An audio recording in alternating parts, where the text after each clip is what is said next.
A monster with countless blood-red eyes roars loudly in the gloomy sky. In the year 2045, Earth is facing terrifyingly brutal creatures. Not a few soldiers participating in the battle have lost their lives. They can't possibly resist those razor-sharp claws. The monster with its massive body just stares down at those who have fallen on the battlefield. At this moment, a young man is turning pale with fear before its attack. Is this the end? He collapses to his knees before the sharp claws, as if surrendering to fate. But out of nowhere, a young guy rushes in, using his sword to slice right through the monster's tentacle. It is so shocked that its eyes pop out, staring intently at the round hole in its own body. Not long after, the monster boils with rage and points its sharp claws straight at the young man. He furrows his brows and unleashes his sharp slashes, cutting those tentacles into pieces. The monster still refuses to give up, swinging a massive tentacle toward the young man. Squinting his eyes, he looks up at the massive object right above his head. The guy immediately pulls out his gun and shoots straight into that tentacle. This man is the commander of Earth's last defense force. Han Sung turns his face back and says, "Get up, we're moving forward." The person behind, who just got saved, finally snaps out of it upon hearing that. He quickly raises his gun and fires repeatedly at the monster. Meanwhile, Han Sung carries his long gun and moves forward. And now, after endless battles, only a few people survive. Han Sung, with a serious face, pushes the gun back to build momentum. He drops to one knee and aims straight ahead. Our target is right before our eyes. Suddenly, a golden magic circle appears right in front of the monster. Han Sung is stunned by this crazy thing, asking himself, "What is this?" Before getting an answer, he is sucked inside it without even realizing. A second later, his teammates notice Han Sung has vanished and panic, turning back to call for the commander. Meanwhile, in a strange space filled with chains, a mysterious voice echoes, "Answer the summons, Han Sung." He is suddenly wrapped around the neck by countless ropes, making it harder and harder to breathe. Han Sung, with his body bound in midair, looks fearfully at the buzzing crowd in front of him. Unbelievable. I actually succeeded. It turns out this is the rumored hero from another world. He glances over at the block of iron in his hand, wondering what these glowing chains are all about. Where am I? Instantly, Han takes off his hood, steps forward, and speaks up, "Hero from another world, welcome to the Empire." He can only listen in silence to these strange words. The man strokes his beard and says in an earnest tone, "I know it's sudden, but please defeat the Demon King and save our world." Han Sung grimaces in confusion. "Hold on. Demon King? What the hell are you talking about? Where am I? Who are you guys? Now is not the time for nonsense. I'm supposed to be in Korea." Han quickly extends his palm, filled with spiritual energy, to threaten them. "Shut up." A second later, lightning bolts quickly strike him along with a chanted incantation. The binding oath has been activated. He controls the magic in midair and warns, "Stop resisting. If you behave while I'm still being nice, this magic won't hurt you." Han Sung gasps for breath, his face covered in tears, silently cursing. "Polite my ass. Nice where?" Afterward, Han brushes his hands off and makes a request. "Please destroy the Demon King." The man drops the sword onto the magic circle on the ground and emphasizes every single word. "And save our empire. If you agree, we can send you back to your world. Will you accept this offer?" Even though it's phrased as a question, as soon as he finishes speaking, the crowd there glares daggers at Han Sung. He bites his lip, his eyebrows furrowing deeply, completely stuck in this difficult situation. Han Sung has no choice but to agree.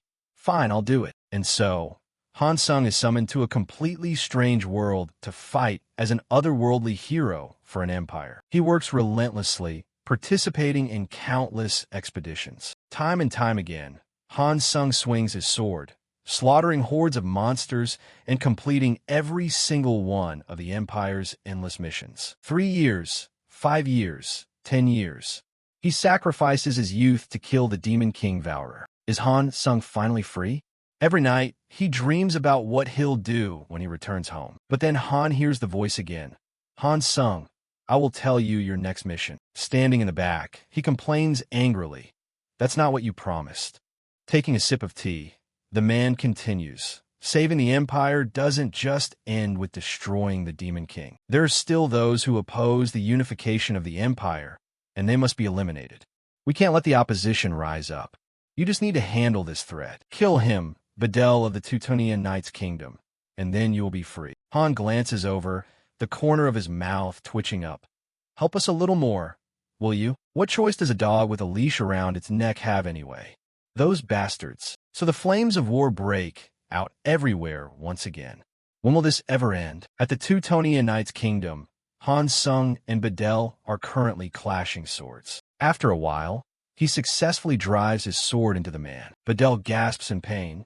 I didn't think you'd be this foolish. Pulling his sword out, he says in a downcast tone, I didn't have a choice.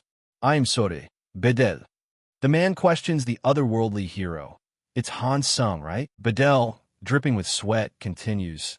Don't apologize to me, Han Sung. He slides down against the castle wall. His next words leave Han stunned. Because soon enough, you'll be discarded too. Han Sung sighs, raising his palm and muttering. It's over, I finally get to go home. Unbeknownst to him, Brandenburg is already standing behind him. Suddenly, two golden ropes wrap right around Han Sung's neck, shocking him. The old man steps up and stabs a sword into Han Sung's chest before he can even react, saying in a dangerous tone, Good job, otherworldly hero. Han Sung hunches over, coughing up a mouthful of fresh blood, calling out Count Brandenburg's name. The old man smirks mockingly. Han Sung, you have fought wonderfully over the years. You have obeyed just like a loyal hunting dog of the Empire. I, the Grand General and Holy Knight, acknowledge that. His eyes wide, he struggles to spit out his anger. You vile hypocrites! So it was all a lie. You never had any intention of letting me go home. Brandenburg pulls the sword out of Han Sung's body, causing blood to splatter everywhere, while questioning, why would we? A hunting dog only knows how to bite. As his whole body collapses to the ground, the old man gloats mockingly. Farewell, Han Sung. With a blurry vision, he curses silently. I knew they wouldn't let me go that easily. But damn it, I will never forget this humiliation. Suddenly, a flash of light bursts from Han Sung's body. He holds a deep grudge in his heart. I will make this piece of shit empire pay with its total destruction. That night, one life closes its eyes, while another life is born. At this moment, a newborn boy opens his eyes. Cheers echo in his ears. Congratulations, ma'am, it's a boy. Drenched in sweat, she reaches out to hold that tiny hand and whispers, My sweet child, I am your mother. Han Sung, now in the form of the baby boy Dale, looks at the couple in front of him and wonders in surprise. Who are they? I've seen this face before. Han Sung, now in the form of the baby boy Dale, looks at the couple in front of him and wonders in surprise. Who are they? I've seen this face before. Han Sung reflects in his mind. That man is the strongest necromancer and dark mage on the continent, Duke Saxon. And this place must be the center of the Empire's forbidden magic. Necropolis, where the Black Tower stands. The one-time used reincarnation stone has been activated. It was something he had hidden away, a forbidden item he prepared to break free from his hunting dog chains. But to his surprise, he is reincarnated as the eldest son of Duke Saxon's family, one of the most prestigious noble houses in the Empire. Dale smiles with amusement. So this time I'm born with a silver spoon in my mouth, huh? He thinks of Han and Brandenburg, instantly calculating. When I grow up and master necromancy, I will wipe out every single one of those Empire bastards. Nanny, the boy isn't crying at all. She strokes her chin thoughtfully. How strange, his breathing is perfectly clear, yet the boy isn't making a sound. The lady also worries. Can you take a closer look at his condition? Dale purses his lips with a smug look. I'm not a real baby. Why would I cry so easily? The nanny holds him in her arms and checks him over. His breathing is steady, so there's no need to worry. Alan furrows his brows and asks, Is a child not crying considered a bad omen? She reassures him, Don't worry, sir.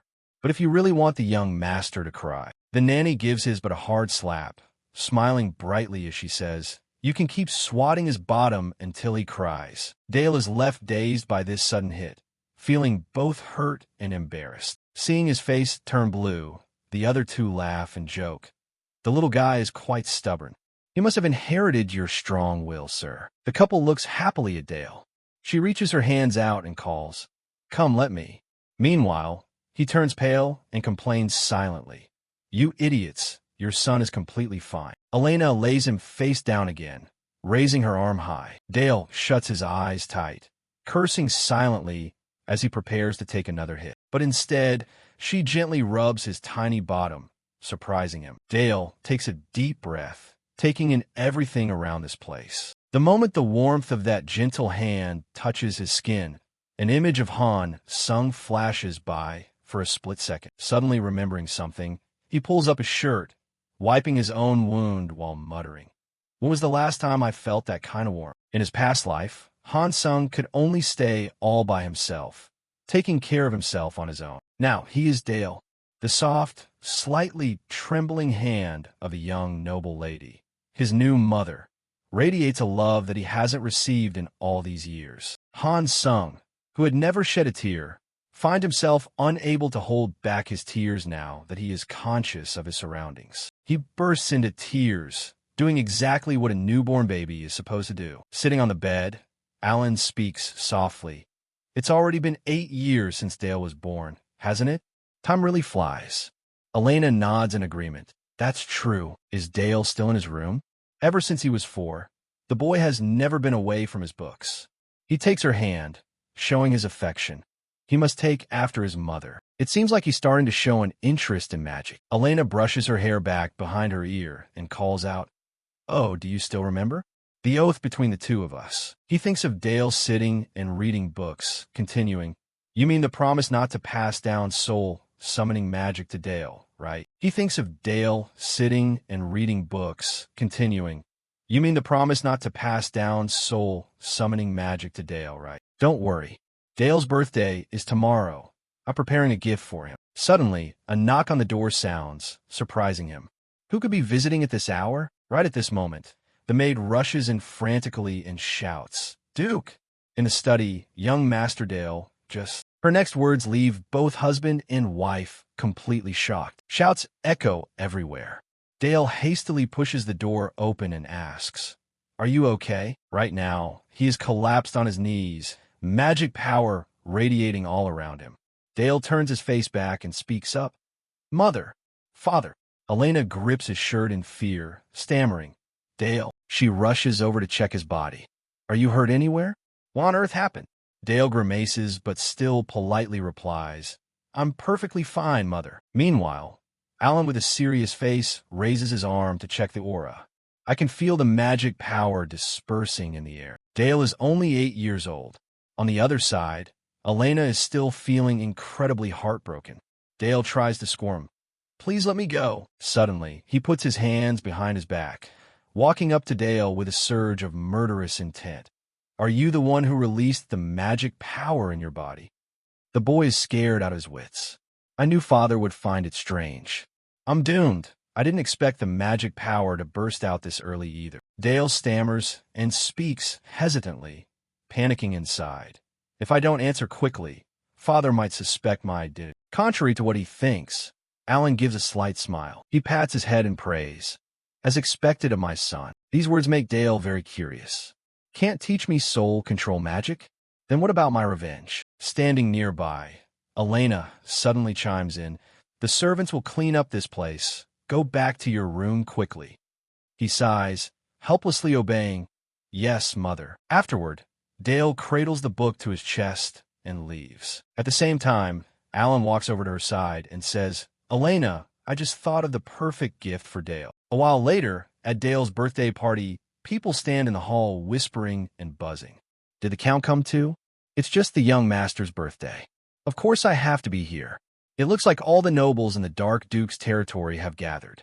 When is the young master going to show up? Right, it's been ages since we've had such a grand banquet. The star of the party, Dale, sits thoughtfully in the second-floor banquet hall, listening to all the gossip. It seems the party is starting later than planned. It's really lively. He feels extremely exhausted, not expecting so many people to gather just to celebrate his birthday. Perhaps because he was used to being treated coldly back when he was a hero, the way they treat him like a young master now still feels really forced. But that incident where I smashed the table the other day still bugs me. I didn't expect that just remembering my days as a hero would cause the magic power inside me to explode so intensely. But that incident where I smashed the table the other day still bugs me. I didn't expect that just remembering my days as a hero would cause the magic power inside me to explode so intensely. How should I convince Father? I overheard a rumor that he already thought of a gift. Should I use this occasion to ask Father to teach me soul control magic instead of gift? No, that's probably going to be tough. At the same time, Elena walks over in an elegant dress, waving and saying, "Sorry to keep you waiting, Dale." He calls out happily, "Mother."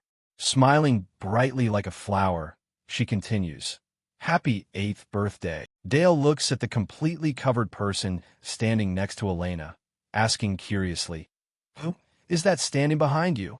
Elena raises her hand to remind him, "Oh, give a proper greeting, sweetie." The mysterious person begins to slowly pull down the hood. This person is the elder of the Blue Magic Tower, a master of water magic, the sage Lord Cephia. Elena reveals further, "She will be the one guiding you from now on." Dale is taken aback, and Cephia says warmly, "It's a pleasure to assist you." She winks, whispering to him, "Happy birthday, son. The elder of the Blue Tower was invited to be my teacher, so that means Mother wants me to learn water magic, the type that specializes in defense and support." As expected, Mother doesn't want me to learn dark magic at all. Cephia spreads her arms out and speaks. "Dale, can I speak with you privately for a moment?" He timidly replies, "Yes, Lady Cephia." Not long after, they stand in a place covered in white snow. Cephia's voice echoes, "I don't know if you've heard about it yet, but I've been tasked with teaching you water magic. Don't you feel any regret? Surely there's another type of magic you'd rather learn." Dale asks in surprise, "How do you know?" She raises a finger and says, "Wanting to learn soul control magic, your father's dark magic, is completely understandable. However, the marriage condition of the Dark Duke is something the whole Empire knows about.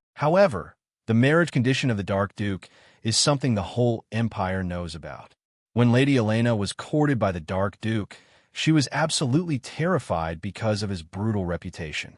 So to reassure her, he swore an oath never to pass his bad karma down to his children. I still remember the wedding day. The elders of the Black Tower cast off their usual black robes and all wore pure white attire to prove that oath. Because it is a marriage bound by such a sacred covenant, you cannot learn dark magic for the time being.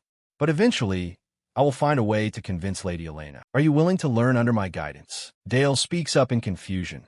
"But aren't you afraid of dark magic or soul control magic? Besides, you're an elf, a race that always respects the laws of nature, and doing something against nature like bringing the dead back to life." Cephia chuckles and exclaims, "Interesting. Then what about the priests who save those on the verge of death? Do they do that according to the will of nature?" He listens in silence to her perspective. "Soul control magic or resurrection magic look exactly the same in my eyes." Dale suddenly realizes one thing. Cephia is far from ordinary narrow-minded people. Perhaps she will be a teacher who exceeds expectations. She suggests, "Let's begin the lesson then. I heard that a few days ago you managed to form a small fragment of a magic circle. The first goal will be to expand that fragment to complete a level 1 magic circle." Dale is incredibly surprised, looking up. "Oh, a level 1 circle?" Coincidentally, most of the magic books I've read lately require reaching that level to practice. So I'll take this opportunity to create my first circle. Cephia begins to guide him. "Place your hand over your heart and concentrate your mind." He follows exactly. "Yes, master." Afterward, Dale gradually opens his eyes. This place is a different world from Earth. This place is overflowing with magic power. However, except for ancient creatures like dragons, directly controlling raw magic power is impossible. Therefore, I need a magic circle in my heart, a filter-like structure that helps refine raw magic power before using it. It gathers the scattered fragments of magic power around the heart, assembles them into a complete circle, and then makes that circle rotate steadily around the heart. Feeling the circle surrounding him, Dale whispers, "So, the magic circle is actually the pathway to engrave the flow of magic into the heart? I just need to do exactly what Master Cepheus said." On the outside, She is still teaching. Start with the first step. Practice controlling the magic flow to rotate around the heart in a sequential and stable manner. Normally, this process takes at least a month, so don't be too hasty. Dale opens his eyes, looking down at his palm and muttering, "Master!" Instantly, a blue circle appears, leaving even him stunned. "I did it!" Cephia freezes, exclaiming in equal surprise. "What?" She looks at those tiny hands controlling the magic power in utter disbelief. A child who just started training can create a circle in just a few minutes? If that child truly possesses such innate talent, then. Cephia puts a hand over her mouth, asking curiously, "Can you try releasing magic power along that circle?" Dale immediately closes his eyes, gathering energy into that circle, while saying, "I'll try." The master watches as he generates the source of magic, thinking, if it were normal kids, just worrying about expelling magic power out through the circle would be tiring enough. With just that level, not only would it be impossible to take revenge on the Empire, but it would also be hard to even keep up with the Dark Duke. In my past life, I only used magic brands engraved into my flesh to cast combat damaging spells. But this time is different.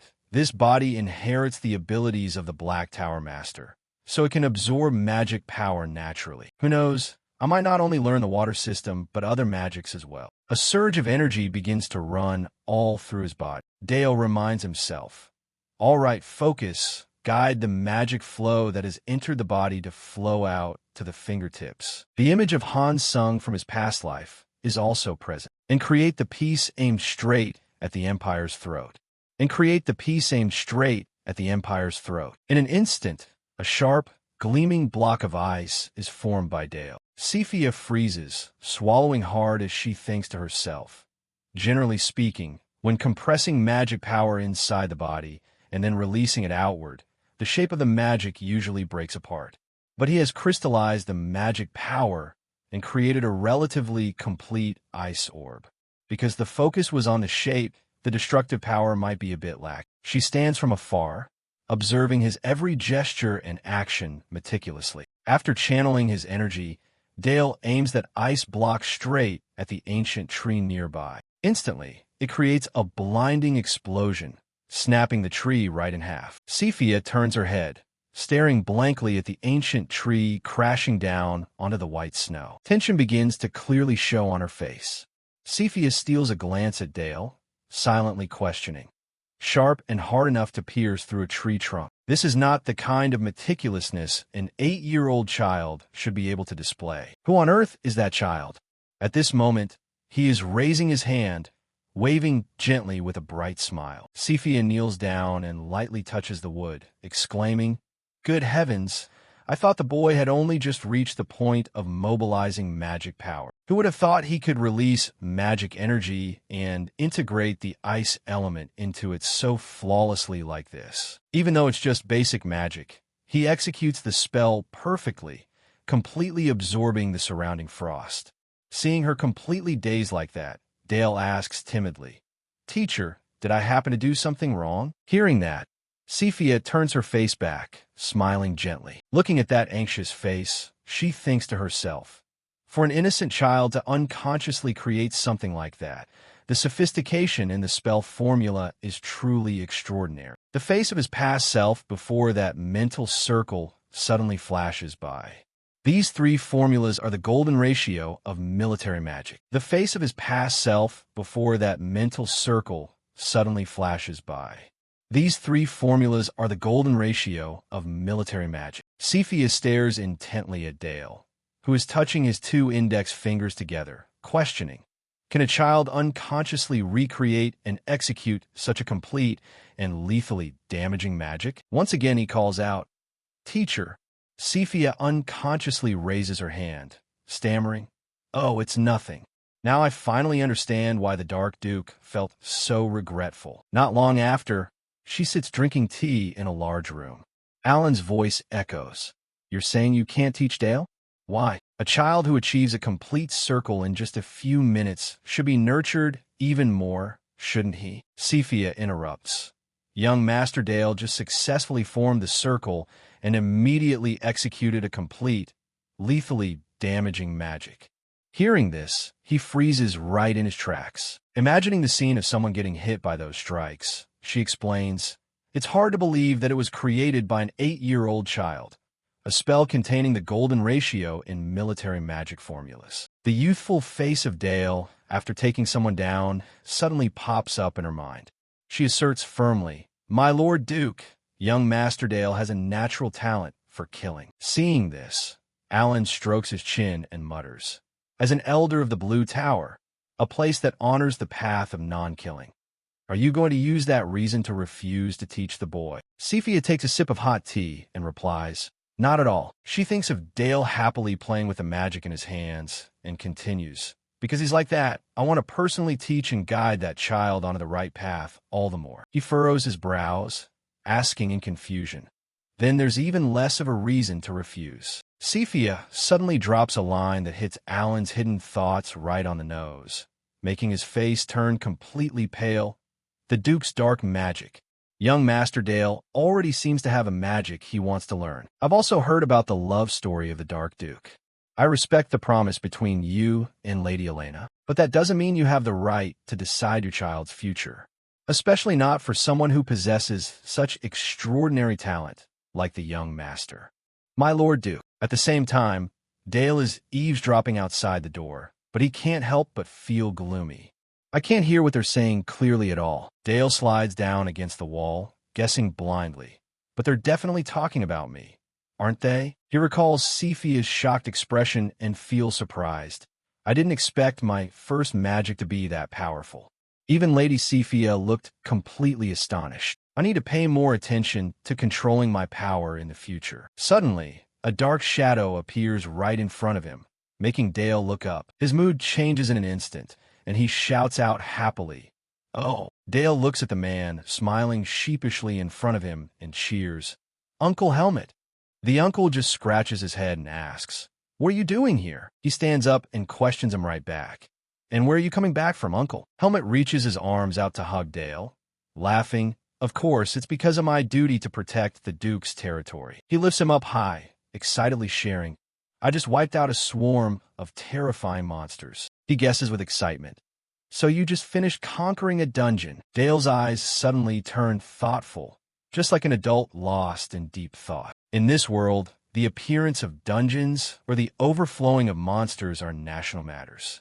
Ever since the time the Demon King existed. Because the damage caused by the monsters wasn't small, the knights of this territory had to conquer the unexplored dungeons within the Demon King's territory. Their main task is to eliminate the monsters spilling out from the dungeons, especially in the Duchy of Saxony, where the situation is twice as severe as other territories. He recalls the image of himself when he was Han Sung in his past life, blaming himself, and the cause of that was none other than me. In his past life, after the otherworldly hero defeated the Demon King, the Duke of Saxony was granted the Demon King's land in order to subdue the monsters there to turn it into the Empire's territory. Back to reality, Dale looks away in annoyance, sighing to himself. In technical terms, people call that taking out the trash. As soon as he is set down, he tells him, "Uncle Helmet, don't get hurt, okay?" The uncle laughs out loud, teasing, "Is the young master worrying about me again?" Suddenly, a voice echoes, "What a heartwarming sight." The two see the person walking out and instantly turn their eyes toward him. Dale calls out softly, "Father." Helmet stammers and shouts loudly, "Greetings, Lord Duke."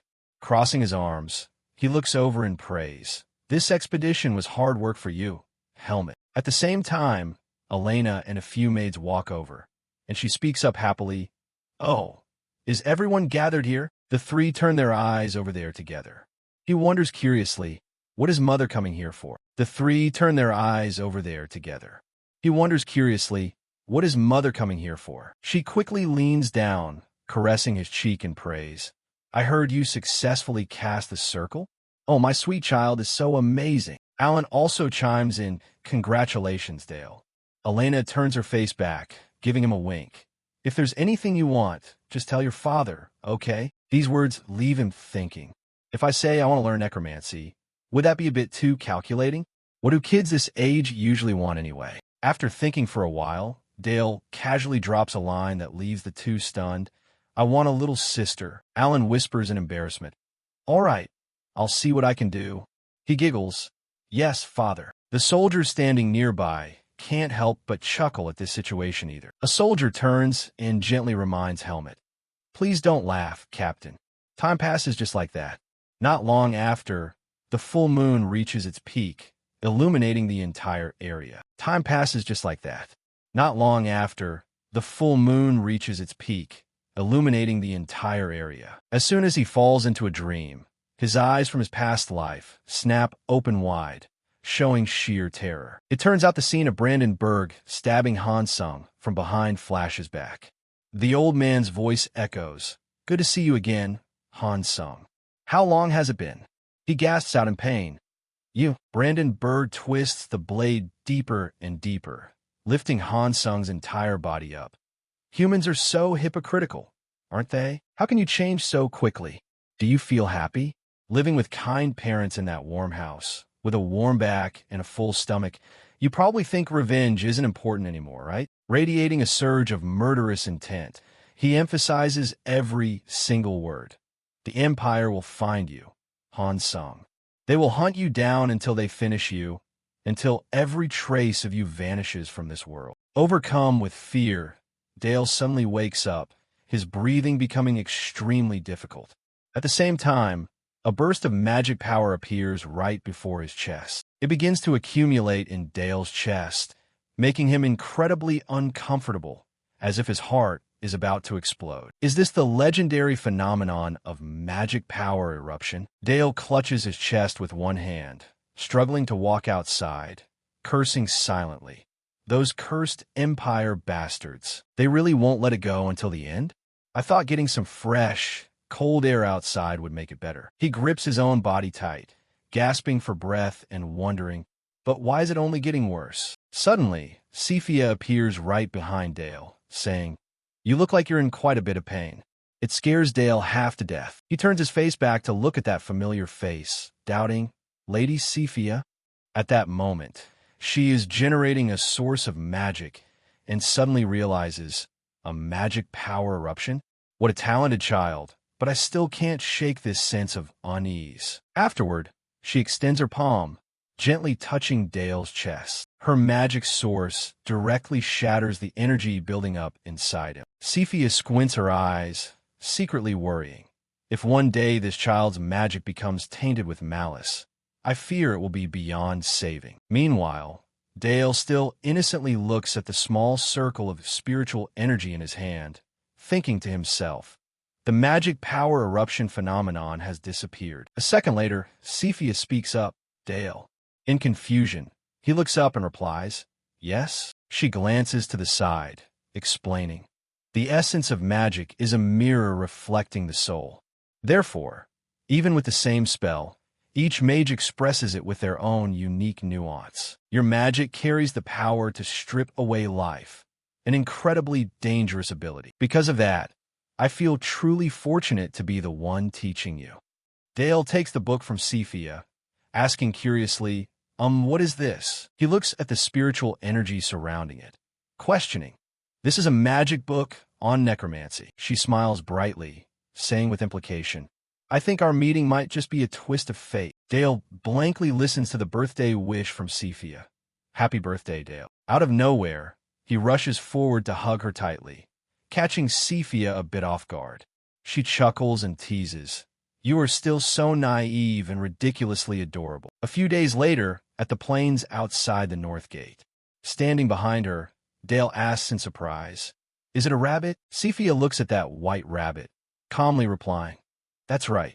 Recall the time you went hunting with your father. He quickly summons magic into his hands, while answering, Yes, teacher. Right at that moment, the white rabbit turns to look at the two of them, clueless about what is about to happen to it. By now, Dale has generated spiritual energy in his hands, swinging his arm back to build momentum. He aims precisely and throws the ice block, sending it flying toward the white rabbit. Right where the two are standing, mysterious circles of dark energy immediately manifest. Cephia intently watches those tiny hands, thinking to herself, striking so ruthlessly, yet the fingertips don't tremble at all. Then she speaks up, Dale, even though it's the same type of magic, it varies greatly depending on the caster. Do you know the reason why? Dale answers honestly. I'm still not quite sure, teacher. Cephia explains, because magic, in the end, is a mirror reflecting one's inner self, using mana to materialize what's in the heart. Therefore, in magic, one cannot hide the scenery of their soul. Hearing this, Dale falls dead silent, a drop of sweat sliding down his cheek. She closes her eyes, breathing out a cold breath. Even terms like wall of fire or other types of incantations are just ways to help steady one's state of mind. The magic of the magic towers isn't much different. The red tower reveres order maintained by power. Meanwhile, the blue tower values the order of harmony. The ideology each tower pursues will be reflected in the form of their magic. Depending on the tenets of each tower, the magical system is established. Aside from the red tower and blue tower, there are also the black tower, white tower, and green tower. Having said that, Cephia smiles gently, exhaling a puff of white smoke. But Dale still wears a confused expression, leaving her feeling helpless as well. For a child like him, it's probably still too early to understand such things. But Dale still wears a confused expression, leaving her feeling helpless as well. For a child like him, it's probably still too early to understand such things. That is magic that uses mana to allow a mage to control corpses. He becomes extremely serious, focusing entirely on his task. At this moment, a series of threads shoot out from his hands, shining down on the rabbit at specific points. The head, spine, knees. The magic threads must be tightly connected to those positions. A second later, the rabbit opens its blood-red eyes wide. Seeing his success, Cephia praises him. Well done, Dale. Can you continue to the next step? Controlling it, he replies, yes, teacher. Afterward, Dale gives it his all, creating ice armor on the monster's body. A deep blue energy slowly spreads out from his eyes. Dale slams his palms hard against the ground, making the entire area shake. Sharp ice blocks project upward, forming a circle around the ground he is standing on. The magic power becomes increasingly dense, quickly transforming into a solid block of ice in front of him. Just a few minutes later, the white rabbit is equipped with a layer of ice armor featuring razor-sharp spikes on its back. Cephia observes, the shape of the ice armor actually looks pretty decent. She generates 3 small ice shards at the same time, opening her mouth.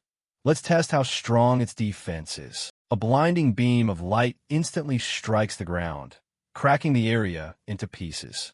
Even Dale breaks into a cold sweat before this source of power. The 3 ice shards fly right past where the rabbit is standing, knocking it over backward because it couldn't prepare in time. The rabbit glances behind it and sees that the spikes on its armor have been completely shattered after that strike just now. Dale is delighted again, clenching his fists and cheering when he sees it's still alive. All right, I blocked your arrow, teacher. Cephia turns her head to acknowledge it.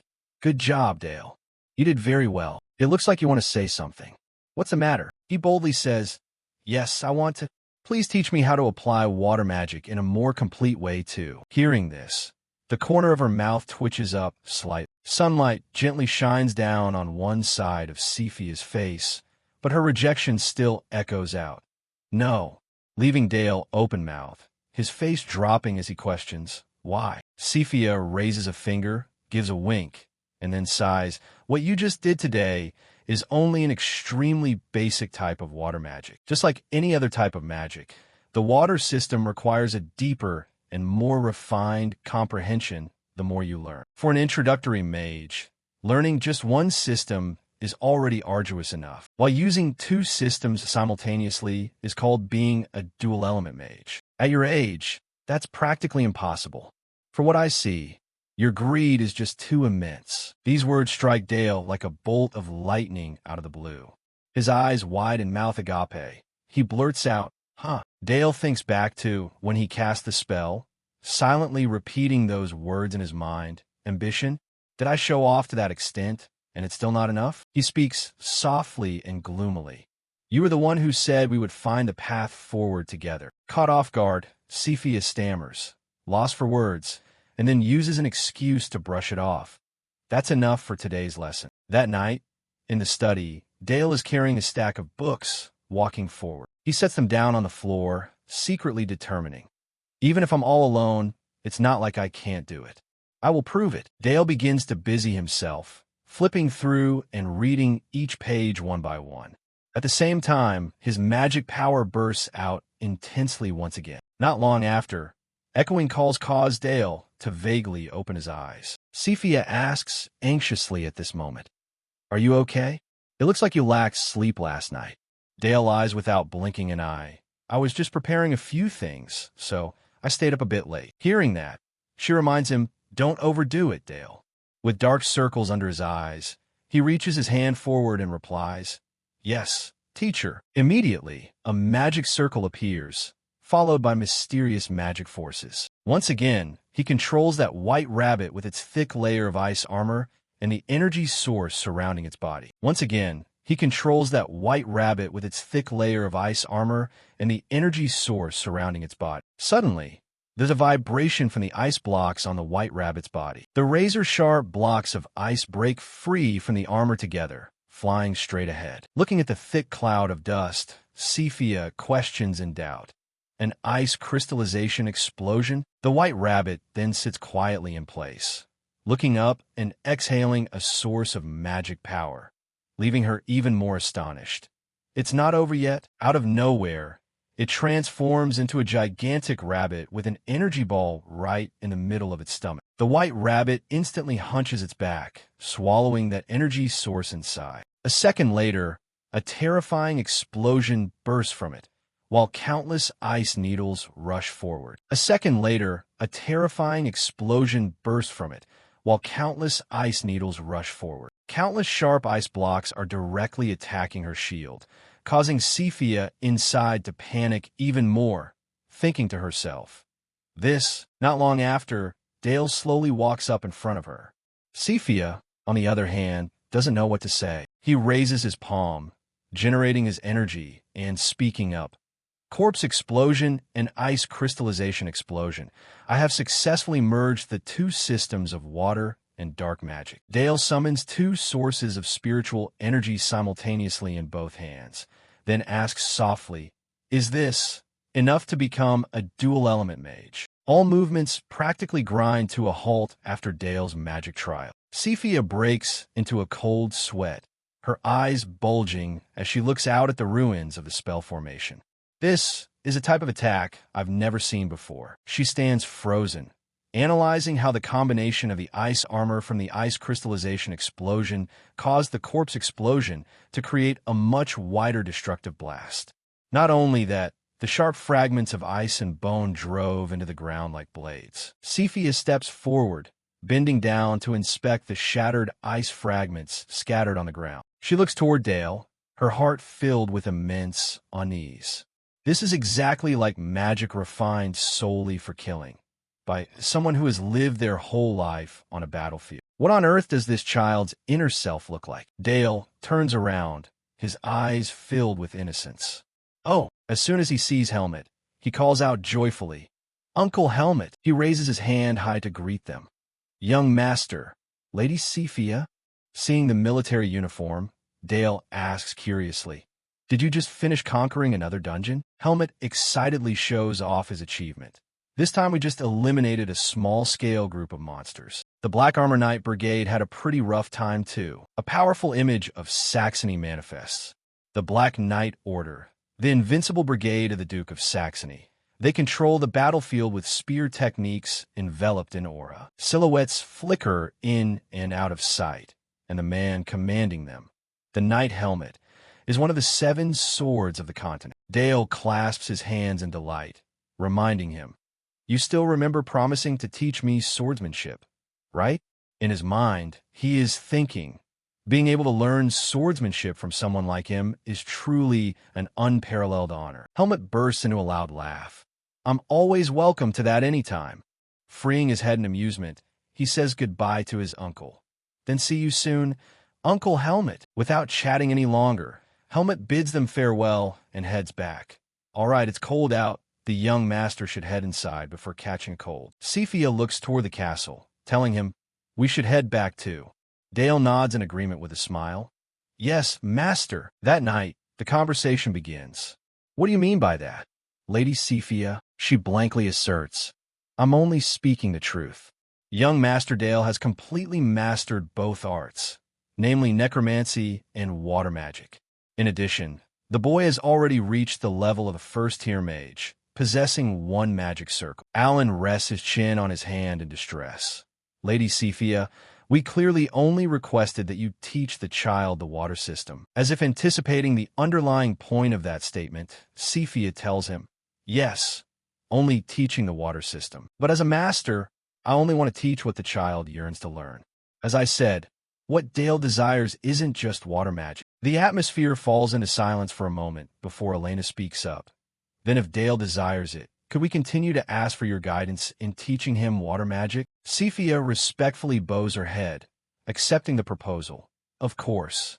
Then I will assist him further in the coming days.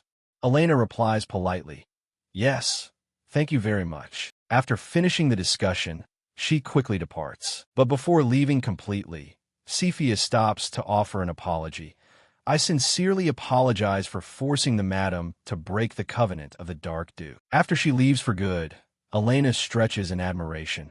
Our boy is truly something else. Only 8 years old and already a dual-element mage. Sometimes it even gives me chills. But that's exactly what makes him my child. Alan's face darkens as he glances at her, calling out softly, Elena. He lowers his head gloomily, expressing his wish to seek her opinion. I want to pass down necromancy to Dale. As a lord, I want the boy to have enough power to shoulder the responsibility of inheritance. As a mage, I want a worthy disciple. And as a father, I just want to pass down everything I have to my son. Alan holds his head in deep sorrow over the mistake in this decision. I am truly sorry, my lady. Elena is incredibly worried because the judgment of society is too heavy, and people still look at necromancy with fear and dread. Everyone whispers that it is the magic of death. It was only because of that I stopped you. So, please train our son into a mage strong enough to make those people shut their mouths. The deep intention in her words leaves Alan silent. Do you understand? Right after that, he pulls Elena into his arms affectionately. I understand, my lady. I will pour everything in to make our son the strongest. And so, the first day of the special necromancy training course begins. Before anything else, Dale is already being reprimanded. This is quite disappointing, Dale. Do you keep summoning without even understanding what it is you're controlling? Dale pouts, silently talking back. But that's all I was taught by Master. In the basement of Saxony Castle, the Dark Duke's magic chamber. As soon as Dale demonstrated what he had learned from his master, Alan just gave a slight click of his tongue and immediately brought him here. He points his finger, giving a harsh command. Once you study under me, never perform those superficial magics again. Start by memorizing the entire bone and muscle structure of every creature. Do you understand? Shivering despite himself, Dale doesn't dare talk back. Yes, Father. The books that Father gave me, even in my past life, only specialized doctors had the chance to read through them. And after a few days, I have memorized every single word. After the test is completed, Alan finally closes the book. It seems the basics are taken care of. Now you can learn actual combat. We will begin the real training course. Dale eagerly follows along quickly. Yes, Father. A moment later, the smile quickly vanishes from his face completely. Dale can't believe his eyes, asking himself, is this the corpse of a goblin? After observing for a moment, Alan chuckles softly and reminds him, you look quite flustered. A weak dark magic practitioner can only make the corpse of Sword Saint move at the level of a zombie. Conversely, someone with true capability can turn a mediocre soldier into a death knight. Now, there's an ordinary soldier corpse here. How do you intend to control it? The goblin lies there silently, regardless of what is happening. Dale opens the magic circle in his mind, completely flustered. His face begins to scrunch up, looking like it's a bit difficult. Dale tries to get the tiny threads to connect. Unlike the rabbit with its small body and few bones, a bipedal goblin has too many joints. Having to connect them with magic threads is such a pain. When everything is fully connected, the goblin moves, rushing forward under his control. Damn it! It's just like controlling a puppet with tangled strings everywhere. I must have been wrong to utilize post-mortem rigidity to increase defensive capabilities. The joints and muscles are completely stiff and can't move at all anymore. In a situation like this, what is the right way to handle it? Seeing him fall into a state of panic, Alan has no choice but to step in and stop him. Dale, your stimulation to stiffen the corpse's body isn't a bad idea, but it also causes the corpse's movements to be restricted far more than necessary. Saying that, he demonstrates it once for him to see. Look here, Alan only needs to lightly raise his magic. It spreads out to envelop the goblin in front. Dale is stunned as he witnesses such a magnificent sight. Alan's magical threads are penetrating into its body. He causes the skeletal structure to expand, saying, "The ribs on the goblin's side are puffed up, a part meant to protect internal organs. But for someone who is already dead, what need is there to protect internal organs anymore?" He speaks while driving his magic even deeper, then states decisively, "Understand the structure of the subject thoroughly and modify it into a form that suits your purpose." Dale gapes in horror at this bizarre type of magic. Alan casually destroyed the goblin and capped it off with a line. That is the absolute baseline of dark magic. Dale hung his head as if he had something to say. "Father, please tell me, what is the core philosophy that the Dark Tower pursues?" Alan let out a faint, mysterious smile that carried a hint of satisfaction. He gently leaned down, the magic in his hand still crackling. "It's truth." Alan knelt down and placed a hand on Dale's shoulder. "And truth is always hidden within death." As he spoke, his eyes narrowed with absolute resolve. "That's why we must understand it even deeper. To truly touch that truth, you must comprehend the weight of life itself." Out of nowhere, memories of his past life came rushing back, right as the battlefield was drawing to a close. An innocent-looking civilian was begging him, "Please spare me. I beg of you, Sir Hero." He coldly raised his sword high. "Please spare my life." And then, without a shred of mercy, he punched their ticket to the afterlife. Alan's voice rang out. Noticing Dale's pale expression, he looked a bit worried. "Are you all right? You look terrible." Despite the concern, Dale just stood there completely dazed. Because the memory made him shudder, it took a moment before Dale spoke up to reassure him. "Yes, I'm fine, Father. I'm completely fine." And just like that, time flew by. Dale's magic training steadily improved day by day. The news that Duke Saxon had passed down dark magic to Dale spread like wildfire throughout the entire empire. The fact that Duke Saxon had violated an oath from years ago sent massive shockwaves through everyone, especially since the boy himself was the sole reason the Duke broke. Both the nobility and the commoners of the empire shifted all their attention toward him. On a day, just like any other, Dale was diligently practicing his swordsmanship. A few weeks later, at the training grounds of the ducal manor, Dale was pushing his limits, locked in an intense sparring match with Helmet. Every single swing he unleashed was incredibly precise. This thoroughly amused Helmet. Both sides pushed hard to execute flawless strikes, their blades clashing in rapid succession. After a while, the most intense clash of the entire fight went down. Dale tensed his muscles.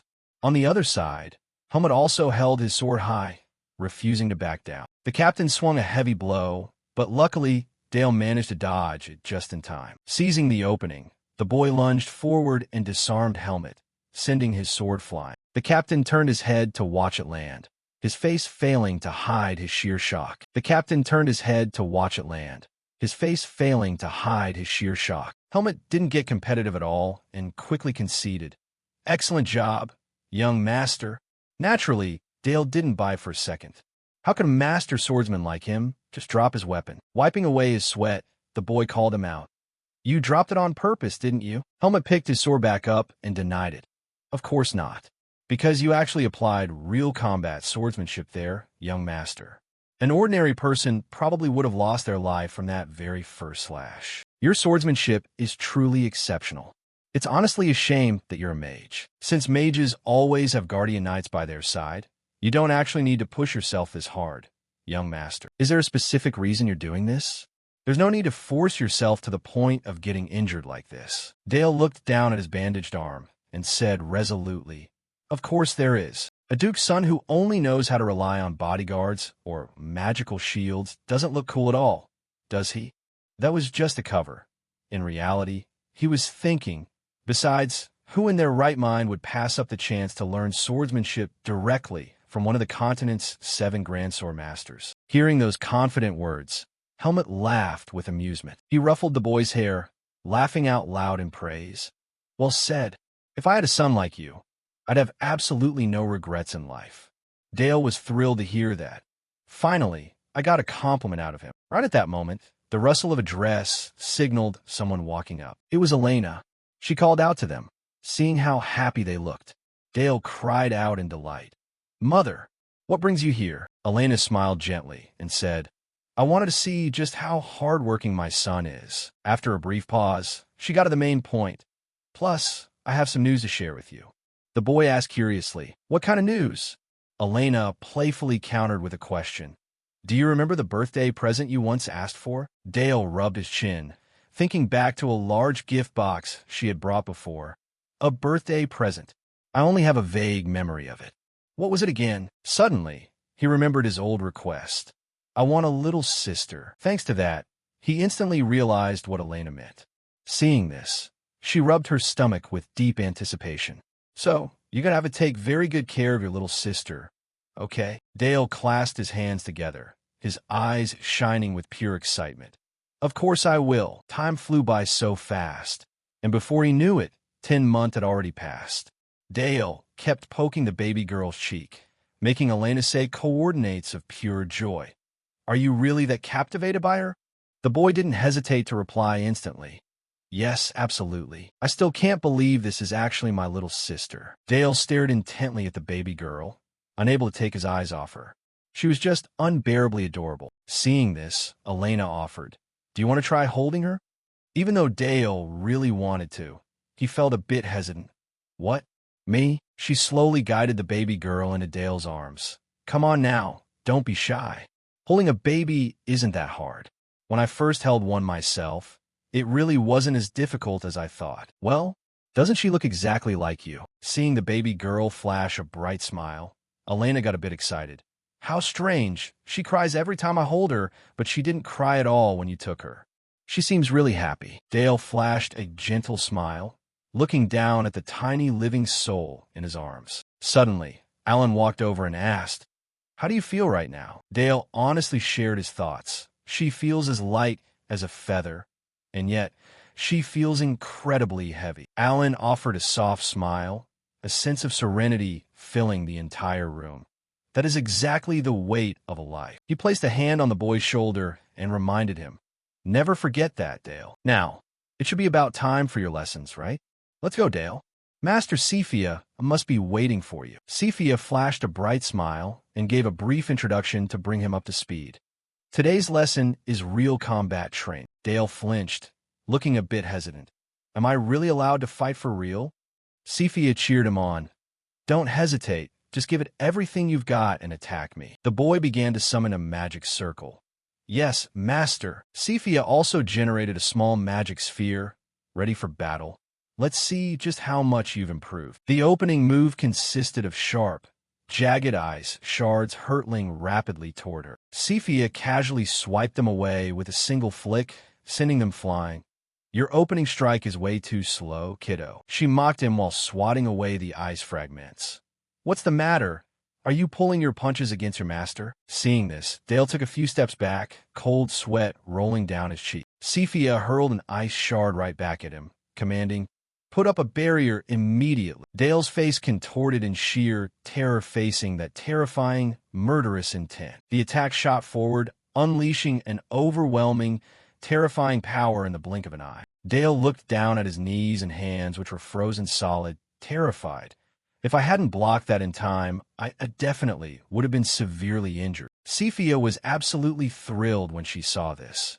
He managed to construct ice armor in just a split second. Dale quickly retracted his magic, causing the ice armor shards to drop off. She nodded and requested, Excellent, Dale. Keep the attacks coming. The boy slammed his hands onto the ground, chanting the spell name, Composite Elemental Fusion, Ice Citadel Form. She nodded and requested, Excellent, Dale. Keep the attacks coming. The boy slammed his hands onto the ground, chanting the spell name, Composite Elemental Fusion, Ice Citadel Form. A massive, sturdy fortress of ice rose directly in front of Cephia. A massive, sturdy fortress of ice rose directly in front of Cephia. By reinforcing the structure of his mana, the kid had raised the density of the ice to an astonishing level. Cephia lightly tapped her hand against it, feeling curious. But why use a defensive spell right at this moment? Does the kid need a breather after taking my last hit? While she was lost in thought, a sound echoing from the other side of the wall caught her attention. Ice burst. A massive flash of light erupted alongside the sound of the exploding spell. At the edge of the ice wall, Cephia stood dazed for a moment to process what happened, completely stunned as a perplexed drop of sweat rolled down her cheek. An ice grenade. The magic exploded from it, completely engulfing Cephia's body. Once the explosion cleared, the ice wall lowered as well. It worked. Dale had made the ice wall even denser before forcing it to detonate. The ice molecules, which were already reinforced, were compressed tightly, and then transformed into an actual ice bomb. Dale excitedly thought to himself with absolute certainty, "That's going to be hard to dodge, Master." But then, the sight before his eyes made him panic and yell out, "Master!" Her entire body was cracked and nearly frozen solid, with ice shards piercing through several spots. "Master Cephia!" But then, she suddenly appeared from right behind him. "Were you calling for me?" Dale let out a massive sigh of relief. "You totally scared me." So that was just an illusion. Cephia snapped her fingers, melting the ice layer off the decoy, and assessed.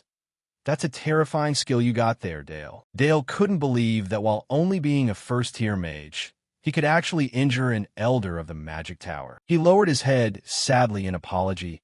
"I didn't mean to hurt you, Master." Cephia smiled softly to comfort him. "I know. Honestly, I'm actually really happy that you managed to hurt me. It means you believed I was strong enough for you to give it your absolute all, right? As your master, that makes me prouder than any compliment ever could." Hearing that, the boy eased up a bit. "Really?" she said resolutely. "Of course. You are an outstanding disciple. But how did you even come up with that magic formula?" Dale let out a humble smile. "It's all thanks to your guidance, Master." She flashed a friendly smile, looking at him with pure affection. A while later, inside Alan's private study, "Lady Cephia, what happened to the cut on your cheek?" She lightly touched the cut and smiled. "Oh, this? I was just a bit careless while teaching the young master. His magic formula is exceptionally sharp." Alan let out a long, heavy sigh, looking thoroughly drained. "I'm indebted to you once again, Lady Cephia." She shook her head to dismiss it.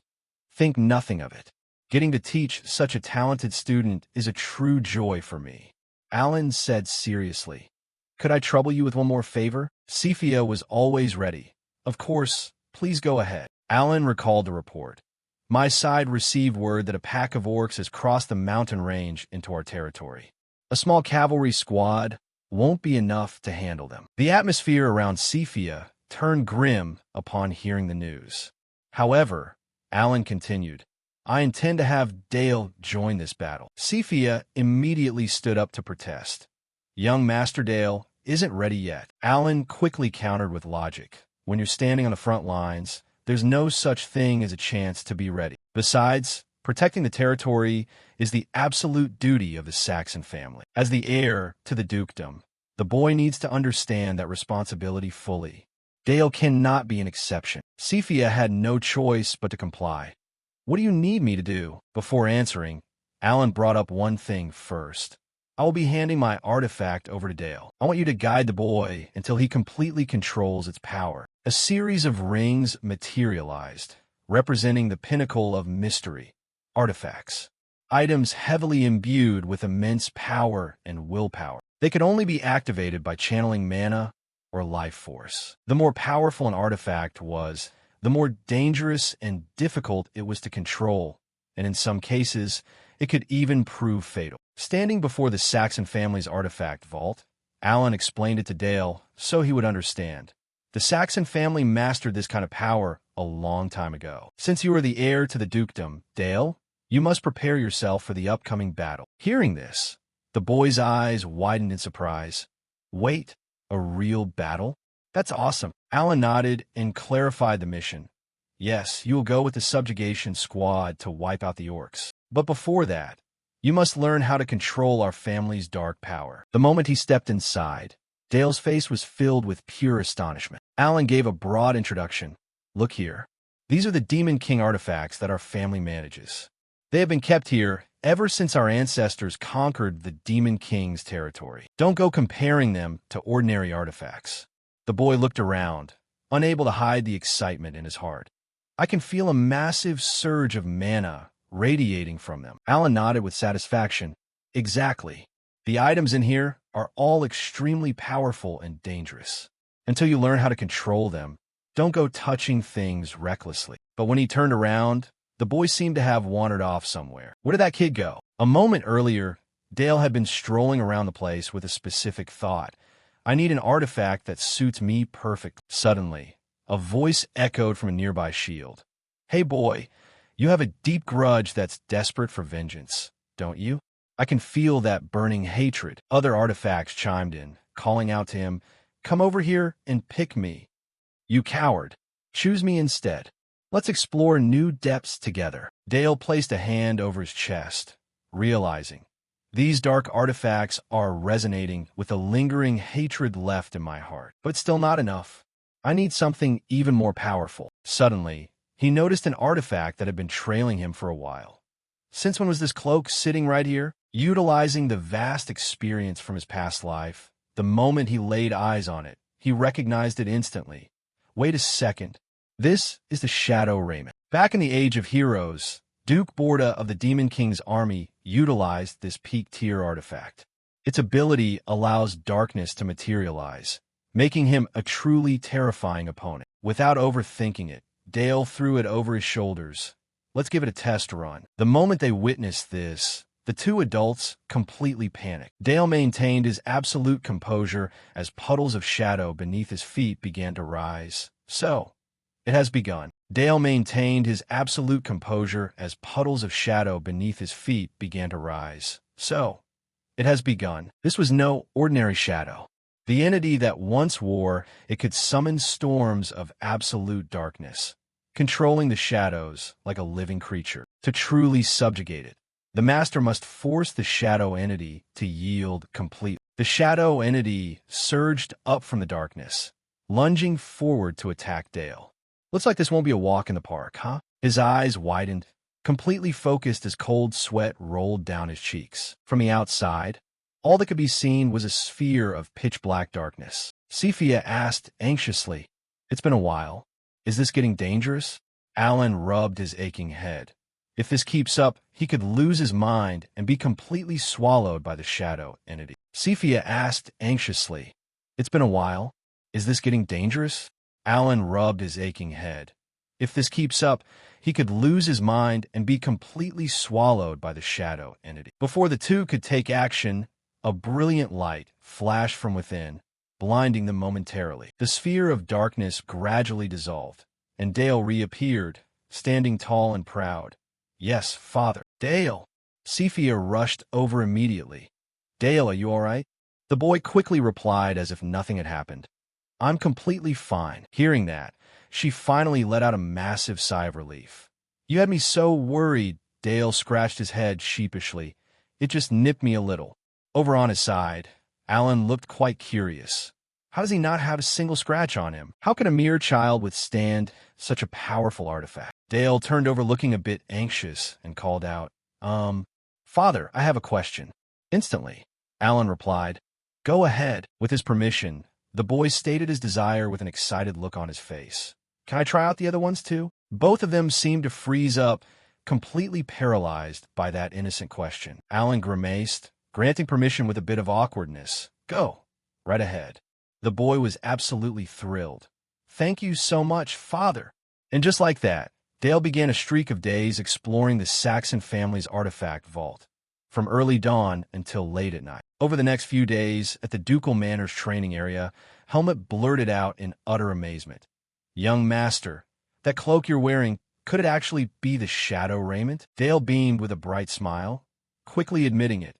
Yes, it absolutely is, Helmet asked with deep concern. That legendary thing is famous for being impossible to control. Are you really doing okay? Dale scratched his cheek, looking a bit awkward. I'm totally fine. Other than it tickling a little bit, there's no issue at all. Helmet involuntarily rubbed his head, completely baffled. Unbelievable. Maybe it's because it was lonely for far too long. The moment it saw you, the shadow entity attached itself immediately. It was probably just desperate for a companion. Right as he said that, the shadow entity beneath Dale's feet began to whine. The boy stomped down hard on it without hesitation. Thank you for the compliment, Uncle Helmet. I appreciate you calling me kind-hearted. Pinning it firmly to the ground, he continued, I actually have a favor to ask. Helmet immediately inquired. What do you need, young master? Dale stated the desire he was desperate to fulfill. I want to train in a real combat format. Helmet instantly dropped into a solid stance, a dense aura of murderous intent erupting from him. You got it. I won't disappoint you. Seeing this, Dale became a bit wary. Facing one of the continent's 7 swords, just the sheer pressure of his aura alone was absolutely terrifying. Helmet smirked to reassure him. Don't worry, young master. I'll only use basic swordsmanship. I won't use my aura. But that statement only annoyed Dale. Pulling punches? A knight should always fight with everything they've got. The true purpose wasn't just a regular sparring match, but rather to train his ability to utilize the shadow raiment. Magic radiated from the cloak, starting to blanket the entire arena. The power of an artifact crafted from a shadow entity determines its true value. Therefore, this battle was a necessary test. The magic unleashed. Helmet raised his sword high, bracing for impact. Shadow Blade. With a single decisive slash, the captain completely cleared out the swarm of shadow blades. Witnessing this sight, Dale admired him even more. Breaking a spell with sheer physical strength? Incredible. Helmet laughed out loud with excitement, praising him. Brilliant. Here I come. Utilizing his combat experience, Dale quickly dodged the incoming blow, while simultaneously leaping backward, leaving his magic lingering right on the spot. From beneath Helmet's feet, sharp spikes of darkness shot straight up, but the captain still noticed it in time, spinning his sword to shatter them all. A surprise attack? Interesting. Realizing an attack was heading straight for him, Dale hastily manipulated his magic into a shield. When the slash connected, his shadow spikes cracked heavily, but didn't shatter completely. Dale tensed his body to hold his ground against the captain's heavy physical strength. Despite being blasted backward, he stubbornly forced himself to skid across the ground, leaving 2 long tracks. Helmet let out a soft laugh, feeling a bit uneasy deep down. He actually blocked it? I put enough power into that to slice an ordinary sword clean in half. Without stopping, the captain charged forward once more. Let's go for 10 more exchanges. That day, the watching knights whispered among themselves in absolute awe. Not a single one of them could last more than 2 exchanges against Captain Helmet. They could feel an invisible wall standing between themselves and the young master. Time flew by in a flash. The day of departure finally arrived. Elena was incredibly worried about Dale. No matter how much I think about it, I just don't understand why your father is letting you go to such a dangerous place. Dale comforted his mother. Don't worry, mother. Father and Uncle Helmet will both be right there. But following a mother's natural instinct, Elena still couldn't put her mind at ease. But what if something goes wrong? What if you get hurt? Dale reached out to hold his mother's hands, speaking with absolute sincerity. Mother, I have to become strong so that I can carry the responsibilities of the dukedom one day. When that time comes, I need to have the strength to protect you, Father, and my little sister. I absolutely need this experience. Please give me your blessing to grow stronger so I can protect you. Softened by her son's heartfelt persuasion, Elena finally nodded. All right, please take good care of yourself out there. Softened by her son's heartfelt persuasion, Elena finally nodded. All right, please take good care of yourself out there. Early that morning, dawn was just breaking over the temporary base camp. Helmet conducted a check and reported, My lord, the vanguard is fully prepared to move out. Alan nodded. Good. Then he closed his eyes and turned away. Dale, take my place and order the vanguard to march. The boy was caught off guard. Yes, sir. Alan turned back to look at the massive, imposing army of soldiers and said, Our proud order of Dark Knights will one day take orders directly from you. They are your knights. Dale felt a bit flustered, but he still accepted the honor with pride. Dale's knights, not Han Sung's. This will be my very first battle as a commander. Alan smiled. Exactly. This time will be different. Dale stepped forward, declaring clearly, The hour to march has arrived. Move out, proud blades of House Saxon. Move out, proud blades of House Saxon. Dale gave the order clearly. All units, take your positions. The thunderous sound of hooves echoed, signaling that a new beginning had started. For this campaign, 250 Dark Knights, along with an elite commando unit, had stationed themselves at White Mountain. The Eastern Guard joined in as well. They quickly arrived in front of a massive waterfall. The target, roughly 1,000 orcs. The orcs had crossed the mountain range, heading up to the upper reaches of the Saxon River to escape the cold and forage for food. They would soon head downstream. Alan laid out the plan. We will launch a surprise raid by crossing the Saxon River. There is only one way for 250 troops to cross the deep river quickly. From a distance, Cephia gently walked up. Everyone, please step aside. She stepped forward coldly, her intention clear. I will create an ice bridge. Dale cried out in delight. Master Cephia, you came to support us in person, despite being someone who pursued pacifism. In the blink of an eye, Cephia created a massive, solid ice bridge brimming with power. Once finished, she extended her hand invitingly. Everyone may cross now. Wishing you a victorious return. Alan didn't forget to express his gratitude. I am grateful for your assistance. Dale stepped up, bowing to his master. Master, I am heading out. Cephia silently watched his small figure gradually disappear into the distance. An indescribable wave of anxiety welled up inside her heart. How strange!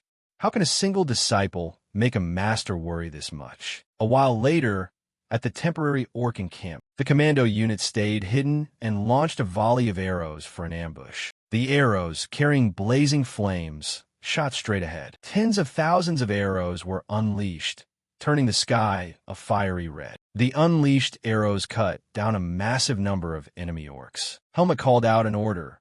Right now, 1st, 2nd, and 3rd battalions, all soldiers, get into battle positions immediately. He signaled the spearhead formation to charge forward. Helmut stood on high ground observing, then turned to ask, What do you think, young Master Dale? Dale thought to himself, Each hoof hits the ground twice per second, which means moving at 40 kilometers per hour. Adding the weight of the rider and the armor, the impact force will be absolutely immense. Combined with the 3 to 4 meter lances locked in place, forming a standard spear formation reinforced with aura, even the ORCs won't be able to stop this charge. He spoke up. It's truly overwhelming. Alan replied as well. Yes, this is the absolute pride of the ducal cavalry. Helmut smiled and said, You can't relax just yet, young Master Dale. This is only the beginning.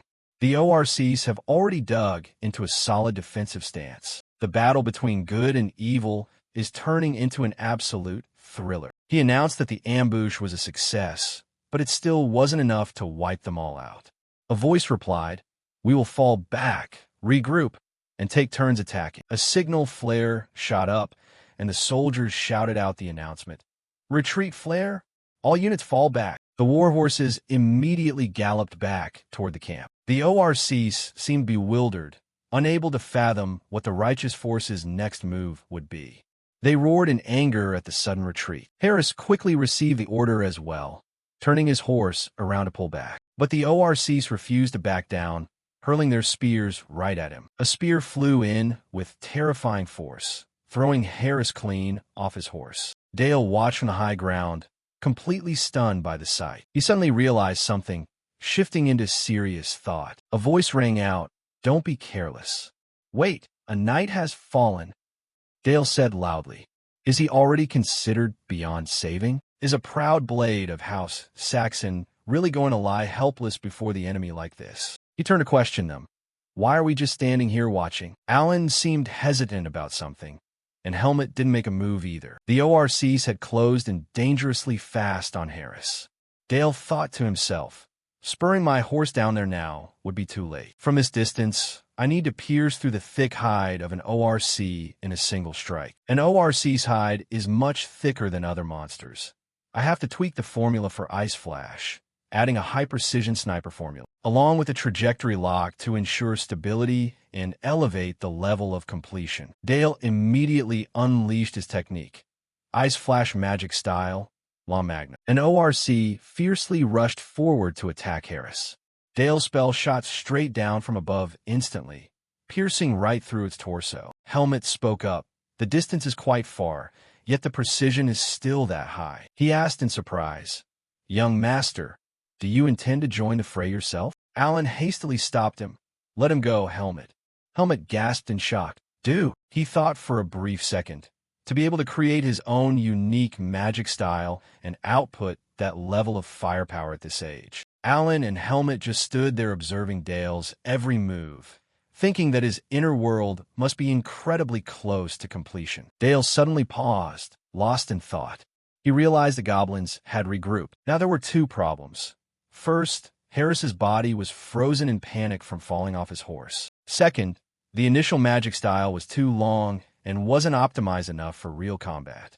That's why one has to learn basic algebraic identities like A plus B equals A superscript 2, B superscript 2. I should streamline mine as well. Dale calculated in his mind, muttering, "Let's go with this." Done calculating, he focused with absolute concentration, his lips whispering, "Ice magazine." Harris was injured, unable to resist, casting a desperate look for help. A sharp ice spike shot from afar, piercing clean through the ORC's head, so fast it didn't even have time to react. The monster was eliminated instantly. Harris spoke in a weak voice. "Young Master Dale, why did you come all this way for someone like me?" Dale didn't answer, only gently dismounting his horse and stepping closer to him. He took another step forward, his voice gentle. "Don't worry. House Saxon never abandons a loyal blade." The other ORCs still refused to back down, rushing toward Harris, causing him to cry out for help again. One with a hideous face roared in fury over its slain comrade. Yet Dale maintained his calm composure, unleashing the Shadow Blade technique. Instantly, streams of pitch-black energy surrounded the ORC. He flashed a satisfied smile, muttering, "Absorb them." Those dark streams instantly drained the monster's strength. They kept absorbing relentlessly, causing the ORC's body to gradually disintegrate. Slowly, only the head was left, until finally nothing remained but a dry skeleton on the ground. Dale chuckled confidently. "There's still more?" He fired another shot of Ice Magazine, finally putting the last ORC out of its misery. Dale wiped off the blood splattered on him, saying, "That takes care of that." Harris was astonished. "Young Master Dale, my legs won't move." The comment made Dale a bit embarrassed, but he still cheerfully picked Harris up, cheering softly. "We did it." Then he gently said to Helmet, "I'll leave the rest to you, Uncle Helmet." Helmet took the order instantly, turning to the cavalry squad and shouting at the top of his lungs, "Charge!" All the soldiers rushed forward to attack amidst thunderous cheers. For House Saxon. For young Master Dale. A while later, at the Saxon military camp, a reporting voice rang out. "Young Master Dale, the mission to eliminate the ORCs was a complete success." Alan suddenly spoke in a stern tone. "I called you here because I have something to ask. Why did you charge into the enemy lines all by yourself? For what earthly reason would you do something so reckless, huh?" Dale got anxious from being scolded, his body trembling as he thought to himself, "Why am I suddenly getting yelled at like this?" Alan was still questioning him, demanding an explanation as to why he dove into enemy lines alone. Dale explained, "Yes, Father. You once said that the Knights of House Saxon would be led by me in the future. I only wanted to act in a way that is worthy of that honor, sir." Alan seemed satisfied after hearing that, but he still said, "Your reason is way too weak." Dale thought for a moment. Father is famously known for deeply valuing his own knights. So why is he acting like this? He then questioned curiously, "May I ask why you just stood by and watched a knight get eliminated?" "Father," Alan then explained, "the Northern Demon King's territory managed by House Saxon constantly faces waves of monsters. The knights, standing on the front lines, draw their blades, not to wait around to be saved.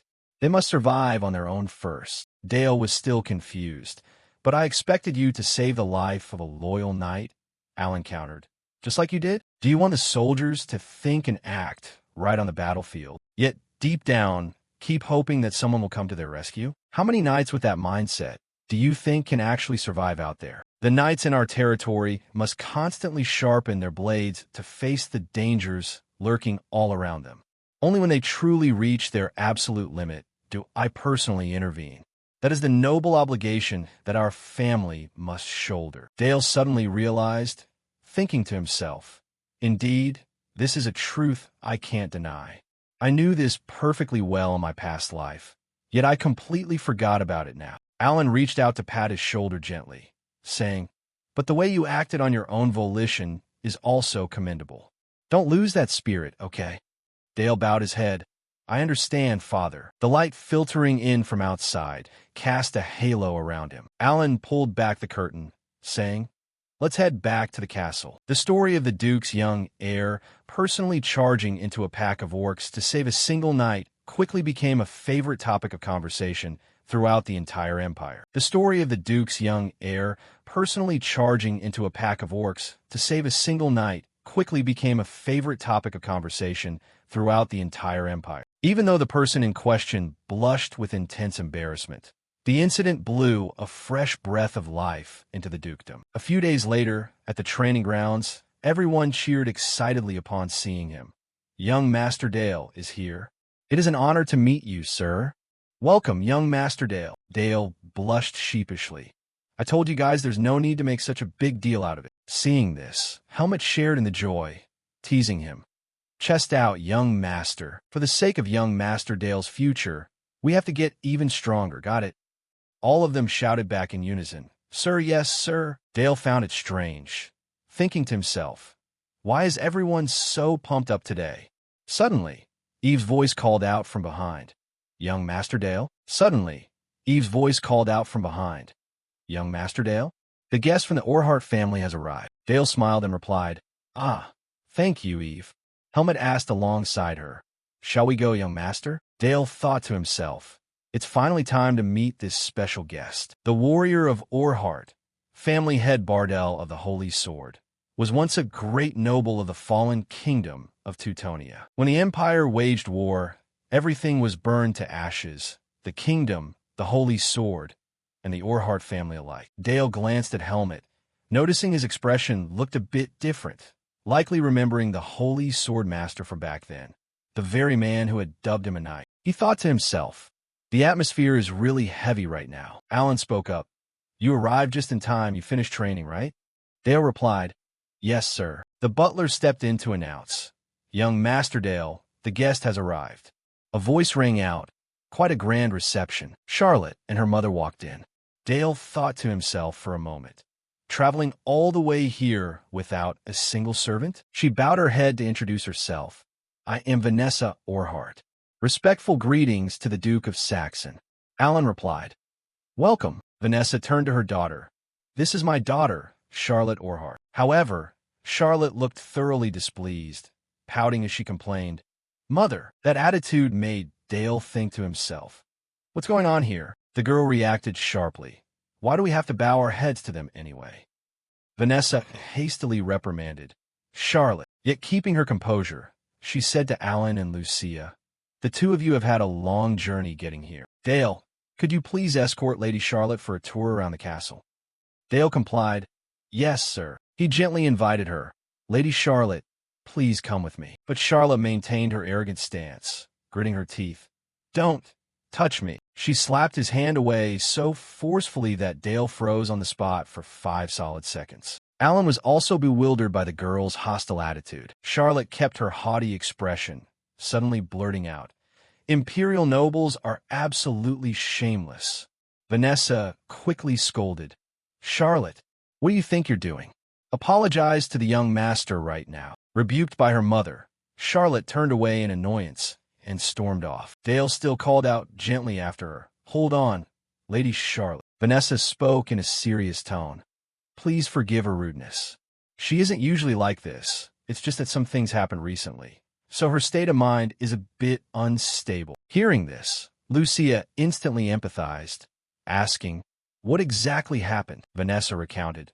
"Not long ago, Count Brandenburg became the new lord governing our lands. He is called a Holy Knight of the Empire, but his notoriety far outweighs his fame. There is a good reason people call him the Pig King. Rumor has it that to obtain a talented heir, he has spread his seed everywhere, even targeting my underage daughter. Fortunately, she escaped by the skin of her teeth, but that horrific memory cannot be erased." Vanessa desperately pleaded. "I only want to protect her, but I am merely a fallen noble with little power left. I beg the two of you to take Charlotte in as a maid for House Saxon, so that bastard can never lay a finger on her again." A while later, Dale caught up with Charlotte, calling out, "Lady Charlotte, do you even know where you're going?" Charlotte replied coldly, "I don't care." Dale thought to himself, "How do we end up right at the training grounds?" Suddenly, Charlotte turned around and asked softly, "Is your hand okay?" Dale cheerfully replied, "It's fine, don't worry about it." The girl suddenly grabbed the hilt of his sword, saying, "Good." Then, she abruptly drew the sword clean out of its scabbard, her face turning dead serious. "In that case, duel me." The sudden action caught Dale completely off guard, making him gasp. "What?" he thought to himself. "Where on earth is this suddenly coming from?" Charlotte still coldly pointed the sword toward Dale, demanding, "Duel me." Dale maintained his calm and said, "There has to be a reason first." She replied, "I've heard plenty of rumors. An absolute powerhouse who single-handedly wiped out 1,000 orcs just to rescue a fallen knight." Hearing the story told back to him, he felt too embarrassed to say anything. Charlotte asserted, "I will defeat you, the one hailed as peerless in the Empire, and prove to the world that I am stronger than you. Then I will prove that I can protect my family from that man." Dale asked curiously, "That man?" She spoke to clarify, "Count Brandenburg, the Holy Swordsman." She spoke to clarify, "Count Brandenburg, the Holy Swordsman. Sharing the same goal, she can make a fine ally, but first, this girl needs a reality check." He coldly turned his back and walked away, leaving Charlotte completely baffled. Then he turned back around, looking at her with disdain. "You're just an oblivious, ungrateful brat." Saying that, Dale drew his sword and commanded, "Come at me with everything you've got." Hearing this, she flew into a total rage. "I fully intended to." With that, Charlotte instantly unleashed a fierce, powerful attack. Yet, it was still a lightweight attack to Dale. He stood perfectly still, maintaining a rock-solid defense. Seeing this, she pulled her sword back and launched a different strike. Charlotte's face was filled with absolute determination, her eyes sharp and cold. Dale seemed quite surprised by her raw power. Charlotte suddenly realized something, thinking to herself, an instantaneous counter, blocking with the wrist, and signs of using aura that is flooding into the sword way too much for the body to handle. Just like mages generate mana through the circuits in their hearts, knights accumulate aura to push their bodies far beyond human limits. Dale thought to himself for a moment, she really is a true knight. She flashed a sinister smile, bringing her hand back as she prepared for a decisive finishing blow. The attack launched as fast as lightning, but Dale still dodged it effortlessly. The clash between the two turned incredibly intense. With a look of pure determination, she suddenly thought, "If I keep this up, I'll gain the upper hand. When I was born, my father was already gone from this world. But every single night, Mother would tell Charlotte stories about him. Mother said you must protect the family in father's stead as the proud daughter of the Holy Sword. Even when the kingdom collapsed and the family fell into ruin, Charlotte's sword never once wavered." Charlotte tensed up, sweat rolling down her face as a sudden thought hit her. Then why? She felt absolutely furious, thinking to herself, "I can't even land scratch on it." Charlotte kept unleashing wave after wave of attacks. Yet she couldn't shake the sudden feeling that something was fundamentally off. Charlotte once again lunged forward with every ounce of her strength. She thrust her sword straight toward Dale, but she still couldn't break through his defense. Charlotte questioned in her mind, "What?" Dale gently deflected with his blade, executing a smooth counterflick that sent her sword flying right out of her hand. Charlotte was completely stunned, a thought flashing through her mind. I'm the daughter of the Holy Sword, aren't I? The sword plunged straight into the ground. She spoke in utter disappointment. Why can't I win? Dale calmly followed up. Because you are not the Holy Sword. There is nothing wrong with being proud of being his daughter, but the current you can't protect your family from that guy. A holy swordsman's blade is 10 times stronger than mine. Hearing that, Charlotte regained her composure and blurted out, Then what should I do? What am I supposed to do? Dale said gently, I, Dale of House Saxon, swear upon my family name to provide patronage to the Orhart family until the day you are strong enough to personally defeat him. I and House Saxon will be your shield. Charlotte found it hard to comprehend, so she questioned back. Why would you? Dale explained smoothly. Because your blade is worthy. Therefore, it shall become my blade and the blade of House Saxon. She hastily wiped away her tears, speaking in a firm voice. How could I possibly refuse? I, Charlotte Orhart, swear upon the honor of a knight. Even if it sounds like a childish promise, that absolute resolve is more than enough to be considered a binding oath. That evening, in the Duke's office, per the request of the young lady of Orhart, Charlotte officially became a maid for House Saxon. Alan spoke up in surprise. I didn't expect her to accept it without a single shred of hesitation like that. Did something happen between you two? Dale answered honestly. We made a promise to each other, Father. I swore an oath to protect the Orhart family under the name of the Saxon family. He asked, You didn't just drop the family name out of pity, did you? He firmly replied, No, Father. Alan followed up. Then what do you want to gain from this? Dale expressed, the sole bloodline of the Holy Sword. Her talent is extraordinary. We have sworn an oath to each other, and what I want is for the new Holy Sword to be raised for our family. Alan, seemingly satisfied with his thought process, spoke up, Good. Dale thought to himself, the last bloodline of the Holy Sword is now under our roof. That's more than enough to give that Brandenburg guy a serious blow. Right at that moment, in the old capital of Teutonia, Malberg, a scream echoed all the way to the heavens. The wine glass was slammed hard onto the floor, shattering into pieces. Brandenburg roared in anger. Those ignorant, arrogant fools dare to strike first. The soldier replied, I'm sorry. He slammed his hand on the table and barked, Idiot! You couldn't even catch a single little girl? The soldier said, We sent assassins, but they died before they could even reach the Saxon estate. We suspect Charlotte Orhart herself took them down. Brandenburg closed his eyes tightly, his face twisting into a hideous expression. He walked out, thinking to himself, useless trash. Brandenburg gently placed his hand on the table, briefly flashing back to the moment he stabbed Dale in the back. He stroked the sword and spoke. Do you agree, Holy Sword Durandal, my lovely fiancée? Just wait for me a little longer. I will create your perfect heir, no matter the cost. He ordered a connection with the Thieves' Guild, sending men to the Duke's territory. Flashing a scheming smile, he declared, Pay whatever it takes. Just bring that Charlotte girl back to me. While adjusting to life at the Duke's castle, Charlotte diligently underwent rigorous training to become a maid, while also sparring daily with Dale. While adjusting to life at the Duke's castle, Charlotte diligently underwent rigorous training to become a maid, while also sparring daily with Dale. Holding his sword, Dale smiled confidently, of course. Holding his sword, Dale smiled confidently, of course. Helmet smiled gently, his eyes closing calmly. Well then, let's begin. Charlotte immediately clashed swords with Dale. His swordsmanship was incredibly proficient. Charlotte's face remained filled with fierce determination as she looked at him. He continuously unleashed a barrage of slashes at her. Despite the tense situation, Charlotte still managed to block the blows. Helmet watched the duel between the two intently, thinking to himself, a children's sparring match is already like this?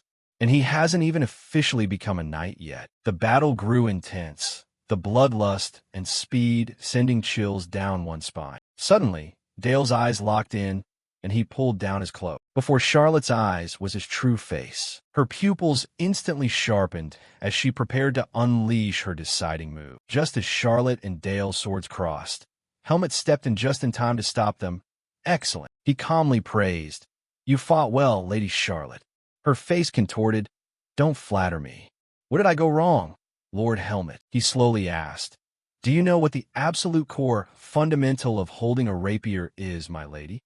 She shot back instantly. Thrusting, right? Helmet shook his head. No. The core is the feet. It's the footwork. Young Master Dale evaded the thrust and closed the distance. At that moment, you should have backed off to look for an opening. With a rapier, if you let your opponent force your arm to bend, its entire advantage is dead. The blade loses stability and accuracy completely vanishes. Honestly, you need to tear it all down and rebuild your entire foundation from scratch. Charlotte gasped in panic. What? Helmet continued. I've noticed it for a long time. Your stance and footwork are way too sloppy. She grimaced. That's because I've never had a proper teacher. Helmet slowly smiled. Well, you have me now. We'll fix that bizarre thrusting stance of yours too. Her face flushed bright red. Bizarre. He laughed out loud, gently patting her head. Just teasing. You're just too cute, my lady. Helmet slowly smiled. Well, you have me now. We'll fix that bizarre thrusting stance of yours too. The process of creating a mana ring is quite similar. One must feel the mana flowing in the heart, wait for a solid mana pathway to form, and then engrave that pathway into a complete magic ring. The problem is this process can take decades. Cephia asked in wonder, You've already completed the second ring? Dale nodded. Yes. In this world, mana rotation speed is measured in revolutions per minute. A one-ring mage usually averages 300 rounds per minute, meaning 300 revolutions per minute. My current stats. Ring 1 is at 2,000 revolutions per minute. Ring 2 is at 400 revolutions per minute. Opening a new ring requires at least 300 revolutions per minute, which means I've already met the conditions to open the third ring. Now that you have 2 rings, let's test it out. He reinforced a basic ice bullet, increasing the intermolecular bonds to enhance both its size and hardness, while simultaneously replicating a large caliber barrel to amplify the rotation count and firing speed. On the tip of Dale's finger, a targeting magic appeared, armor-piercing round. Power erupted violently as explosive energy flared brightly, spinning fiercely right at the center. The wall in front of them now had a massive hole blasted through it. Holy crap! Since when was firing an armor-piercing round this easy? Cephia clapped in admiration. You learned so fast, my lord. Dale bowed formally. It is all thanks to you, master. From rescuing the knights from the orcs to the growth of Charlotte, a child who knew how to use power properly. Dale was lost in thought, constantly thinking about her. Her talent was terrifying, yet it inspired trust rather than fear. Cephia hugged him, comforting him. You truly are my proud disciple. Dale's cheeks turned red as a beet. He thought anxiously to himself, this is a little too close, isn't it? Dawn broke over the courtyard of the Duke's manor, and Dale grimaced as he recalled. Master really caught me off guard earlier. She probably still views me as a kid. He couldn't focus anymore. Now was not the time. His expression turned serious again, back to training. Suddenly, a massive wall of ice appeared in the middle of the courtyard. A powerful flash of light erupted from Dale's palm. The blocks of ice turned into a barrage of flying bullets. Ice Magazine 0012. They transformed into smooth ice spheres, their crystals exploding to unleash a terrifying amount of energy. Dale stood firmly behind his ice shield and smiled. Next time, I'll try slug rounds. Suddenly, a distant shout broke the atmosphere. It was Charlotte, her face drenched in sweat. Are you training here too? Dale nodded. Yeah. What about you, Lady Charlotte? She softly replied. Just practicing the movement steps Lord Helmet taught me. Dale asked further. You really love swordsmanship, don't you? Charlotte looked a bit flustered. Huh? Oh yeah. For a few seconds, they fell silent. Then she spoke first. I'm sorry for acting so out of line before. I was way too rude to you, young Master Dale. He nodded. Yeah, I'll admit you were pretty rude, but I'll let it slide this time. Only this once, though. Charlotte instantly brightened up. Really? He nodded. Yeah. So stop being so stiff. She smiled gently. Okay. The two leaned against the tree trunk in the freezing weather. The weather here is great, Charlotte said. Even if you swing your sword until pitch black, your body cools right down. Dale looked at Charlotte's relaxed face and chuckled softly. Is that so? I didn't expect anyone else to think the same way. It's actually pretty nice. The sight of Charlotte and Dale talking together, looked incredibly heartwarming. Lucia smiled and said, "Time flies so fast. Our boy has already grown so much." Lai added, "They really look good together." Lucia nodded. "We need to keep an eye on them. It looks like exactly what I needed is already falling into place." A mother's duty is to guide her son to be honest with his feelings. Not long after, in the outskirts of the Duke's territory, the citizens bowed politely. "Thank you as always, my lady." Lucia smiled gently. "Think nothing of it. Please continue to take care of your health." In the slums, where beggars and the homeless lined the streets, Mother would often show up in person to hand out aid directly. Every week, she brought food, daily essentials, and job placement support. Dale looked at her and thought to himself, "Starting this year, Charlotte and I are tagging along with Mom too." Charlotte, on her end, came rushing over. "What's wrong, sweetie?" A young boy dressed in commoner's clothes yanked at her hand. "Please help me." Looking at Charlotte, the boy cried out desperately. "My mom is in critical condition." He kept sobbing uncontrollably, wailing loudly. "Please, you have to help me." Dale ran after Charlotte and the boy, thinking to himself, highly suspicious, getting her to ditch the escort knights, running into a complex maze of alleyways, not asking an adult for help, but specifically targeting Charlotte. That's more than enough red flags. A silhouette on the rooftop was watching Dale running down below. He caught sight of the person. That guy was from the Thieves' Guild, probably sent by the Holy Swordsman. "I knew it. Their target is Charlotte. But this is a bit too obvious, isn't it?" The boy stopped and said, "Wait here a second. I'll go call my mom out." Charlotte hesitated. "Huh? Oh, okay." Suddenly, a man stepped out slowly, wearing a shady smirk. Well, we're noble kids wandering into a dangerous neighborhood like this anyway. We only have business with that little lady over there. I'd advise you to just shut up and go home, young master, unless you want to get hurt playing hero here." Dale laughed out loud. "I, Dale Saxon, have sworn to protect the daughter of the Orhart house from thugs like you." The crook chuckled mockingly. "Well, look at Mr. Chivalrous over here. But looking at the situation, kid, you'd be much better off if you knew your place. Sounds like you need life to beat a little experience into you." Charlotte turned around in fear and whispered, "Dale, I didn't bring my sword." He smiled reassuringly. "It's fine, don't worry. This is the perfect chance to test out the Shadow Garment's new move under the guise of legitimate self-defense." The entire gang of crooks rushed in from all directions. Dale quickly channeled his power, sweeping them all into a vortex. "Win!" The crook screamed in anger. "Dodge it, you idiots!" Dale smirked internally. He reacted fast. His level must be pretty high. Dale smirked internally. He reacted fast. His level must be pretty high. The entire gang was sucked in with no way out. Everything went exactly according to Dale's calculations. The entire gang was sucked in with no way out. Everything went exactly according to Dale's calculations. The move. A hint of fear appeared on the crook's face as he witnessed his men being effortlessly taken down one by the vortex. What is he doing?" Suddenly, a giant man rubbing his stomach appeared behind Dale, growling, "So hungry, I'm so starving." The people trapped in the vortex screamed in terror. It was a zombie. The crook roared. "What are you standing around for? Kill him now." He gnashed his teeth in fury. Even if he's the son of the Duke of Saxon, he'll still die if he takes a single slash. He planted his feet and leapt, moving so fast that his silhouette vanished completely. A green light shot out from his palm.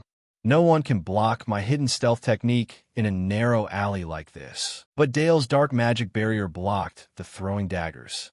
Damn it! He ground his teeth in shock, gripping his sword as he dove down from above. The barrier suddenly tore open a small rift. Spheres of water shot out continuously like a twin 0012 magazine gauge, flying at a terrifying speed, piercing through his body as blood splattered everywhere. Charlotte, hiding behind the wall, watched Dale anxiously. The giant went into a frenzy, devouring the remains of the crook's men. Dale watched as the leader still struggled to stand. He didn't die from just one shot. Aura users are incredibly durable. Blood poured from the crook's mouth, but his eyes remained sharp. Not over yet. The moment the words left his mouth, Dale's dark power sliced his body to pieces. The giant continued to frantically dig his sharp nails into human flesh, blood pouring down like rain. Hungry, so hungry, Dale coldly withdrew his dark power, turning towards Charlotte, who was cowering in the corner of the wall, terrified. "Are you all right?" She stammered, "No." The last remaining thug ran over, just witnessing his allies being completely wiped out. The moment he took a step, a flash of blue light pierced his ankle, freezing him solid on the spot. He screamed in agony, collapsing and thrashing on the ground. "Ah, help! I'll tell you everything I know." Dale spoke sternly. "Everything you know?" He stammered, "Yes. I'll talk, so please." Suddenly, the moment he finished speaking, a water sphere pierced right through his forehead. Dale looked at the corpse, completely bored. "I've lost interest anyway." The last remaining man from the Thieves' Guild was also easily eliminated by Dale. Charlotte looked around at the scene, saying in fear, You don't need to say anything more. This is the true face of the Saxon family that people fear, and it is also the power meant to protect me." Dale stepped closer, asking softly, "What does it look up close? Are you scared?" Charlotte nodded slightly, but immediately smiled, "A little, but it's okay. You fought to protect me, right? I've already knelt before you once. I made up my mind on the day of that oath. Since your family has become my shield, then one day I will raise my sword for you. Thank you for showing me what a real future looks like. I will keep getting stronger and stronger." Dale's expression turned to shock at those words, the look in his eyes shifting completely. Part of the reason he took Charlotte in was due to his lingering regret over Bardell from 24 years ago. He slowly extended his hand, gently placing it in front of her. Dale smiled, thinking to himself, "So Charlotte choosing to become my sword." She smiled happily, her cheeks flushing red, as she reached out to grasp his hand. To Charlotte, that gesture carried a much deeper meaning than Dale could ever realize. At the exact same time, inside the estate of Count Brandenburg, the old man was throwing a massive tantrum. Brandenburg's expression was incredibly hideous. "Damn it, I know inviting a newly appointed count here is a stretch, but I must summon you to the Saxon ducal territory," Alan said sternly. "Please maintain the mutual respect between our houses and do not refuse this invitation." The old man roared in fury. "This is a summons from the Black Duke to hold us accountable. Even a great holy swordsman cannot defy this order." A few days later, at the Saxon ducal castle, Alan sat on the main throne, speaking slowly. "I'm pleased that the Count has made the effort to come all this way." Brandenburg, terrified, kept his eyes locked onto him without looking away. Alan continued, "I didn't expect you to arrive so early. Forgive the modest reception." Brandenburg awkwardly placed a hand over his chest. Nothing is more urgent than the summons of the Duke himself. His eyes darted toward Dale and Charlotte standing behind him. Following the commotion in the ducal territory, an air of anxiety was spreading across the empire, especially considering it was a kidnapping in broad daylight. "I believe I know the reason you call me here.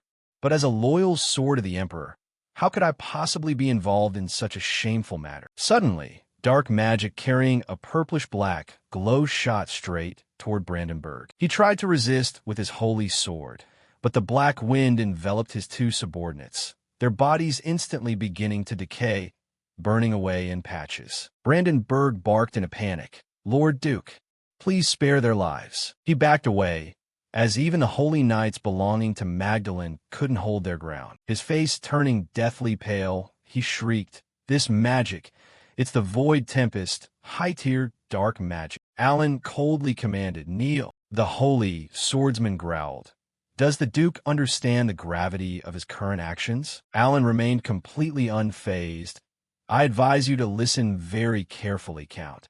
There won't be a warning a second time." Brandenburg ground his teeth, but his knees ultimately buckled. He thought to himself in terror, "Damn it, even if the Black Duke has his reasons, I never expected him to go this far." Alan spoke clearly and powerfully. "You already know I summoned you here for the peace of the Empire. But if you dare touch a child of the Saxon house again, I will wipe out every last trace of the Brandenburg family. Engrave this deeply into your heart. You must be exhausted from the long journey. Count, go rest and warm yourself up." He kept his head lowered, muttering in a low voice. I am deeply grateful for the Duke's generosity, but unfortunately, the situation does not allow me to remain in your territory any longer. Alan nodded, understood. Then I pray for your safe journey back. Dale stood in the back, wearing a sinister smile. What his father had just delivered to Brandenburg, one of the Emperor's most loyal retainers, would become the spark that would turn the Empire into a blazing torch. Right now, it was just a tiny ember, but before long, the flames would erupt, and their duty would be to take the Holy Swordsman's head. When the entire world learned that the Holy Swordsman was forced to kneel before the Black Duke, the very pillars of the Empire would shake. In his private office, Alan boldly pulled off the cloth cover, revealing what lay beneath. Cephia asked hesitantly, "This is," Alan explained, "the corpses of the Thieves' Guild members who attacked Dale." Cephia's face turned stark white. All of this. Dale did this. The bodies lay scattered, riddled with holes, their internal organs strewn everywhere. For the first time in her life, Cephia doubted her own teaching methods. Alan spoke slowly. "As you can see, guiding Dale's extraordinary talent down the right path requires your wisdom, Cephia.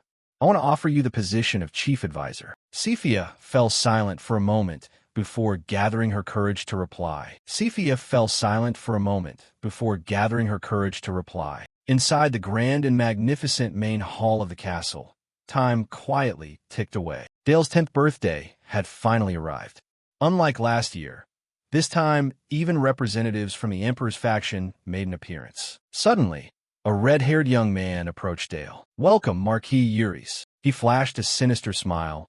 "A pleasure to meet you, young Master Dale." A moment earlier, inside the grand and magnificent main hall of the castle.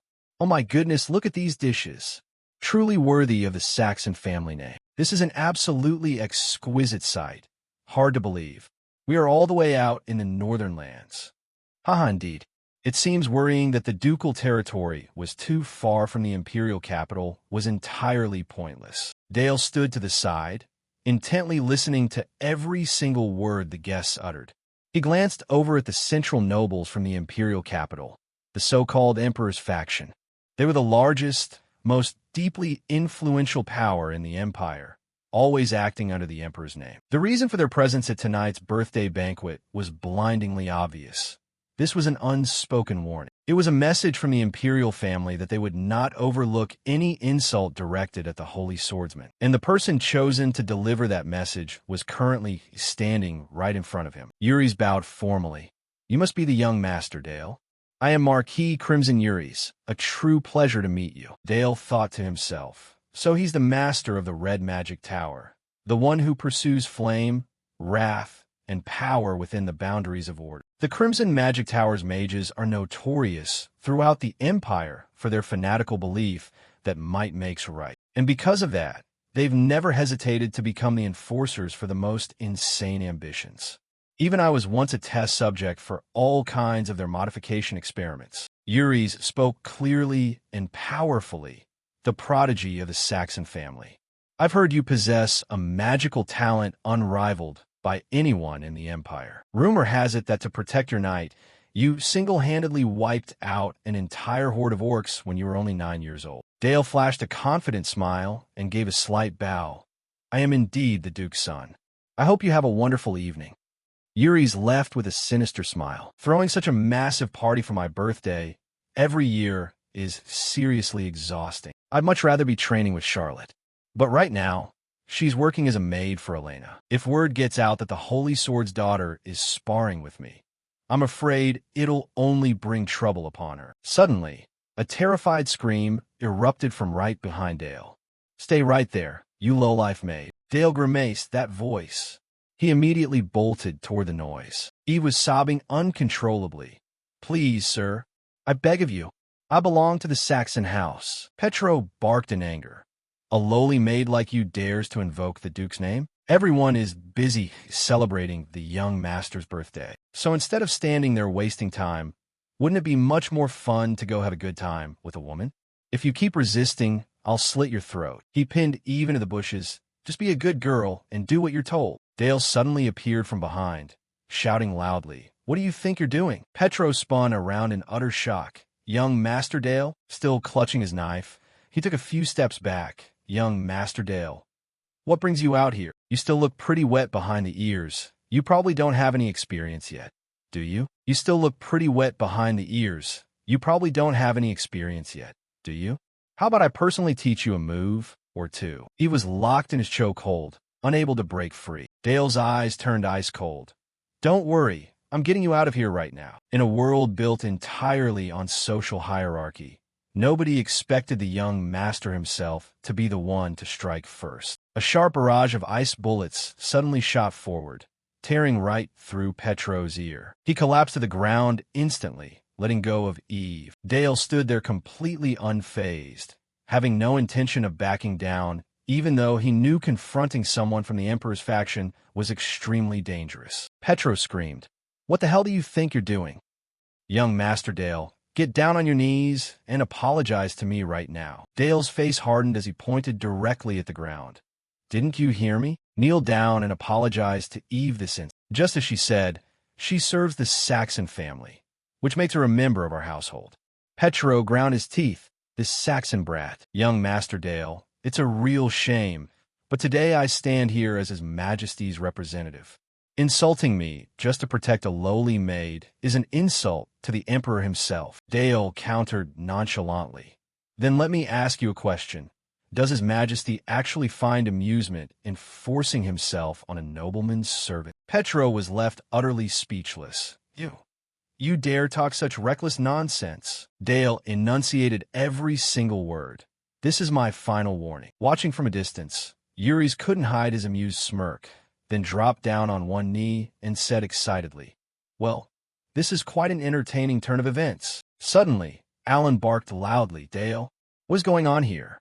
Dale replied, "This man was attempting to assault a maid of the Saxon house." Petro hastily chimed in, "Yes, Lord Duke, the young master completely overreacted." Dale refused to back down, shouting over him, "Did I give you permission to stand up?" The distinguished guest from the imperial capital bare the heavy responsibility of acting on His Majesty's behalf. Yet this man dared to commit such a disgraceful act, attempting to violate a lowly maid, personally dragging His Majesty's honor through the mud. Therefore, I could not just stand by and watch without handing out a punishment. Yuri suddenly burst into a loud laugh.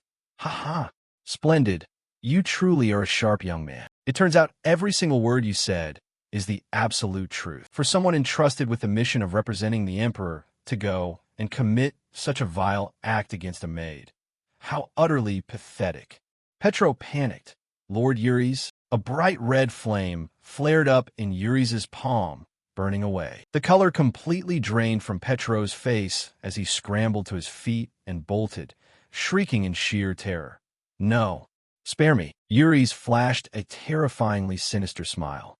A vortex of fire shot from his palm, swallowing the fleeing Petro whole. He was consumed by the sea of flames, screaming in agony. "It hurts. It's too hot." Yuri slowly turned to Dale. "You're absolutely right.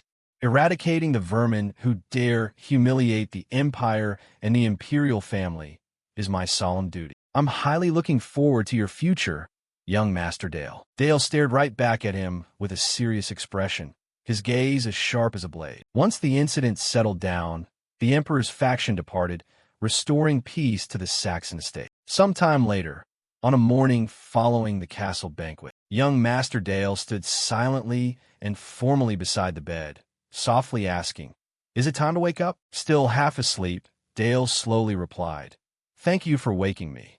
She bashfully responded, "Think nothing of it, sir." He followed up, "Is there something you want to say?" "If hesitated, thank you. Being able to serve you is my absolute honor, young master." Dale thought to himself, did she really hesitate just to say that? I've lived in 2 worlds now, but this kind of affection still feels so foreign. I guess I'll just have to get used to it. His expression relaxed, and he gave a bright smile. "Thank you. Eve is the eldest child of the Saxon house. I understand the weight of our name, and I will exploit it to its absolute limits, as long as it brings the Empire's downfall." Alan spoke up sternly. "You're highly intelligent, Dale, but your recent behavior seems rather strange." His expression remained completely unfazed. Why would you say that? Dale responded slowly. If the otherworldly hero and the holy swordsman Bardell hadn't perished together in that battle, then the next place the hero's sword would have pointed would be the Saxon ducal territory. Alan was taken aback by the words his son had just uttered. This statement was far too blasphemous. He questioned him sternly. How can you be so sure of that? The shift in Dale's attitude was because he had caught wind of the Empire's conspiracy against the Saxon family during his past life. The Empire had discarded the hero. They were terrified that once the chains of that golden gift snapped, the rabid hound would turn on them. Even though the otherworldly hero had defeated the Demon King, the Empire still refused to pull the evil forces out by their roots within the Demon King's territory. On the contrary, they issued an insane decree to transform the Demon King's land into imperial territory, unilaterally forcing our family to make the sacrifice while handing that exact plot of land over to you, Father. Until the darkness on that land is completely purified, our blood will only continue to spill. Furthermore, to the people inside the Empire and beyond the northern borders, our Saxon house is viewed as a dark family. Just like the way they threw away the hero, they will attempt to eliminate internal threats, meaning anyone inside who poses a danger to them. Alan questioned, throwing away the hero. Dale cut him off, answering, "This is merely a deduction and argument I've pieced together from the records I've read. Logically speaking, nothing fits better. Nominally, the hero died an honorable death after the battle with the holy swordsman Bardell. It's completely natural to be surprised. After all, very few people actually know the truth behind the hero's demise. If my hypothesis is correct, then the Empire is nothing more than a giant looking to crush all the smaller nations." He stared straight at the boy, lost in thought. The child's wisdom was far beyond his years. "Then how do you think the Saxon family should act?" He answered slowly, "The Saxon family cannot coexist with the Empire." Suddenly, Dale's expression darkened as he emphasized, "Therefore, we must destroy the Empire." The atmosphere inside the office became suffocatingly tense. Alan lowered his voice. "Do you even realize what you're saying, Dale?" He replied casually, "I don't mean we should raise an army and go to war right this second." Dale pondered for a moment before proposing, 10 years from now. He asked back in surprise. 10 years. He explained, "Right now, resistance groups across the continent are pushing for independence. Even vassals like you, the Duke of Saxon, are terrified that the Empire will turn its blade against them. The economy is collapsing, and banditry is running rampant every single day. And even though the treaty to unify the 7 continents has concluded, the aftermath of the war is only getting worse. By then, we will need to have built up a force capable of protecting our house from the Empire. We will back the resistance factions across the regions, and I have already mapped out the strategy to bring down the Empire." By the time the sun dipped below the horizon behind the magnificent castle, Dale wrapped up his explanation and asked, "What do you think, Father?" Suddenly, he just wore a sinister smile for a moment, remaining silent. Then Alan burst into a loud laugh. "Your talent truly knows no bounds. I am confident that you see a vision that I cannot. Spoken like a true son of mine. From this day forward, you won't just be the eldest son of the Duke or a mere 10-year-old child. I will officially recognize you as my heir. You will lead the Saxon house." The boy looked taken aback. "Father," Alan said softly, "as the head of this family, I will listen to and value your words." He smirked internally. He had been waiting for this exact day for a very long time. The moment he possessed enough leverage to wield the authority of the Saxon family with his own 2 hands, he smiled and continued, "Don't hold back, Dale.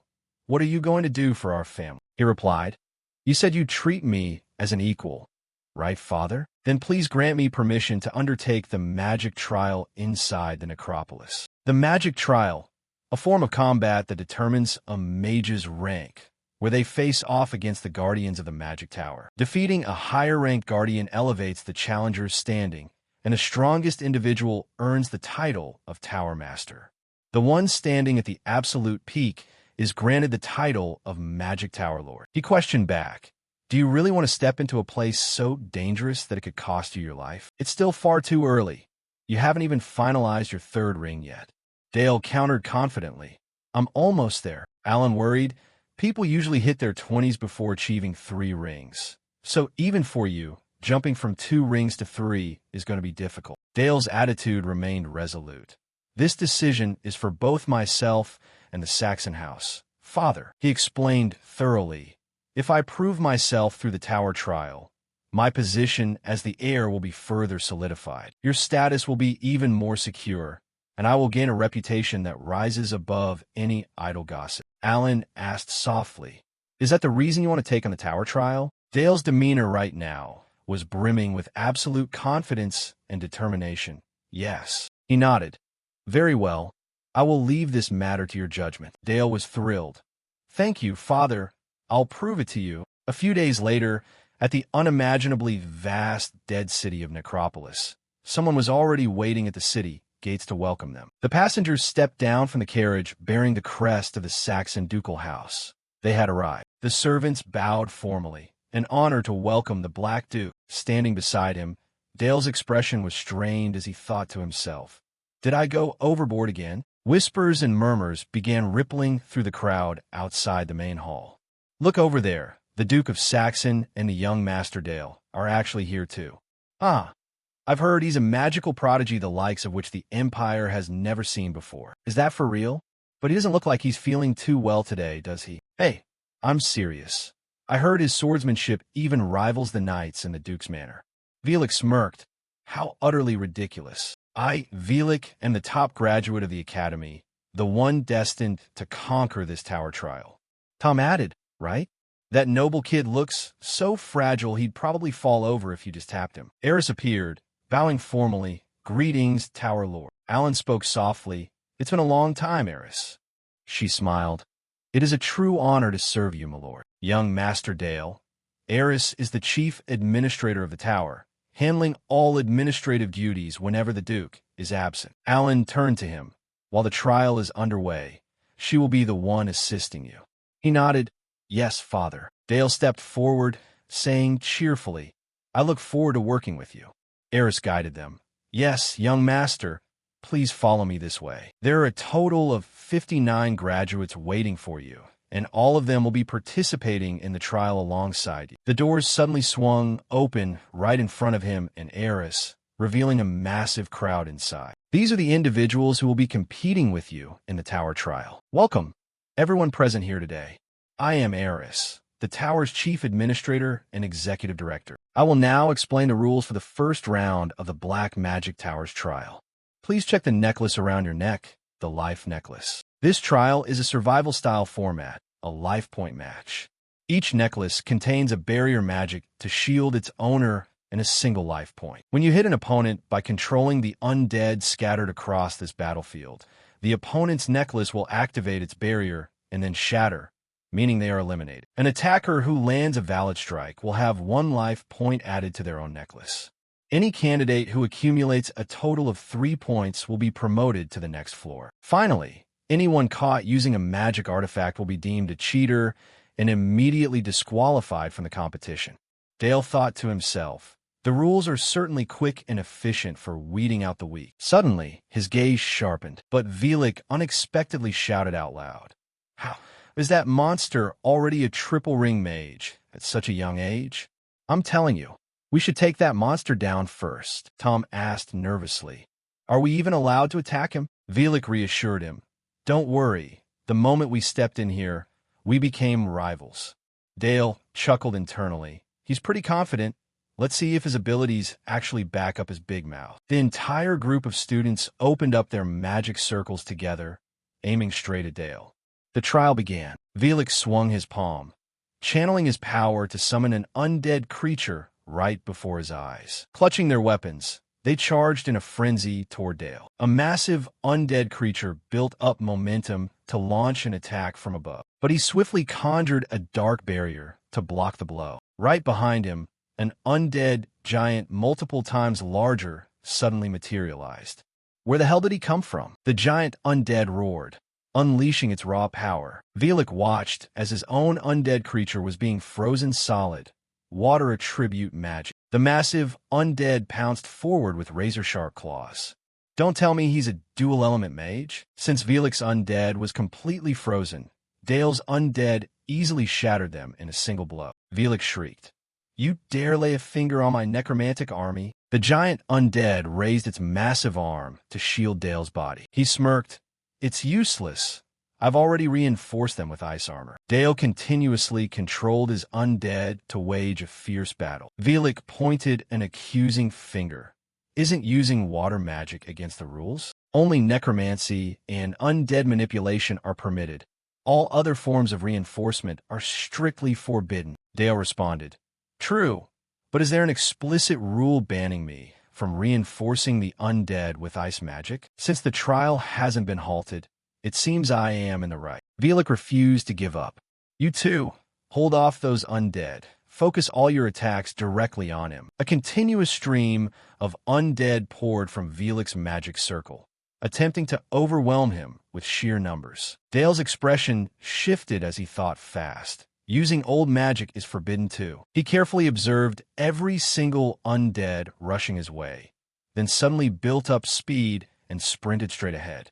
This is the only way left. Moving at a blistering speed, he easily broke through the encirclement. Showing absolutely no fear, Dale charged straight into the thick of the undead crowd with supreme confidence. In the blink of an eye, he evaded every single incoming attack. Gripping his sword tightly, he disarmed them, then used his mana-infused fist to shatter the undead creature's arms. He swiftly snatched up one of their massive weapons, planting his feet firmly as he swung the blade back in a fierce counterattack. Tom panicked in utter disbelief. No way.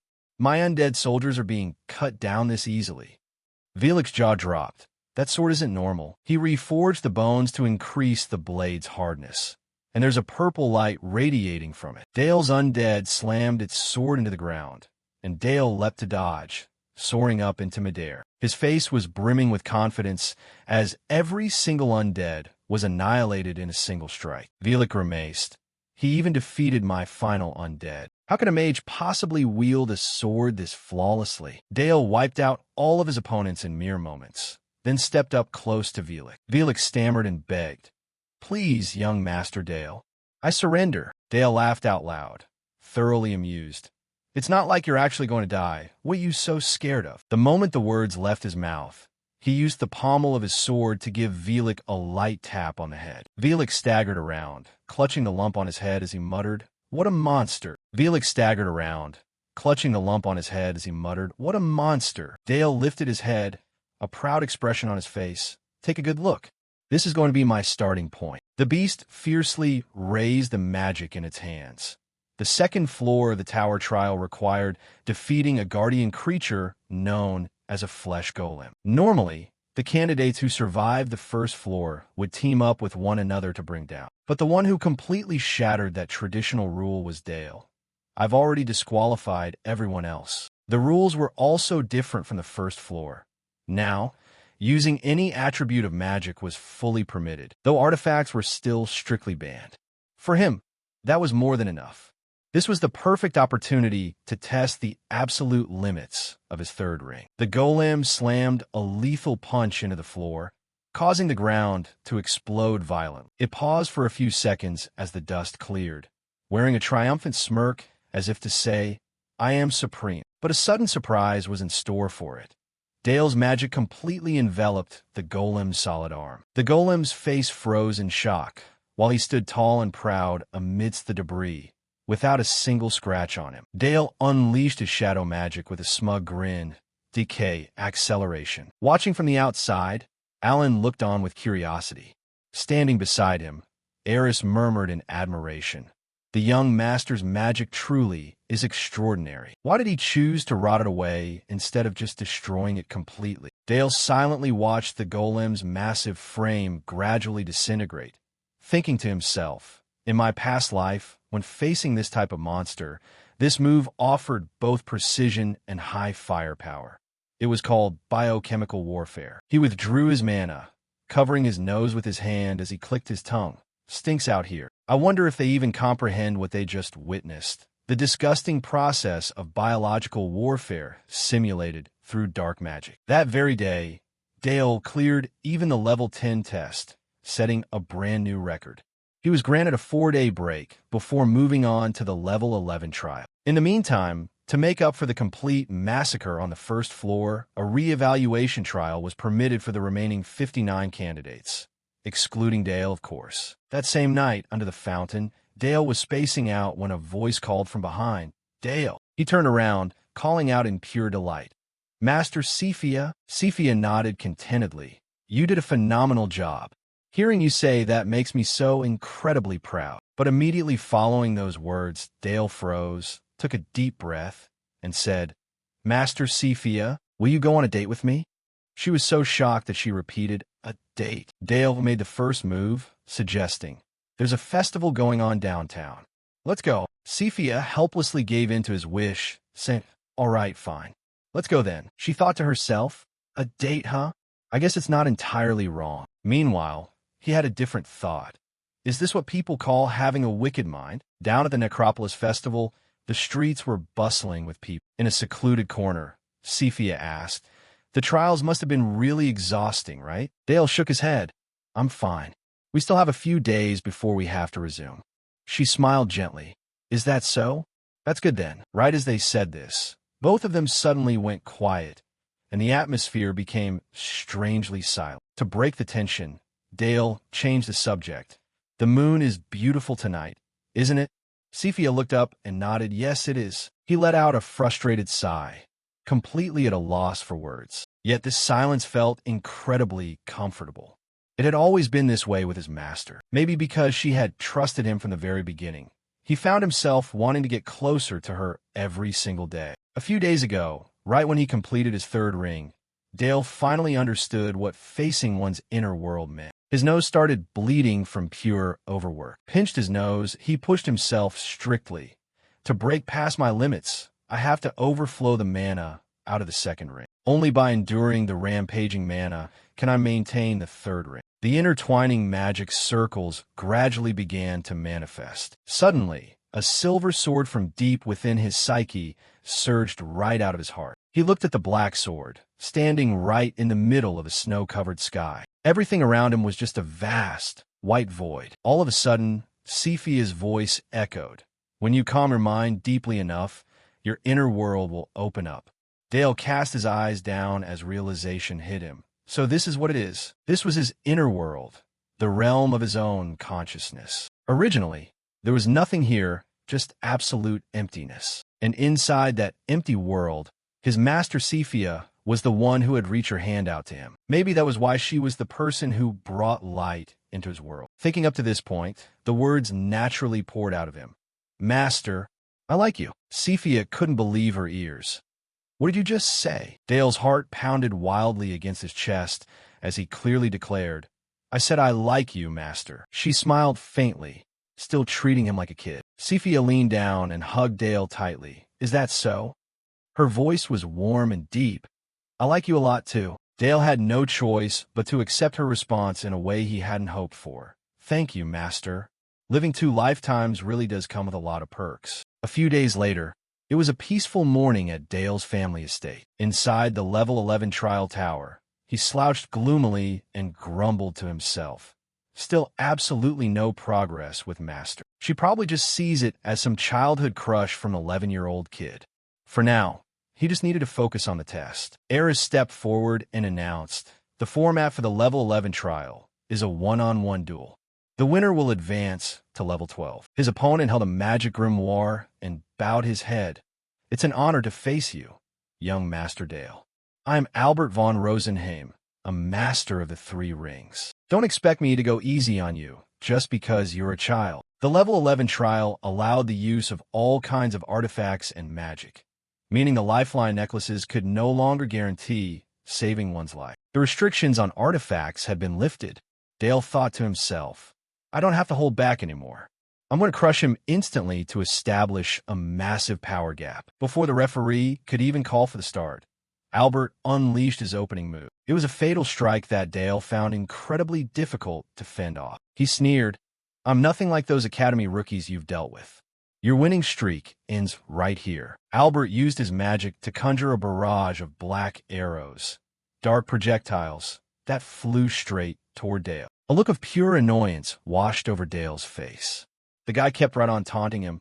"Let's see how you block this one." With that, Albert von Rosenheim fired the entire volley of dark projectiles right at Dale. He continuously dodged every single strike, finally slipping out of the danger zone. Dale was furious because the guy was playing dirty, technically attacking even a second before the referee's signal counted as a foul. But the judges stayed quiet since they wanted to see his true limits.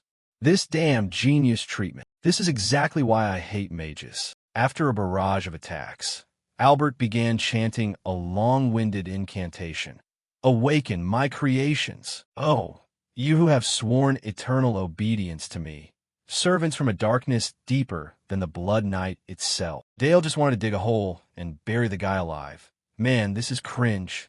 What kind of itchy-eared incantation is that? But he had to admit, this guy was way stronger than the usual rookies. Dale continuously dodged the incoming strikes from the shadow minions. Albert ran a hand through his hair, striking a pompous pose. How long do you plan on dodging? Do you really think you can beat me like that? As the henchmen rushed him, Dale couldn't just stand around anymore. His magic erupted, and in the blink of an eye, he blasted all of Albert's minions right back to where they came from. Albert smirked, thinking he had the win in the bag.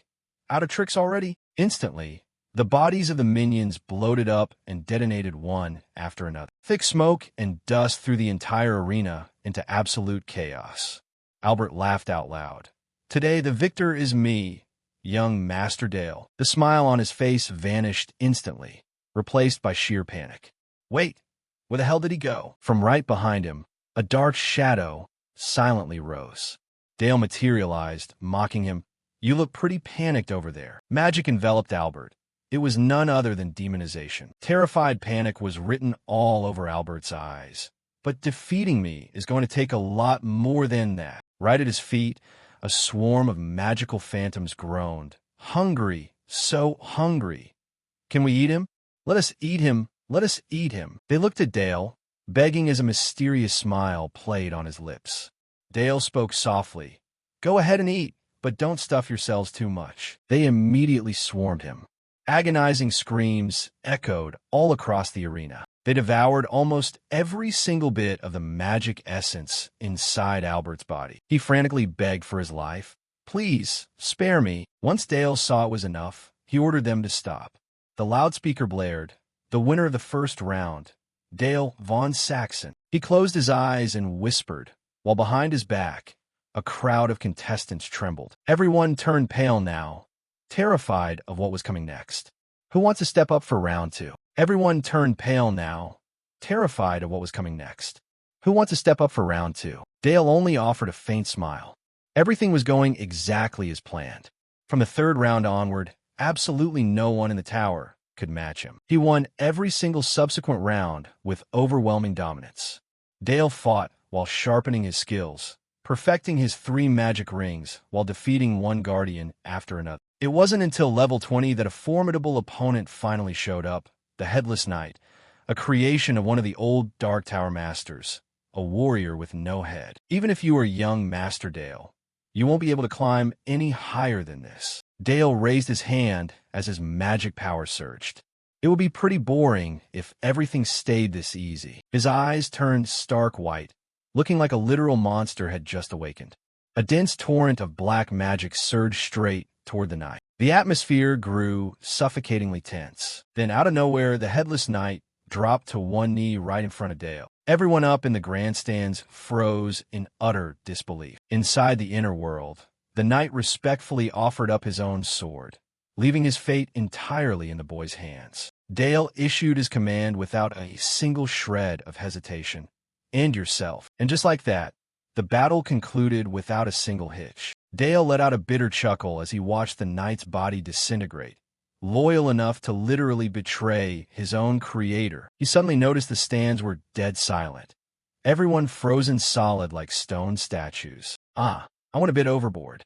I just want to show off a little bit. Without overthinking it, Dale turned around to leave. Even though I could keep going, there are limits you shouldn't cross. Up ahead is a place that even monsters fear. He stepped through the exit, the pathway meant for those who threw in the towel or reached the peak. The crowd behind him whispered among themselves. Where is he going? Isn't that the exit? Why is he giving up already? Dale only muttered to himself. That's enough. And with that, Dale's trial officially came to an end. Outside, all the students, tower masters, and nobles had lined up neatly to welcome him back. The Magic Tower Master made a personal appearance. An entire Dark Tower stood at strict attention like a military review. One by one, they bowed their heads to express absolute loyalty to the Saxon father and son. Thanks to Dale's unparalleled performance, the Duke's banner flew high once again across the entire Northern Territory. No one dared question the power of the Dark Duke and his future heir anymore. A few days later, up in the northern part of the empire within the Saxon ducal territory, the knights were putting all their effort into wiping out the entire monster horde. In just a single charge, they had pretty much wrapped up their mission. As they attacked, they chanted their slogan, "For young Master Bedell, for the House of Saxon." Because he had successfully conquered the Trial Tower, the Duke of Saxon appointed Dale as the commander of the Orc Extermination Squad. Wherever his monster hunting unit went, the monsters were completely wiped out. That was a mission not many 10-year-old kids would ever be given, yet absolutely nobody doubted Bedell's leadership abilities. Just like that, the heir of the Dark Duke gradually began unifying the North. Early the next morning, a few days later, back at his family estate, Dale stood formally to deliver his report. "Lord Duke, we have successfully eliminated 145 orcs." Alan cut straight to the point. "Were the cavalry casualties?" Based on the data, he reported 3 men were lightly injured, with 0 fatalities. Alan pressed further to confirm. "Did you use protective magic on them?" Dale replied immediately, "No, this is entirely the achievement of the swords of House Saxon." Once the business was done, Lord Helmet, who wasn't one for casual compliments, noted, "Well done." Instantly, Helmet turned to brag to the Duke. "Lord Duke, young Master Dale has truly grown accustomed to commanding a large cavalry regiment." Dale modestly waved his hands in dismissal. "It's all thanks to Lord Helmet's guidance." He looked back at the past few months with a rush of excitement. Uncle Helmet had taught him swordsmanship, tactics, and military strategy. Helmet had pinned all his hopes on him. At this rate, it wouldn't be long before the young master could lead a territorial war himself. Despite his excitement, Dale always waited patiently. A territorial war, huh? I'm definitely looking forward to the next stage. A moment later, Charlotte swung her sword as if she were in an actual duel. Her opponent this time around was none other than Dale. Charlotte continuously unleashed powerful spinning sword strikes, but unfortunately, he managed to dodge them right in the nick of time. Not stopping there, Dale maneuvered around so swiftly that she was caught off guard and couldn't react in time. A second later, Charlotte managed to swing her blade just in time to parry his thrust. The two battled from one end of the yard to the other, neither giving an inch. For a split second, Charlotte almost landed a hit on Dale. He offered a word of praise and encouragement. "You've improved a lot." Charlotte looked visibly annoyed, refusing to accept the praise. "Still can't compare to you." Dale laughed out loud, teasing her further. "Did I tease you too much?" Charlotte was too exasperated to even bother arguing. After all, he was already a 3-ring mage and had even cleared past level 20 of the tower. Since then, everyone's been going young Master Dale this and young Master Dale that. Don't they ever get tired of it? Seriously? Seeing her like this, Dale tried to comfort her. "Don't worry, you'll get stronger too." Hearing that, Charlotte's face flushed bright red. Dale thought to himself that she was only 10 years old after all, and Charlotte was already outstanding by any standard. Even though Charlotte was incredibly embarrassed, she still maintained a proud front. "Hey, don't go treating me like a kid." Dale corrected her. "But you are a kid. And so are you." Dale pointed at himself. "Me? I'm already grown up, you know." She waved her hand back and forth dismissively. Yeah, whatever, forget it." Very quickly, their sparring match came to an end. Now, young Master Dale and Lord Helmet sat across from each other, setting up the chess pieces on the strategy board. Today's lesson caught Dale's attention. The hammer and anvil tactic. This is when the cavalry is deployed on one or both flanks of the enemy. As if anticipating the outcome, he spoke up immediately. "The key is for the cavalry to punch through the enemy's flank and encircle them." Helmet nodded. "Exactly. The hammer and anvil tactic gets its name because it's like placing iron on an anvil and striking it with a hammer. This is a strategy that relies heavily on the cavalry." Dale rubbed his chin in thought. Indeed, This is only feasible when you have dark cavalry. No matter which world it is, the way of fighting remains pretty much the same. He suddenly remembered, oh right, how is Charlotte's training coming along? Helmet rubbed his chin, thinking for a moment.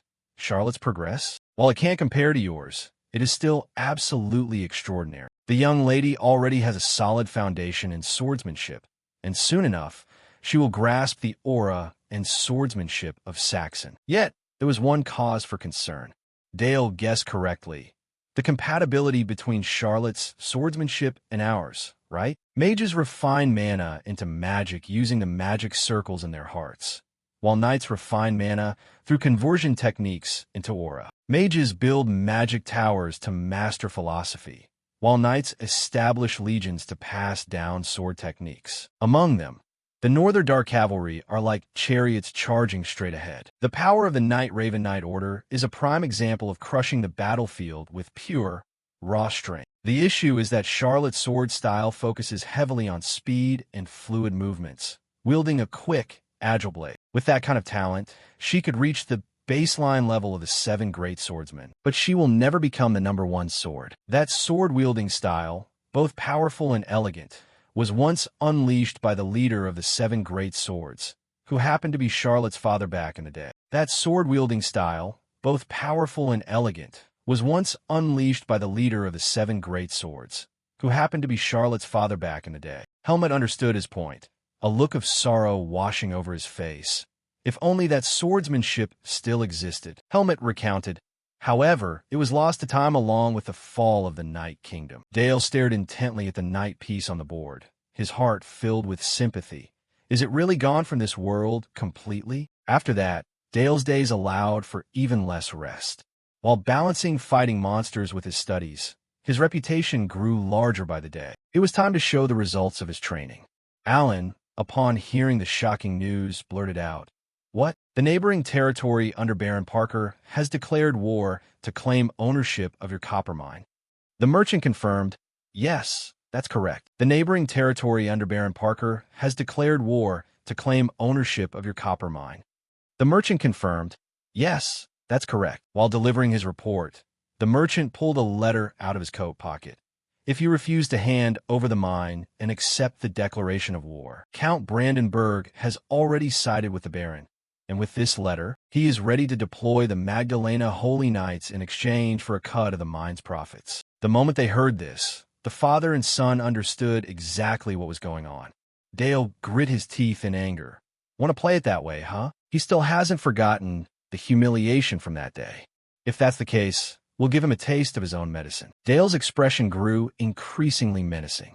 He thought to himself, "Count Brandenburg, you really think you can play this kind of game?" Ever since that day, he must have thought of nothing but wiping away the humiliation he suffered at the hands of the Dark Duke. But launching a direct, full-scale territorial war would obviously be too difficult, which is why he picked a border region, a place where it's hard to intervene directly to handle everything. He cursed quietly under his breath.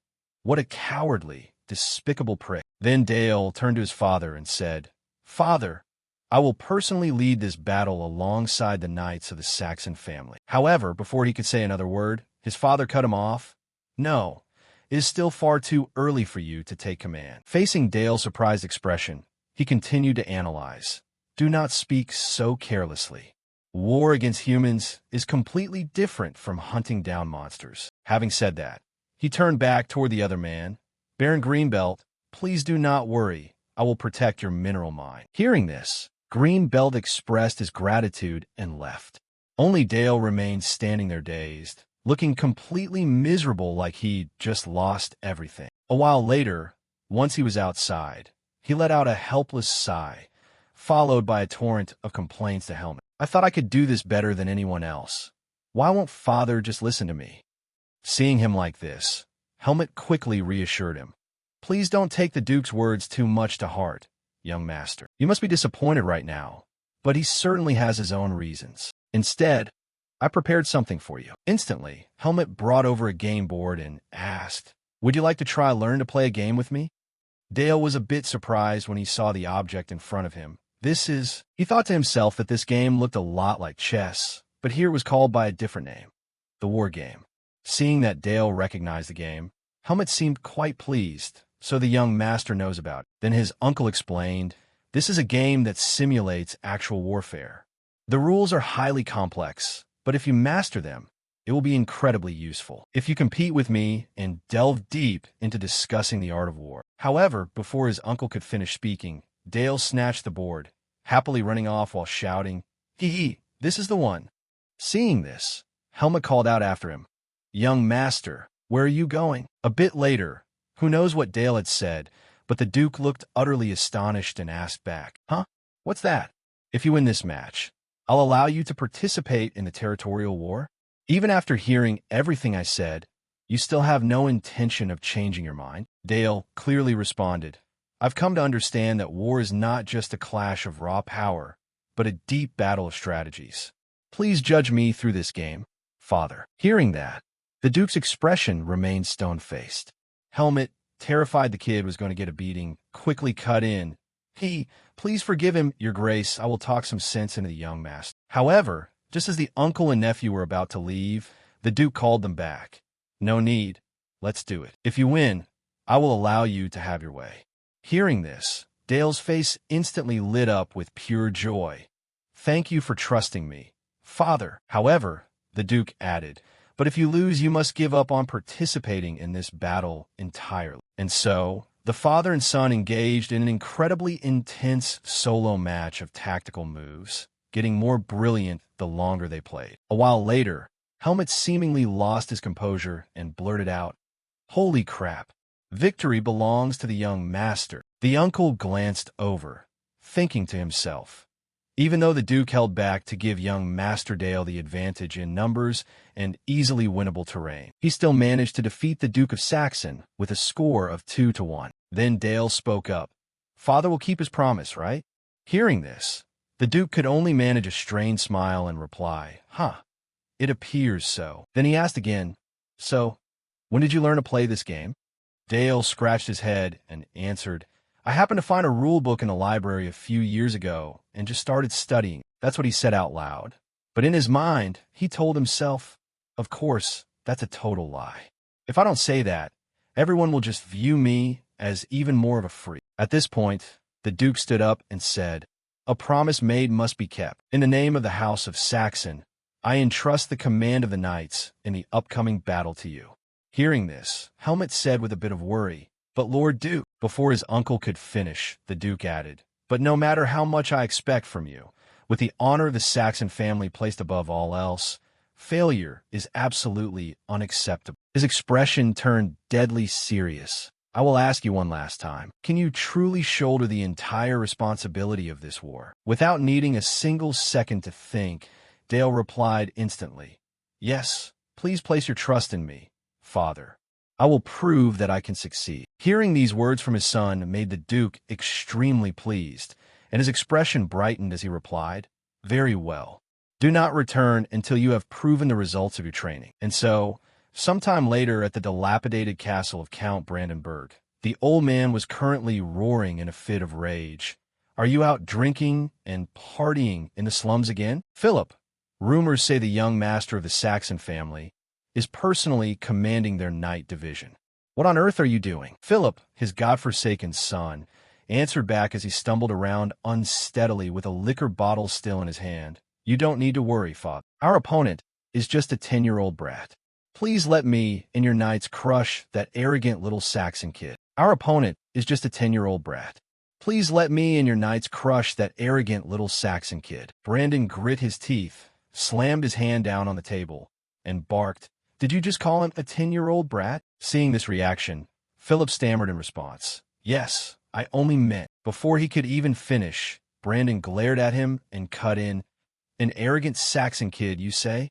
He is a monster that you wouldn't even be qualified to touch the hem of his cloak, even if you had 100 years. You useless insect. You're pathetic compared to a 10-year-old kid." Then the old man thought to himself, "I really should have secured Charlotte much earlier." At this point, Brandon continued, "For this battle, I will hand over the command of the knights to you." Philip replied jubilantly upon hearing this, "Yes, I understand, father." Seeing his attitude, Brandon roared again in anger, "What are you so happy about? You are completely useless on the battlefield. These words irritated Philip, making him quickly ask back, I don't get what you mean by that, father. Brandon immediately explained, the entire war will be commanded by Milvas. You are only there in name. Then he barked an order, Milvas, take Philip out of here immediately. Watching his son being dragged away, the old man thought bitterly to himself, damn it, if it were up to me, I would have taken the field personally, but one cannot go all out against a child. Could all of this have been part of your calculation from the very beginning? On the other side of things, Dale was absolutely gloating now that he had finally managed to win over his father. Everything went smoothly until a few days later at Greenbelt Castle. Green was living up to his name, turning pale as he stared straight ahead. As the horses came to a halt, the person carrying the heart stepped down. Everyone shouted in unison, It is an honor to meet you, young Master Dale of the Saxon family. Green immediately asked with concern, You must be exhausted after such a long journey. However, the reality was that the knights of Greenbelt Castle were deeply skeptical about Dale's arrival. They kept whispering among themselves, Oh my God, he really is just a kid. I doubt he even knows how to hold a sword. But rumor has it he's a genius, so let's just wait and see. Turning back, Green continued, Having you here, young master, makes me feel much more at ease. Dale politely replied, Thank you, Baron Greenbelt. Though he acted confident out loud, Baron Green's mind was an absolute mess right now as he anxiously told himself, I can't believe they actually sent a 10-year-old boy. Even with the Dark Cavalry escorting him, he is still way too green to have full command. Then Green added, First, please join us for a welcome banquet prepared inside the castle, young master. However, Dale rejected him flatly. No, we don't have any time to waste. These words left Green utterly incredulous.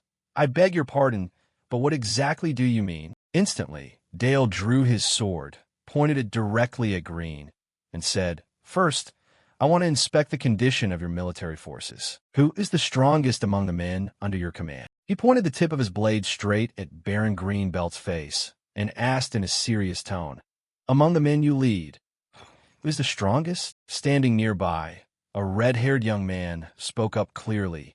That would be me, young master. This young man was Haberk. He pointed at himself and said confidently, Me, young master. The person who can beat me here hasn't even been born yet. He thought to himself, a little brat who only got his position because of his family actually dares to wave his sword around. I'll teach you a lesson you won't forget. Dale locked his eyes onto him, staring intently for a few seconds. After that, he sheathed his sword, gave it a slight twirl, and spoke up, It seems everyone here doubts my capability. He continued confidently, Are you really going to entrust an important battle like this entirely to a 10-year-old child without a single discussion? He slammed his sword firmly into the ground and said with confidence, I happen to doubt the capability of the soldiers commanded by the Duke as well. The most certain way to settle our mutual doubts is with the sword. He raised his voice mockingly. But look at this. The strongest knight the Duke prides himself on turns out to be a drunken soldier. At this point, even if I didn't doubt you, haven't you proved it yourself? Are you planning to use alcohol to borrow some liquid courage? These words made Haberk furious, causing him to grit his teeth tight. Then he drew the sword at his waist and replied confidently, I understand, young master. He pointed his blade at Dale and barked coldly. I, Haberk, swear on my honor as a knight to prove the strength of the Baron's house. This bold declaration brought an amused smile to Dale's face. Afterward, the two stepped out to face each other in the middle of the courtyard. Resting his sword on his shoulder, he turned to him and asked, I take it you've heard about my blade? The guy scratched his head and gave a forced laugh. Ha ha, I am well aware of your peculiar swordsmanship, young master. This laugh made Dale frown slightly, thinking to himself, where on earth does this guy get his confidence from? What kind of backing does he have? The moment the words left his mouth, Haberk took a stance to get ready for the attack and shouted loudly, Here I come. The moment the words left his mouth, he bounded forward, rushing swiftly toward Dale and swinging his sword straight at him. But Dale was quick, instantly channeling his magic power to envelop his body. Then, he directly used his arm to block the incoming slash. This action made Haberk frown slightly in disbelief. He then unleashed a rapid succession of continuous slashes, but Dale easily deflected every single one using only one arm. Dale's eyes looked coldly at him as he thought, there isn't a shred of aura strength on his blade. Only a handful of high-tier knights can utilize an aura blade. Still, since my opponent is going all out, I should show some courtesy in return. Following that thought, he took a step back, assumed a stance, and summoned a magic circle on his arm, releasing a massive surge of magic that blanketed the ground right beneath Haberk's feet. This caught Haber completely off guard, causing him to blurt out, "What on earth is this?" This caught Haber completely off guard, causing him to blurt out, "What on earth is this?" Without a single moment of hesitation, he swung his sword to shatter the incoming bolts of magic energy. He swore angrily, "Damn it! I can't stop my attack. I'm getting distracted because of that stupid treasure." Meanwhile, Dale casually kept firing off magic blasts, leaving the guy struggling desperately to hold his ground. He thought to himself, his actual strength is pretty mediocre. But then his eyes suddenly sharpened. Wait, what's getting stronger? Caught off guard for a split second, Haberk was struck by Dale's magic bolts, sending him crashing heavily to the ground as he cried out in agonizing pain. Seeing this, Baron Greenbelt rushed over anxiously and called out loudly, "Lord Haberk, are you all right?" Dale's eyes showed a hint of bewilderment as he thought to himself, seriously? He collapsed that easily. The Baron looked at him anxiously and asked, "Young Master Dale, what is the meaning of this?" He looked back, gritting his teeth in thought for a moment before speaking up. "Baron Greenbelt, do you not understand your current situation? With that kind of pathetic strength, our Saxon family will be doing all the heavy lifting in this battle. Were you planning to just stand by and watch comfortably?" His words turned Greenbelt's face stark white as he stammered, That is..." He looked at his opponent and mocked. "Is this truly the strongest knight you take such pride in? Our Saxon family never hesitates to act as a shield for loyal houses. But that does not mean you are permitted to neglect your own duties. Therefore, until the battle takes place, your knights, we will become your sword." Then he got back to the main point. "Now, make your choice. Follow me, or throw away the very foundation of your livelihood by your own hands." After they hesitated for a long moment, the entire crowd dropped to one knee in unison without needing a single word. They bowed their heads low and spoke out together. "We swear absolute loyalty." The scene shifts back to the Saxon estate. During this time, Alan was comforting his wife. "There is no need to worry so much. For a child like that, he is at a level beyond our wildest imagination. He is a child who possesses so many things. Later, when Dale grows up, the kind of world that kid will create is something even I find hard to envision." He smiled and continued, "Our son will eventually become the master of this world." Shifting back to Dale, he was currently scratching his head in sheer frustration, groaning to himself, "This is a lost cause. I really was just a frog at the bottom of a well. And I've come to realize just how atrocious the world outside the well truly is. The whole lot of them are just a disorganized rabble." The Sword Saint must have known the state of this territory beforehand, which is why he designated Baron Greenbelt's land. "Since it's turned out like this, I have a plan of my own." The scene shifts to the next day at the training grounds of the Greenbelt estate. Haberk was currently wearing an exhausted expression as he dragged a massive boulder behind his back. Unable to keep going any longer, he collapsed to his knees on the ground, panting heavily. "I beg of you, please don't make me continue." Helmut walked over to remind him, barking loudly, floundering on the ground already after just that. "Get up, you weakling.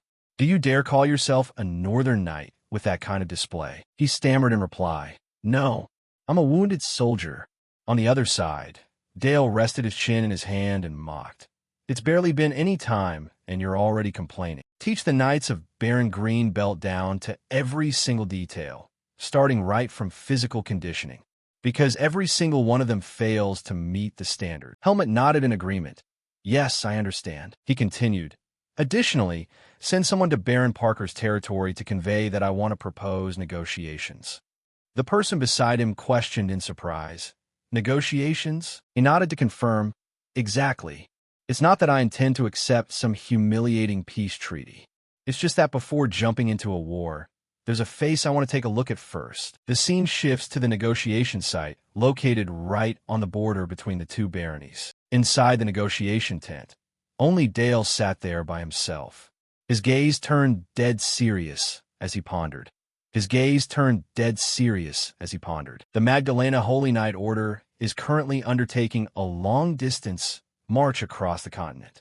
Given their atrocious supply situation, there's a very high probability they will launch a preemptive strike. Furthermore, Baron Parker's forces are not to be underestimated either. The moment he saw the two men step inside, the young man wearing glasses leaned over and whispered to him, "Lord Philip has entered." Looking toward them, a faint smile played on Dale's lips as he thought to himself, just as expected, they sent two people, a hollow-looking title, Commander Philip.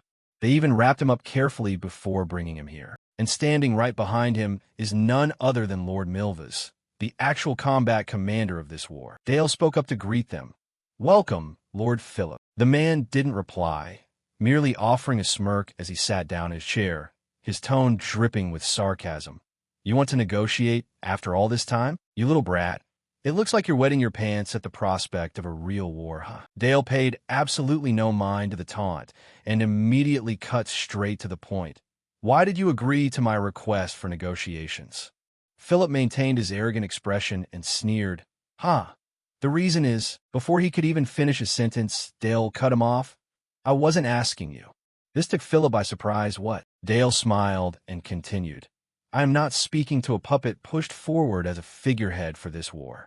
I am speaking to the actual commander standing behind you, Lord Milvas Pure." Milvas's eyes narrowed slightly, betraying a flash of anger. Meanwhile, the color drained completely from Philip's face as he demanded loudly, "What did you just say?" Dale replied confidently, "Is it not true? Otherwise, why would a sword saint entrust the command of an entire battlefield to someone without a single shred of talent?" Hearing these words made Philip absolutely furious. Seeing this, Milvas spoke up from behind. "Lord Philip, do not let his words rattle you." Philip's mouth growled. Of all the goddamn, Milvas thought angrily to himself. The fact that Count Brandon views Philip as a mistake, an embarrassment, is a secret known only to a few of us. How the hell does this kid know about it? Dale continued to needle him. What does it feel knowing that even your esteemed father doesn't have an ounce of trust in you? Just as things were about to spiral completely out of control, Milvas held up a hand to stop it.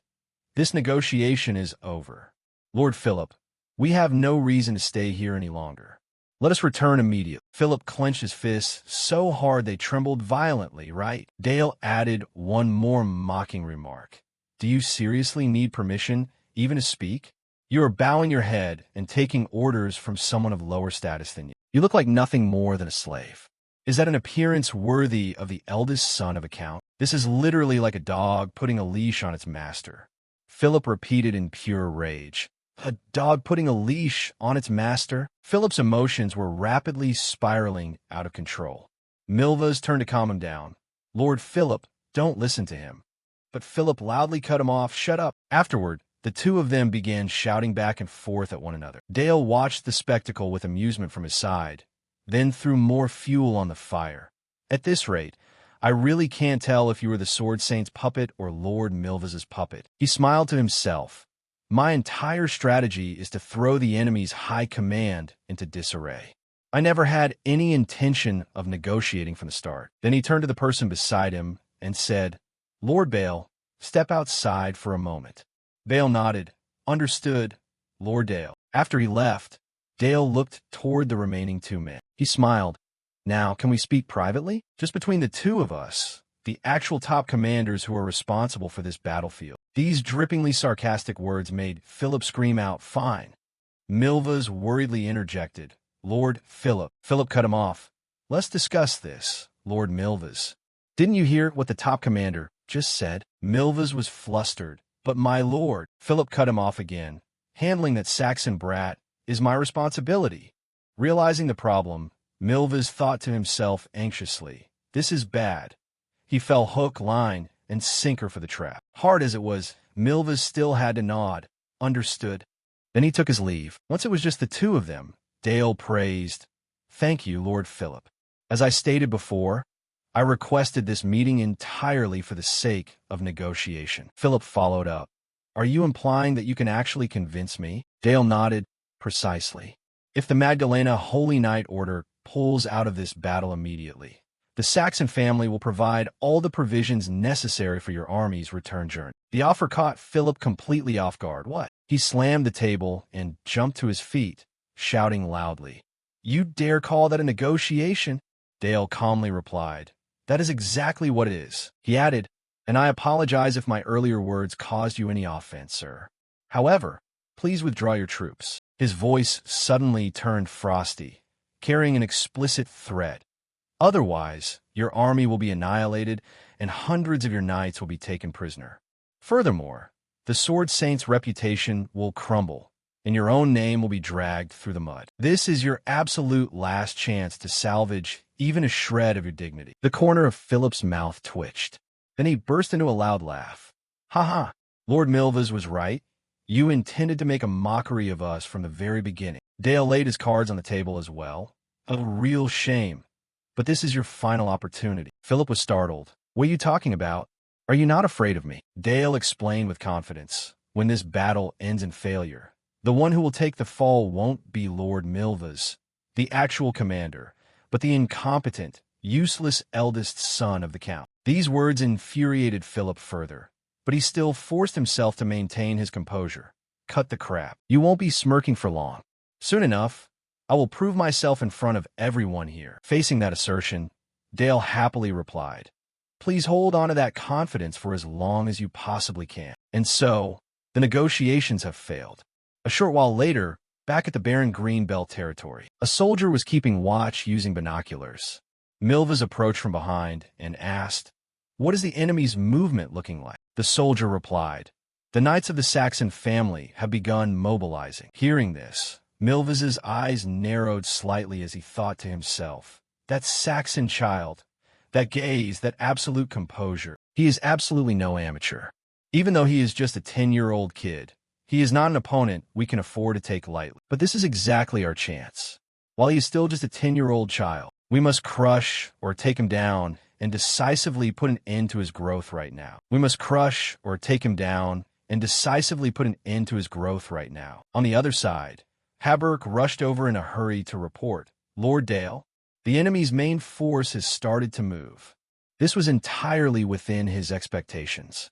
Dale maintained a perfectly calm expression.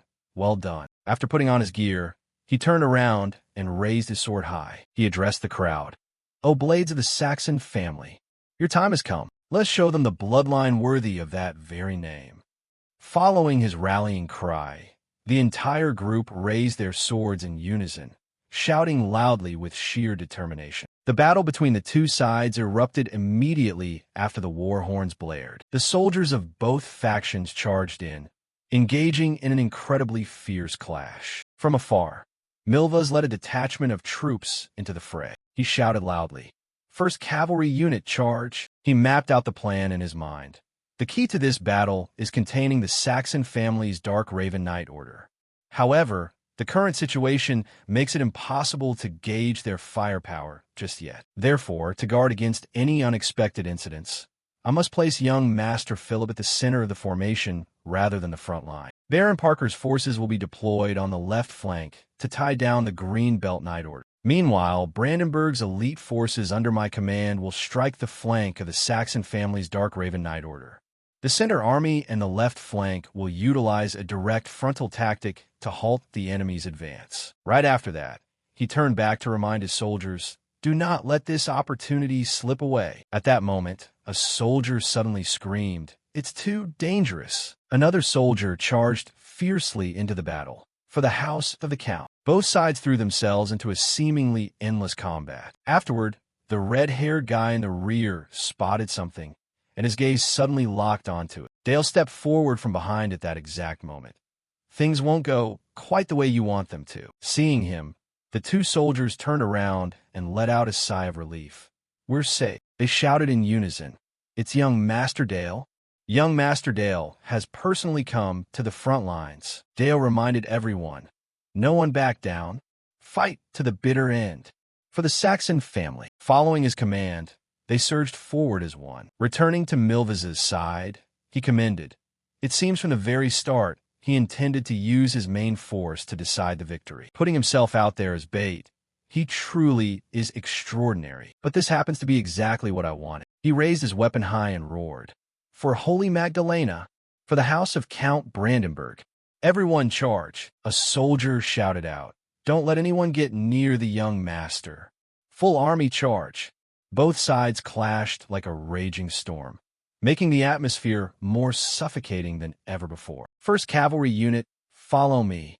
Take down young Master Dale and bring this battle to an end. Prove your status as the elite right here today. He rushed forward to strike down an enemy soldier, but was instantly targeted by another soldier nearby who was getting ready to attack. Right as the spearhead was about to pierce his neck, utilizing his exceptional agility, Milvas easily swung his weapon around and eliminated that soldier. Afterward, he went on a wild killing spree like a savage beast. After a brief lull, he suddenly sensed something bizarre.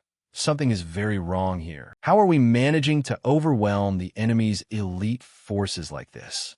The Dark Raven Knight Order is being pushed back far easier than I anticipated. On the other side, someone shouted, "Retreat!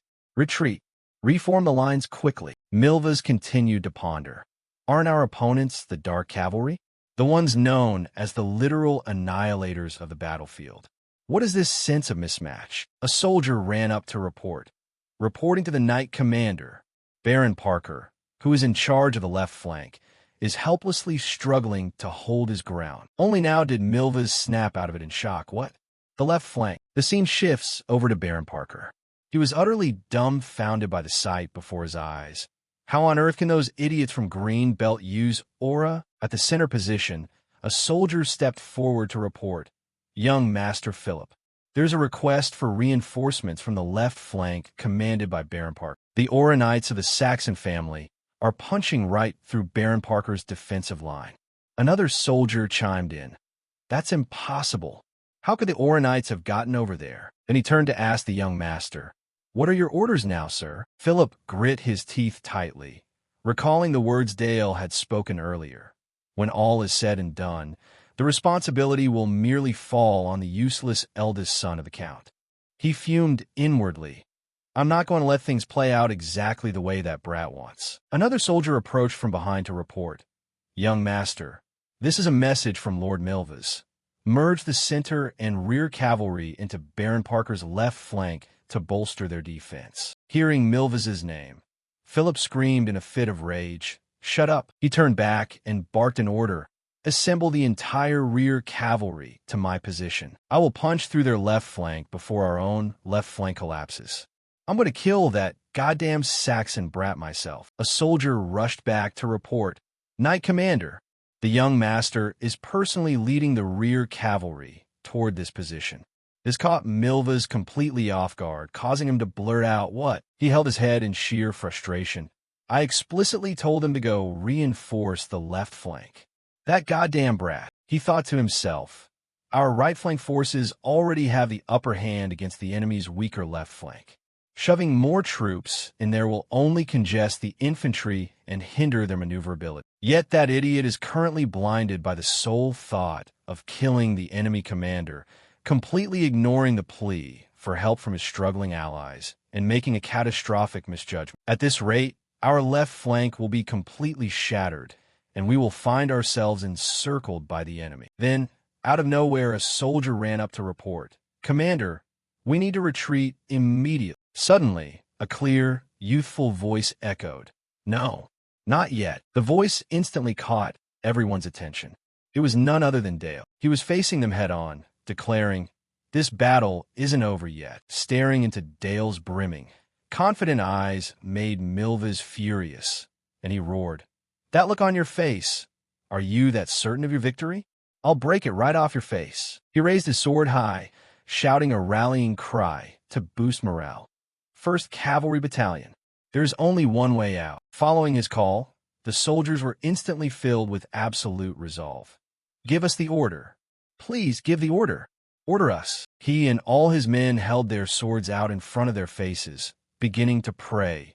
In the name of Holy Magdalena, may this pure blade be blessed.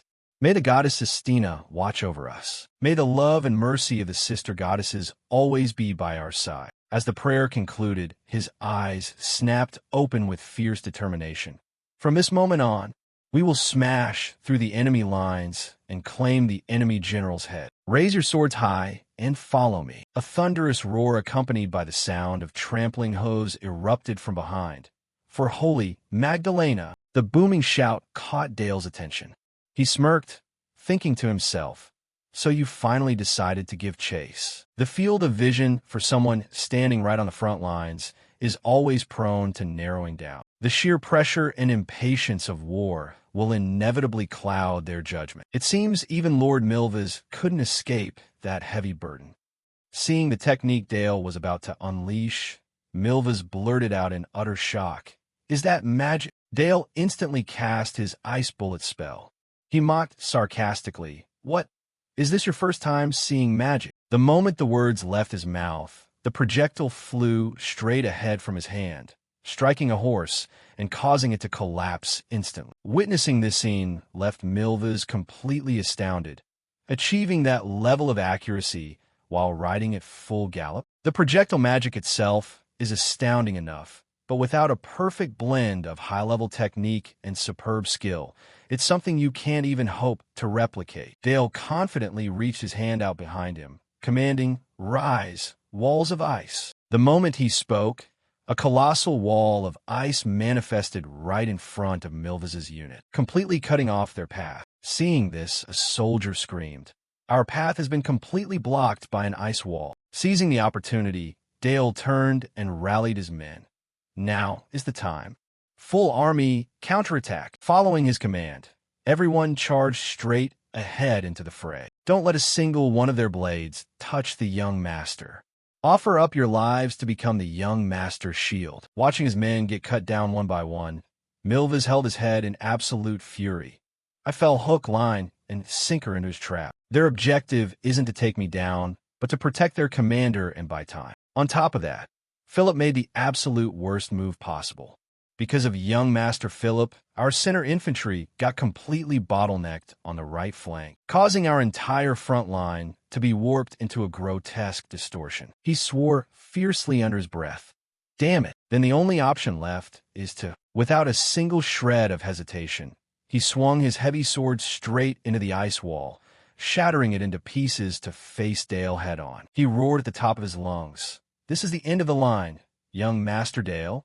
Let me personally send you to your grave." Even as he watched the blade rushing toward him, Dale's face maintained its perfect confidence. Then, a sudden spray of fresh blood erupted. By dusk, Milvas's entire army had been thoroughly defeated, with several men taken prisoner. Dale looked toward them and let out a long sigh, thinking to himself, that overconfident nature born from an Aura Knight's strength really never changes, does it? The combat doctrine established by the Magdalena Knight Order can sometimes become their most fatal weakness. After all, the very warden who oversaw me in my past life was the sword saint who led that exact Knight Order.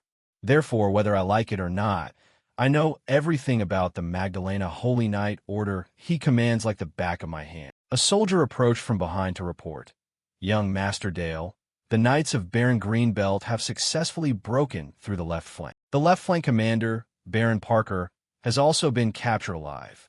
Hearing this, which was entirely within his expectations, Milvas grit his teeth and cursed. "It's all because of that idiot Philip." Dale walked up close and noted, "It seems you really didn't have much faith in young Master Philip, did you?" He replied dejectedly, "You set a trap to lure us into your snare right from the very beginning." Dale continued, "The battlefield is always chaotic, and no one can ever predict what will happen next. Triggering your own destruction amidst a chain of continuous chaos is ultimately due to nothing but your own stupidity." He confidently declared, "In accordance with the grand tradition of the Empire, I shall grant mercy to those who use a few gold coins to beg for their lives. Will you be begging for your lives as well?" Hearing this, an enraged soldier screamed out, "Don't you dare mock us. I would rather die than beg." An amused expression appeared on Dale's face.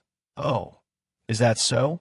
Then go ahead and die." He snapped his fingers, and a magic bullet pierced straight through the soldier's chest. Then he turned to ask, "Lord Milvas, what are you going to do now?" Milvas pondered in silence for a brief moment, then bowed his head low, much to the sheer bewilderment of the soldiers standing behind him. He choked out, "General," he thought to himself, "I cannot afford to die here. I have to let the other knights know that this kid is truly dangerous." He commanded his men, "Everyone, drop to your knees. We will surrender in accordance with imperial tradition and request fair treatment as prisoners of war." Dale was quite surprised by this choice and remarked, "You are actually kneeling to beg for your lives." Milvas thought to himself, "Trying to provoke him any further is entirely useless anyway." But Dale suddenly cut his thoughts short. No one is leaving this place alive. He gleefully issued the command, "Kill them all." Even the knights of the Dark Raven Knight Order were momentarily stunned, catching their breath at those words. According to imperial custom, releasing knight prisoners for a ransom was standard practice. Even so, Dale's voice remained completely unyielding. And so, one by one, Milvas's men were sent to the afterlife by Dale's soldiers. To the knights of the Saxon family, Dale's orders were more absolute than anything else. And on this very field, there was one final person who had brought about his own doom. Milvas grit his teeth tightly and cursed, "You filthy piece of garbage." He lunged back to his feet, screaming, "Do you honestly think I will go down this easily?" But before the words could fully leave his mouth, a spear thrust from behind pierced straight through his chest, and he fell helplessly to the ground. Dale walked over, leaning down to whisper, "Lord Milvas, do you happen to remember my death?" The utterly cryptic words caught Milvas completely off guard. Dale joyfully reminded him, "On that very night, I remember your face being there. Your lord drove a blade right into my back, and you were standing right there too. I will ask you one more time, young knight. Do you remember my death or not?" Realizing something, Milvas gasped in sheer terror. "No, it's impossible. You actually survived and came back from that. You persistent son of a bitch." Without letting him utter another syllable, Dale instantly summoned dark magic, skewering his body countless times over. A hint of madness washed over his face. "Yes. Now I finally feel a little bit relieved." A battle is still raging on. Philip stands frozen, watching his troops get wiped out one by one. At this moment, his face is a mix of sheer horror and terror. By the time he snaps out of it, he is already lost. Looking around, Philip begins to assess the situation seriously. The right-wing cavalry has been crushed. Lord Milba and all the knights have fallen in battle. He clutches his hair in frustration, cursing under his breath. The left wing was breached long ago, and the black cavalry is now surrounding the headquarters. Damn it, right now, Dale's image is the only thing occupying Philip's mind. Why do that gaze and that mocking smirk keep flashing through his head like this? The surviving knights cry out with all their might, "Young Master Philip, please make a decision, young master." But when they receive no meaningful response, they gradually fall into a state of panic. "We can't lose like this." A voice then stammers, "Sir, what did you just say?" Philip turns his head back and barks out an order. "All troops, fight to the end. Do not retreat. Our knight order will absolutely never kneel." The words are barely out before met with resistance. "But young master, we will be completely wiped out." However, he bluntly uses his authority. "Do you dare to disobey the orders of the Supreme Commander?" Philip shouts his command. "Charge the final assault." Little did he know, a voice rings out at this exact moment. "Young master." In the very next second, Dale's knights launch a sudden attack. Philip can only order in terror, stop him, and protect me." Yet his mind is drifting to completely irrelevant things. "Damn it, if I knew this would be the last time, I would have drunk more or held someone more." Philip's face clearly displays utter resentment. "I want to die in bed rather than on the battlefield." Back to the present. It is late afternoon, and the knights are surrounding Dale with victorious cheers. Back to the present. It is late afternoon, and the knights are surrounding Dale with victorious cheers. Forced to his knees, Philip raises his voice to demand, "Let me go." At this moment, Dale delivers a sarcastic remark. "It seems you really hate surrendering, don't you?" To everyone's surprise, Philip becomes even more stubborn. "Even if you win, We would rather break than bow our heads. Facing this attitude, Dale just tilts his head and shoots back. That's rich coming from someone who ran away just to save his own skin. However, another absurd argument is brought forth. I'm the commander of this battle, so I have a duty to survive until the end. Then, drawing his sword, he declares, then the battle is over, so you don't need to live anymore, do you? Philip's attitude changes instantly. Wait a minute, he still confidently proposes. Fine, I am ready to accept your challenge. I will gladly accept the duel, wagering the fate of the battlefield that Dale of the Saxony family requested. This nonsense makes Vale feel annoyed. What rubbish is this guy talking about? However, Dale just calmly replies, it's fine. He looks at Philip before nodding in agreement. All right, it is as if he was just waiting for that exact moment, immediately rushing forward with the intention of launching a surprise attack. I see an opening. He is feeling extremely confident. I knew right away that you would accept. The blade slashes toward Dale mercilessly. Die, you arrogant brat. Little did he know, before it could touch him, it was stopped by the power of darkness. Philip turns pale with fear. He collapses to the ground, begging with all his might, save me. No, please spare my life, I beg of you. This pathetic display only makes Dale feel more annoyed. Only now does he make a comment. In the end, you couldn't even keep a shred of dignity, could you? Just like that, this noisy battle ends with a ridiculous scream. Very quickly, Dale's army returns in triumph. Cheers echo with every hoofbeat. Young Master Dale is here. The young master has returned victorious. They even start spreading rumors. Word has it that he successfully executed the ultimate encirclement and annihilation strategy against the St. Magdalena Knight Order. The enemy corpses are countless. Surprisingly, amidst the joy, a real buzzkill of a voice rings out. It's not exactly a happy matter. Didn't a lot of blood flow in that battle? Removing his hood, the old man continues. Does your lordship truly want to kill everyone? Nikolai smiles brightly, but his words are full of sarcasm.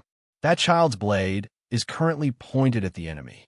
However, Cardinal Nikolai of the Sistina Goddess Church knows there will be times he strikes without hesitation, even against allies. Dale has finally returned home. Welcoming him is the adorable cry of a little girl. Big brother. Dale is thrilled to see his younger sister, Lisa. Lisa herself is just as cheerful. Dale gently catches the little girl with an affectionate attitude. Did you miss me a lot? Lisa obediently replies, yes. I missed you so much. Standing to the side, Helmut also smiles and speaks up. Congratulations on your victory in the first battle, young Master Dale. Dale politely accepts his kind words.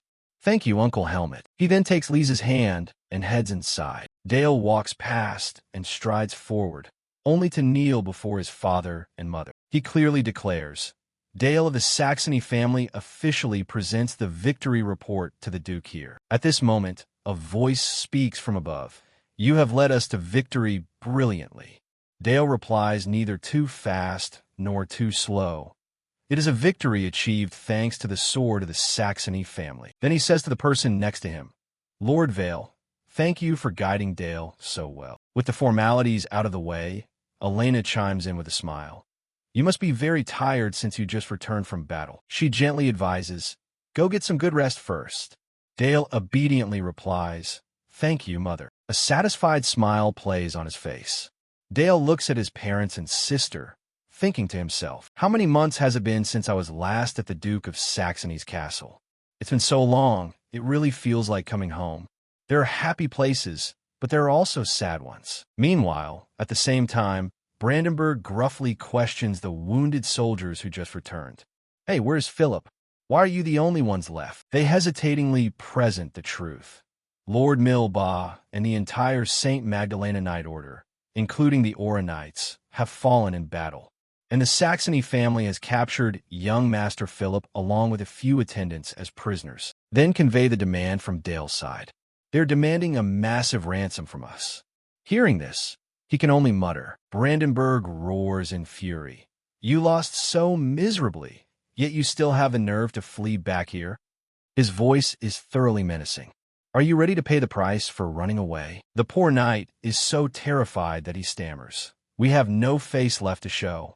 Please forgive us. He waves his hand and barks out an order. Take them down to the dungeon. I'll make them beg for death. The others beg desperately for their lives. Count. As for that day's battle, it comes to be known as the Black and White War. Through word of mouth, it gradually becomes exaggerated. From that day on, in front of enemies crying and begging for mercy, Dale is called the Black Prince, a man who doesn't grant even a shred of mercy. Time continues to pass just like that. Dale has turned 11 years old.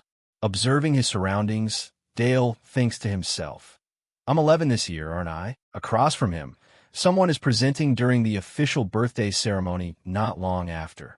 After this, I will title you Viscount of the Saxony Duchy. These words successfully surprise him, because a Viscount is a title with real executive power, acting as the representative of the master. So father has kept his promise to respect me as an equal head of the house. Dale respectfully replies to him, Thank you, father. Since you put it that way, a proposal is made accordingly. Though it is a bit sudden, there is something I wish to execute as the Duke's representative. Father tilts his head in confusion. What is it? Dale explains neither too fast nor too slow. Rumor has it that the Black Prince showed utter ruthlessness in that battle by showing no mercy to any prisoners. The subjects being referred to are none other than those on Nikolai's side. Since the knights armed with the faith of the Goddess Church became sacrifices to my ruthlessness, the Church will probably not be pleased about this, accompanied by a dominant solution. Therefore, I want to make a pilgrimage to the papal state of Sistina. There, I will directly face the weight of the notorious reputation I have sown. On this side, Alan is watching him with a worried expression. He begins to voice his thoughts. I cannot understand. Fear is a massive asset that nothing can replace. Yet you plan to deny your notorious reputation just to please the Church. To those words, Dale merely declares, that is a power worthy of me accepting it. Hearing this, Alan questions again, Do you have another calculation? He nods to confirm, Yes, that's right, then briefly outlines his plan. I intend to make them an offer they can't refuse. But the truth is, Dale's plan is even bigger than that, aiming to seize those forbidden grimoires while he's at it. Speaking of which, a few days ago, he was constantly disturbed in his sleep by voices calling out. Do you remember? A giant skeleton, seemingly wanting to take Dale's life, appears in his mind. Do you remember my death? At that time, Dale weakly replied, I remember our death, and that skeleton used a cruel action.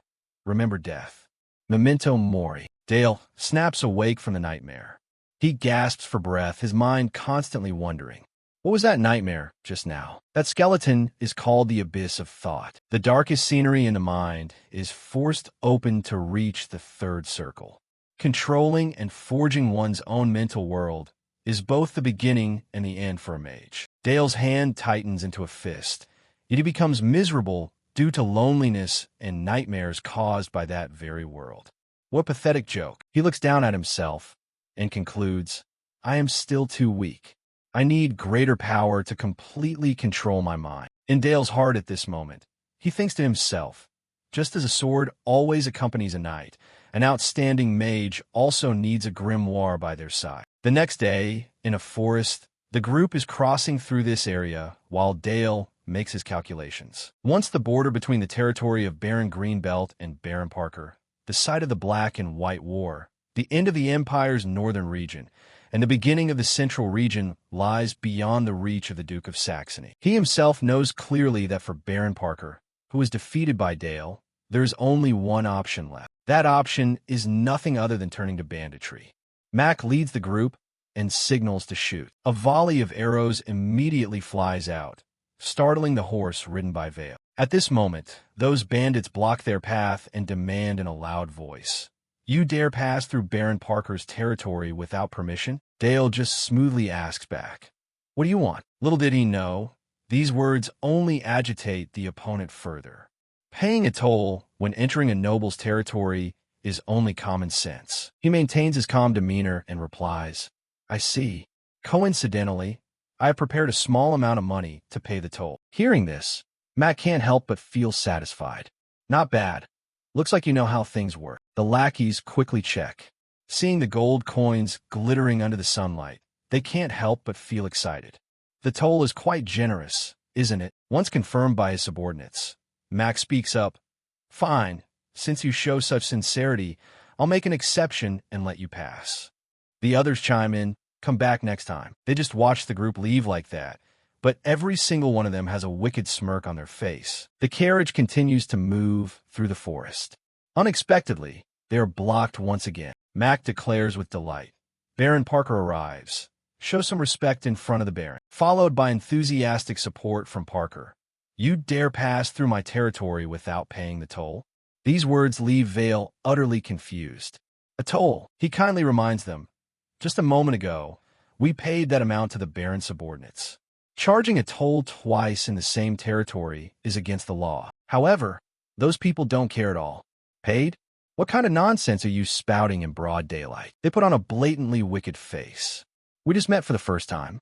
Keep in mind that we are people who follow imperial law more than anyone else. Only now does Parker chime in.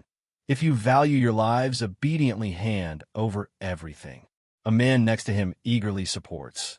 That's right. This gentleman is the one who survived to the very end in the famous Black and White War. These words successfully make Dale chuckle.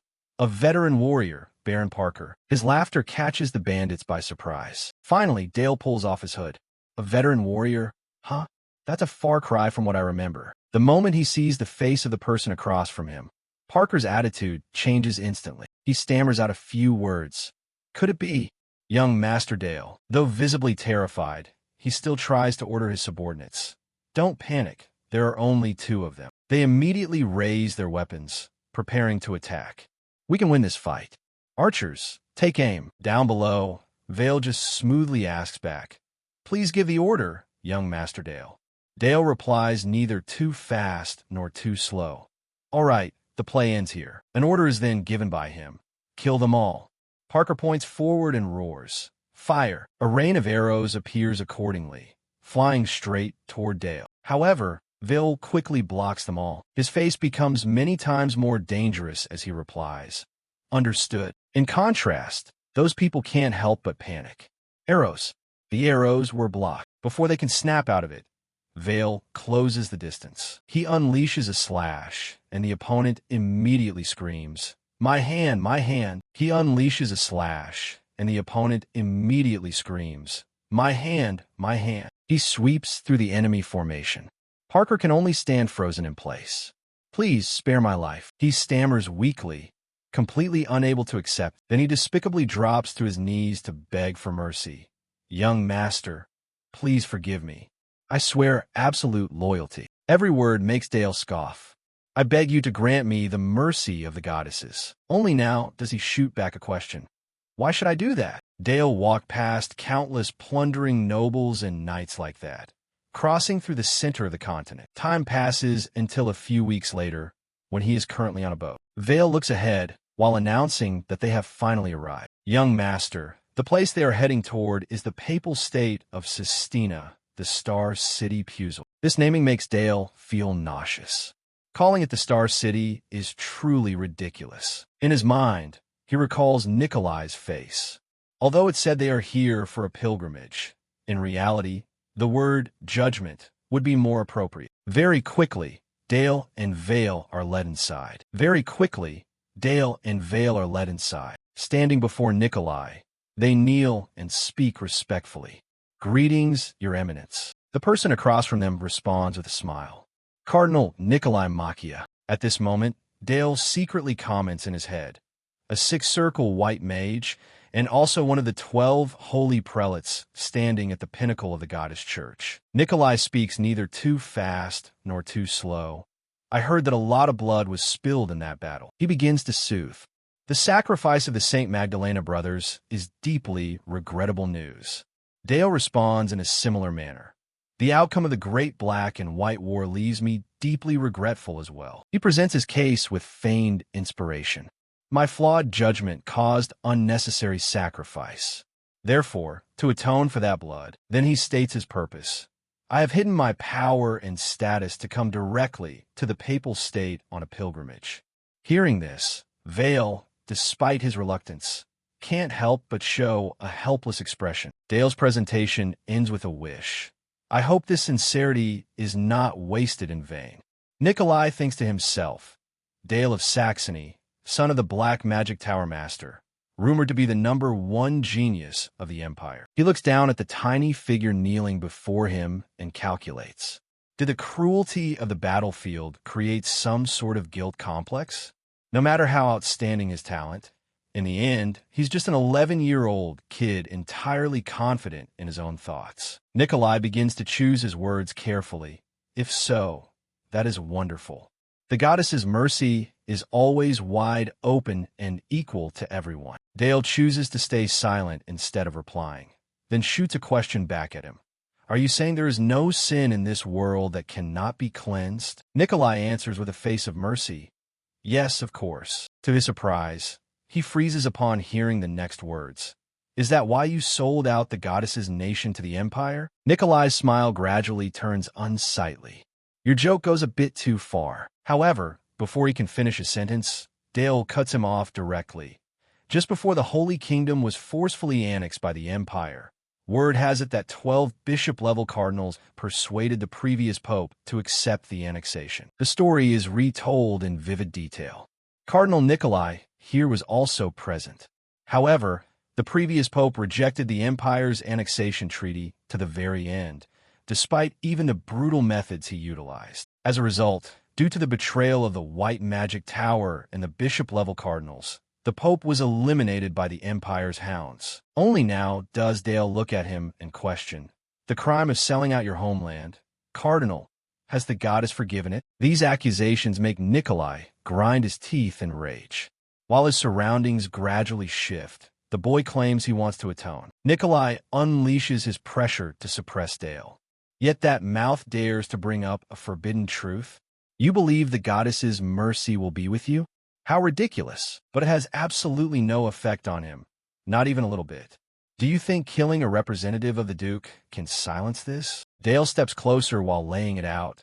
The Duke did not come here to investigate the stain on the church. What we want is merely a very small price for our silence. However, in his heart, he knows clearly, version of the truth, of course, it's all a lie. The Duke of Saxony can't even fathom what is happening here. At this moment, nothing remains on Nikolai's face but pure discomfort. He closes his eyes, trying to suppress the anger in his heart. That golden aura is also retracted. A question is raised accordingly. What do you want? Having waited for just this, Dale immediately states his desire. I heard that beneath the basement of the Apostolic Palace lies a secret library holding the forbidden books of the church. He smiles and speaks without any hesitation. Grant me permission to read the Inferno Library. At the lowest level of that place, the most terrifying grimoire in the world lies sleeping. What Dale targeted when moving to this place was the Book of the Black Goat. He steps down into this place alone. The only person allowed to enter and leave the Inferno Library is the young master himself. He steps down into this place alone.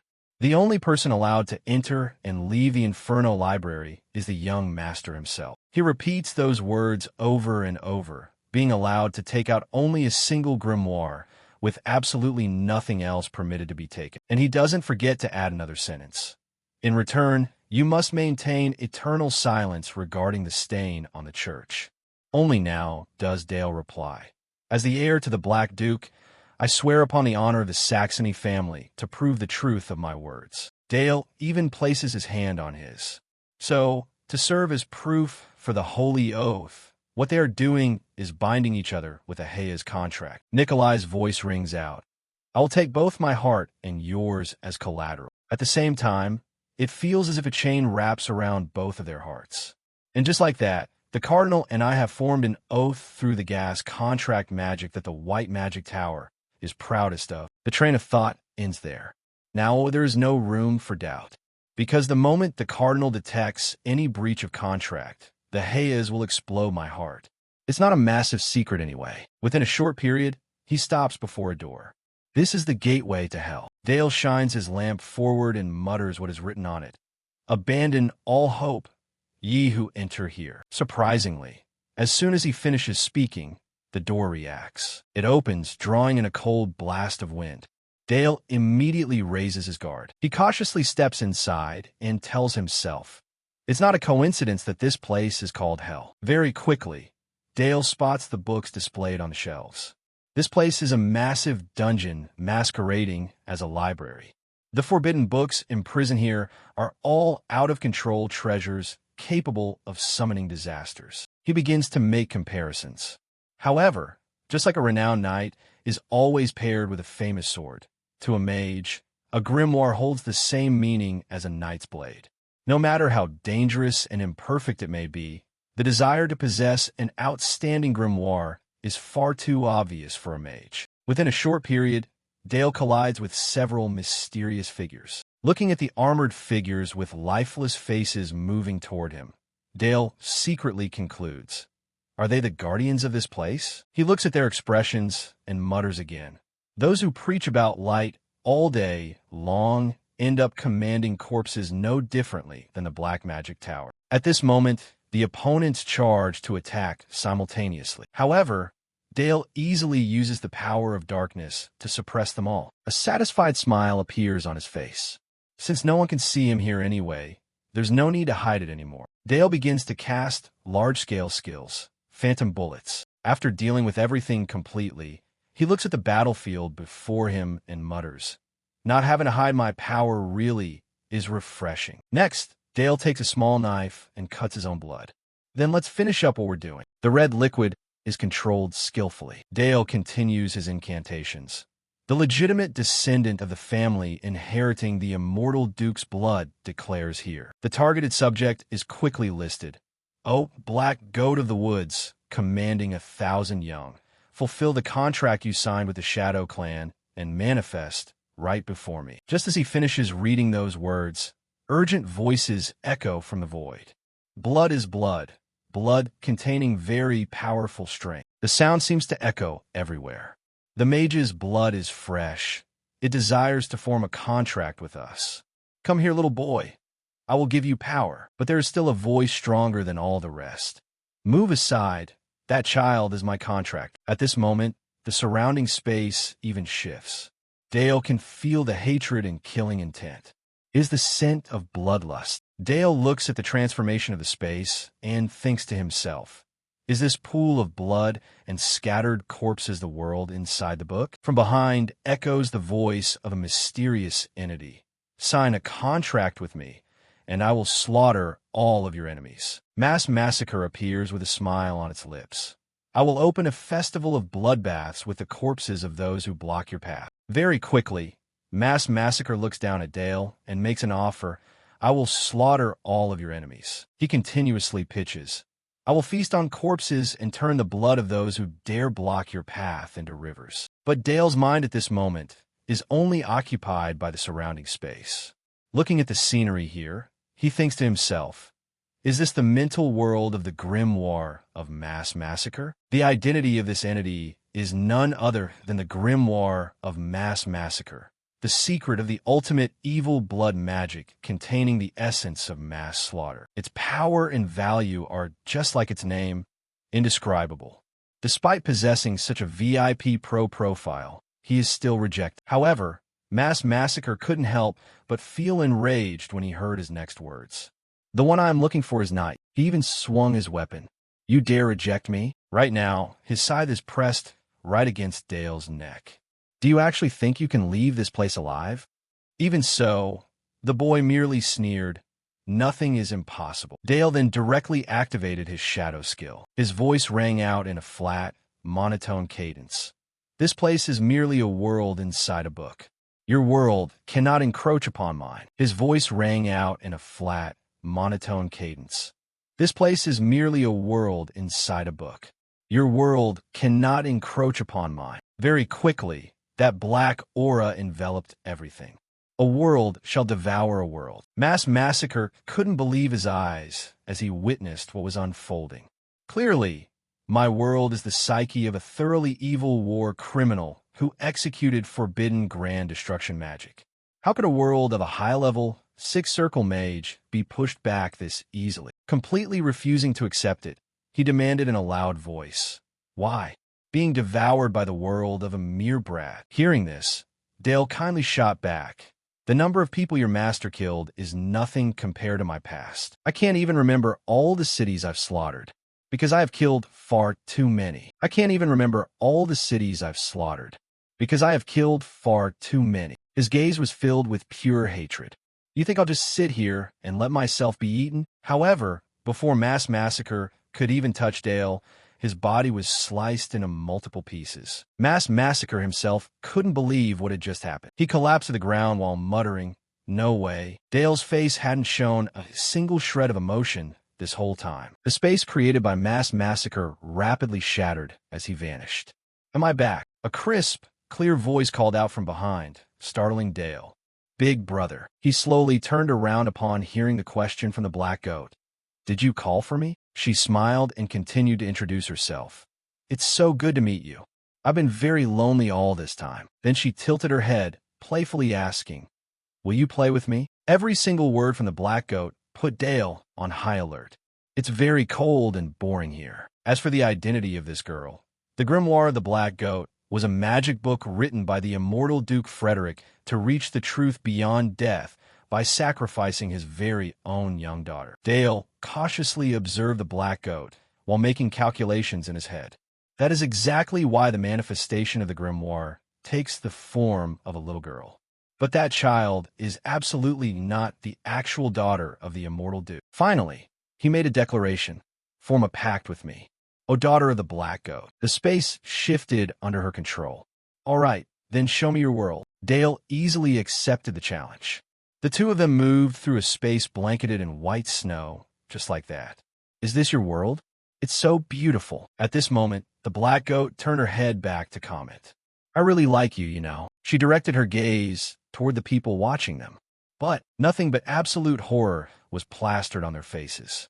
"What on earth are those things?" Nikolai looked at Dale and the black goat, thinking to himself, "Young Master Dale, to think that Brad actually obtained that book." Dale himself spoke up politely. "Cardinal Nikolai, what brings you all the way out here?" He stammered, unable to give a clear explanation. "I just happened to." Dale kindly repeated the rule established by the man himself. "Regarding occurrences within hell, the contractor shall bear no responsibility," accompanied by a deeply contemptuous smile. "It seems you're feeling anxious, aren't you? It looks like the gas covenant alone wasn't enough to give you peace of mind." Dale grew more excited as he spoke. "You came all this way to eliminate me, but this place is a world of darkness. For a light affinity mage, you chose the wrong place." However, Nikolai still tried to put on an act. "It's a misunderstanding. I was just incredibly worried about you, so..." But before he could finish his sentence, the black goat cut him off. "Hey, big brother, can I eat those things?" But before he could finish his sentence, the black goat cut him off. "Hey, big brother, can I eat those things?" Then she commented with utter innocence, "It's been so long since I've had a full meal, so I'm super thrilled." Nikolai began to cross himself in the name of the Father, the Son, and the Holy Spirit. He unleashed his own power, just like that. "Lord, have mercy on us. Please grant us your compassion." His companions immediately provided backup. "God wills it. May the mercy and benevolence of the goddesses be with us." They flew up simultaneously with one mind. "The light of God has enveloped you. Praise him. Destroy that minion of Satan." Witnessing this amusing spectacle, Dale merely smiled and commented, "As expected, this won't be a walk in the park." Those people locked onto him and attacked all at once. However, Dale gracefully dodged every single strike. He didn't even blink. After a brief moment, Dale unleashed a skill to counterattack. Phantom bullets. Seeing that his attack hadn't injured anyone, Dale was slightly dissatisfied. "Damn it, nice dodging." But the others were incredibly proud. Truly worthy of being my angels. The one most thrilled was none other than Nikolai. Even if he is a genius, he's only reached the third circle. The grimoire of the black goat can't display its full power in his hands either. He poured all his strength into buffing that group. Praise the Lord. The black goat had gradually grown annoyed this whole time. She kept cursing, "Noisy, noisy, so damn noisy," and then directly shifted her own form. "Shut up." Those holy knights switched their attack target to the black goat upon seeing some of the tentacles get severed. "Excellent. The tentacles had been cut off. They rushed forward with an unconcealed look of certainty. Now, face judgment, you fallen creature. By the time they realized it was a trap, it was already too late. The black goat began her counterattack. Nikolai asked anxiously upon seeing them get hit, "Are you all right?" However, he was answered by meaningless muttering, "Praise the Lord. Praise the Lord." The holy knights had gradually fallen under control. Praise the Lord. Praise the Lord. Praise the Lord. Praise the Lord. Praise the Lord. The voices repeated to a deafening degree. Witnessing this scene, Nikolai completely couldn't believe his eyes. No way, how can this be? She watched those people gradually transform with a look of pure excitement. It's been so long since I smelled this scent. The black goat's smile completely lost its humanity. I must enjoy this slowly, very slowly, to make the wait worth it. The red liquid poured heavily onto the ground. Then there was the matter of an evil god gnawing on the flesh of the angels, its summoners. The Black Prince was clearly no ordinary 11-year-old child. Only then did Nikolai realize the gravity of the situation. He was not an existence that could be conceptualized by words like the Duke's prodigy or the Empire's #1 genius. He had to look at Dale with a completely different gaze. That was the child of the demon. Only now did Dale speak up, his voice chillingly cold. "The contracting party shall bear zero responsibility for what occurs here." Those were your words, correct? However, Nikolai's sole concern right now was his own life. "I want to live, please." A question was suddenly posed. "Do you really want to live?" Dale was offering him a deal. "In return, what can you offer me?" Nikolai was momentarily flustered but managed to reply, "Anything." After regaining a bit of composure, he continuously added, "Wealth, I will offer my wealth and even my position if you want. Even the church influence that I currently hold." Hearing this, Dale merely sneered, letting him finish. "Anything, just name it. I will give you everything I have." A comment was then delivered by him. "Sounds appealing." Nikolai thought he had secured his life. "Which part appeals to you?" Dale raised a hand and flashed a brilliant smile as he declared, "Everything you have." Nikolai looked as though he couldn't believe what he had just heard. His face turned deathly pale as Dale continued. "Perhaps we must rewrite the contract. The Hayes restriction mandates absolute obedience through the binding power of the covenant." In other words, at this point, as far as Nikolai was concerned, there was absolutely no chance left to turn the tables. In other words, at this point, as far as Nikolai was concerned, there was absolutely no chance left to turn the tables. She flashed a bright smile and remarked, "Playing with Big Brother is super fun." Every word was uttered by the black goat with complete sincerity. "I really love your world, so I'll wait right here, okay?" At this moment, a vibrant smile was plastered on her face. Yet behind her back were dozens of incredibly terrifying tentacles. "Aren't you scared of me?" To this question, Dale merely responded nonchalantly, "Not scared." She softly asked back, "Is that so?" Meanwhile, in his head, he was calculating. Her existence is far too dangerous to be called out casually. Dale recalled the brutal methods of the black goat. "This is still not a power I can completely control.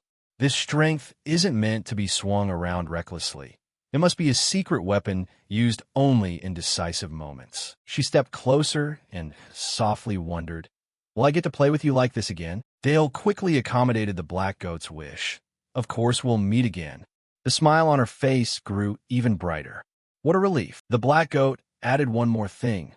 "Promise me, I'll get to play to my heart's content with you again." And then she just vanished into thin air. "I'll look forward to the day we meet again." Only now did Dale let out a sigh of complete relief.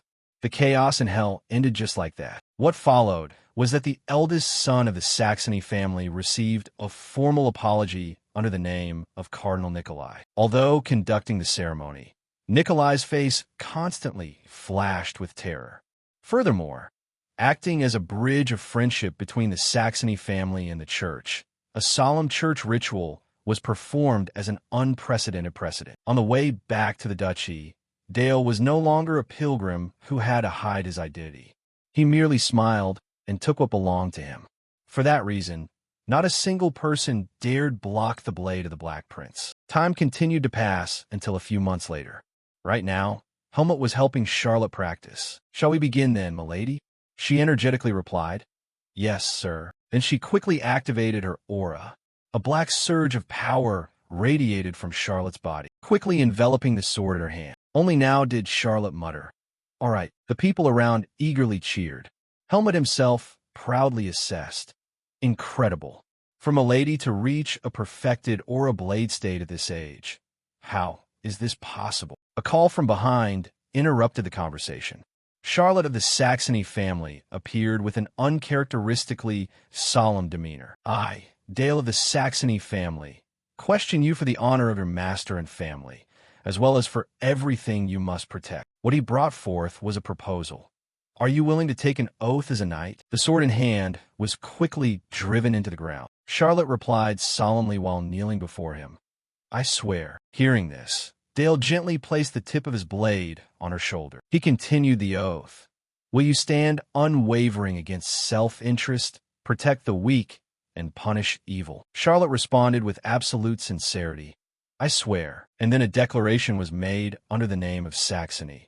"Here, I dub Knight Charlotte as my sworn knight." A radiant smile graced Charlotte's face at this moment. Afterward, the two of them took a stroll together.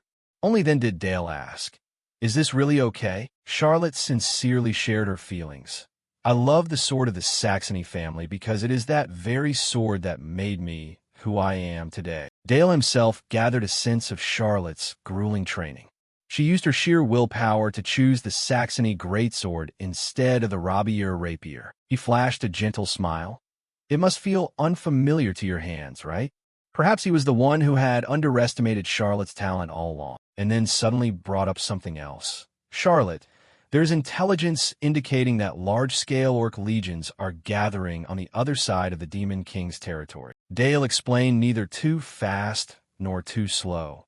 "It seems the orc war chief is directly leading the vanguard. Father has personally mobilized the duchy's forces along with the northern lords, and I will be joining the war as well." Next, he assigned Charlotte a crucial task. "In that battle, I want you to protect me by my side, even as my knight until the very end." Hearing this, Charlotte replied, "Yes, I understand." She tapped her chest and declared with complete confidence, "I will become the shield that protects my master," accompanied by a steadfast promise. "From beginning to end, my sword will only swing for you." That night, Alan looked incredibly displeased as he listened to the report. "We had detected a large-scale southward movement of the Orc Legion from the Darkland, the Demon King's territory in the north." A speculation was raised accordingly. Could the grand migration of the demon race be starting again? And then received confirmation from Alan himself. Most likely. Speaking of what happened in the past, when the hero and the Imperial army subjugated the Demon King, everyone thought peace had returned. But the Demon King's invasion was actually just a faction of the demon race flooding south to find a way to survive away from the barren Darkland. He continued to lay it out. "I have ordered the mobilization of the Northern Lords, the Black Magic Tower, and all subordinate knightly fiefs." Alan's face was thoroughly grave. This will be a battlefield of a scale incomparable to anything before. Suddenly, a name was called. Dale delivered a declaration, neither too fast nor too slow.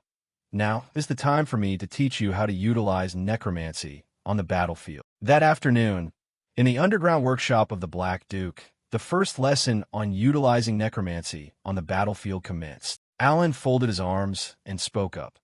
"Dale, what do you think is the difference between a death knight and an undead soldier?" Alan folded his arms and spoke up.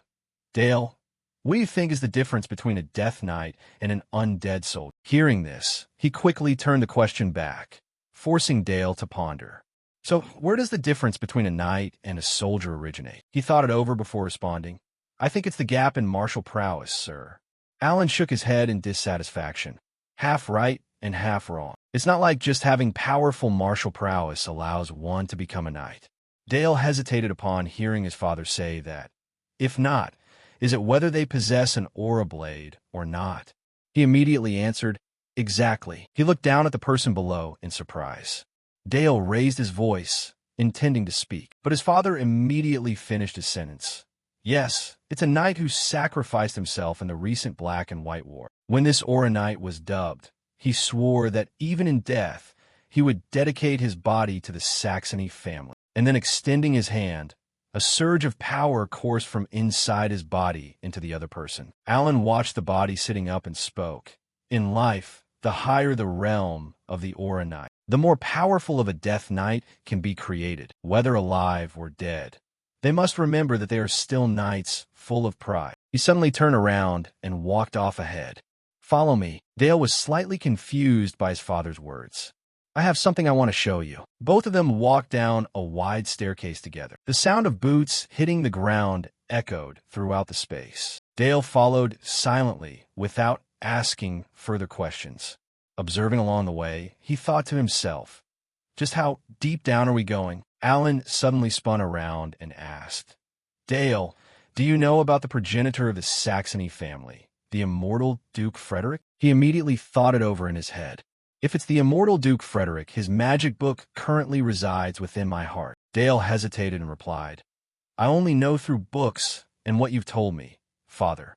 The man looked down at the ground thoughtfully and added, "It was a monster of truth, even going so far as to use his own daughter as a sacrifice without a second thought. And what I am about to show you from now on is what he once pursued, and it is also the debt that our Saxony family still carries to this day.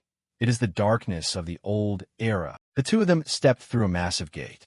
This was a place where only those carrying the legitimate lineage of Saxony blood could enter. Dale was stunned by the sight before his eyes. A crowd of people standing in lines before him left him thoroughly bewildered. "What on earth is this?" He stepped forward and explained the method of operating the dead without needing to continuously supply mana. That was the great leap forward that the immortal Duke discovered early on, and successive Saxony heads have carried it forward. He turned around, his voice emphatic, to begin building an army of death called the Dead Order. Dale was quickly bewildered by the next statement. "I, too, am inheriting the will of the immortal Duke." He grit his teeth with a hint of anger. Everything had been brought to light. Memories of the past suddenly flashed back.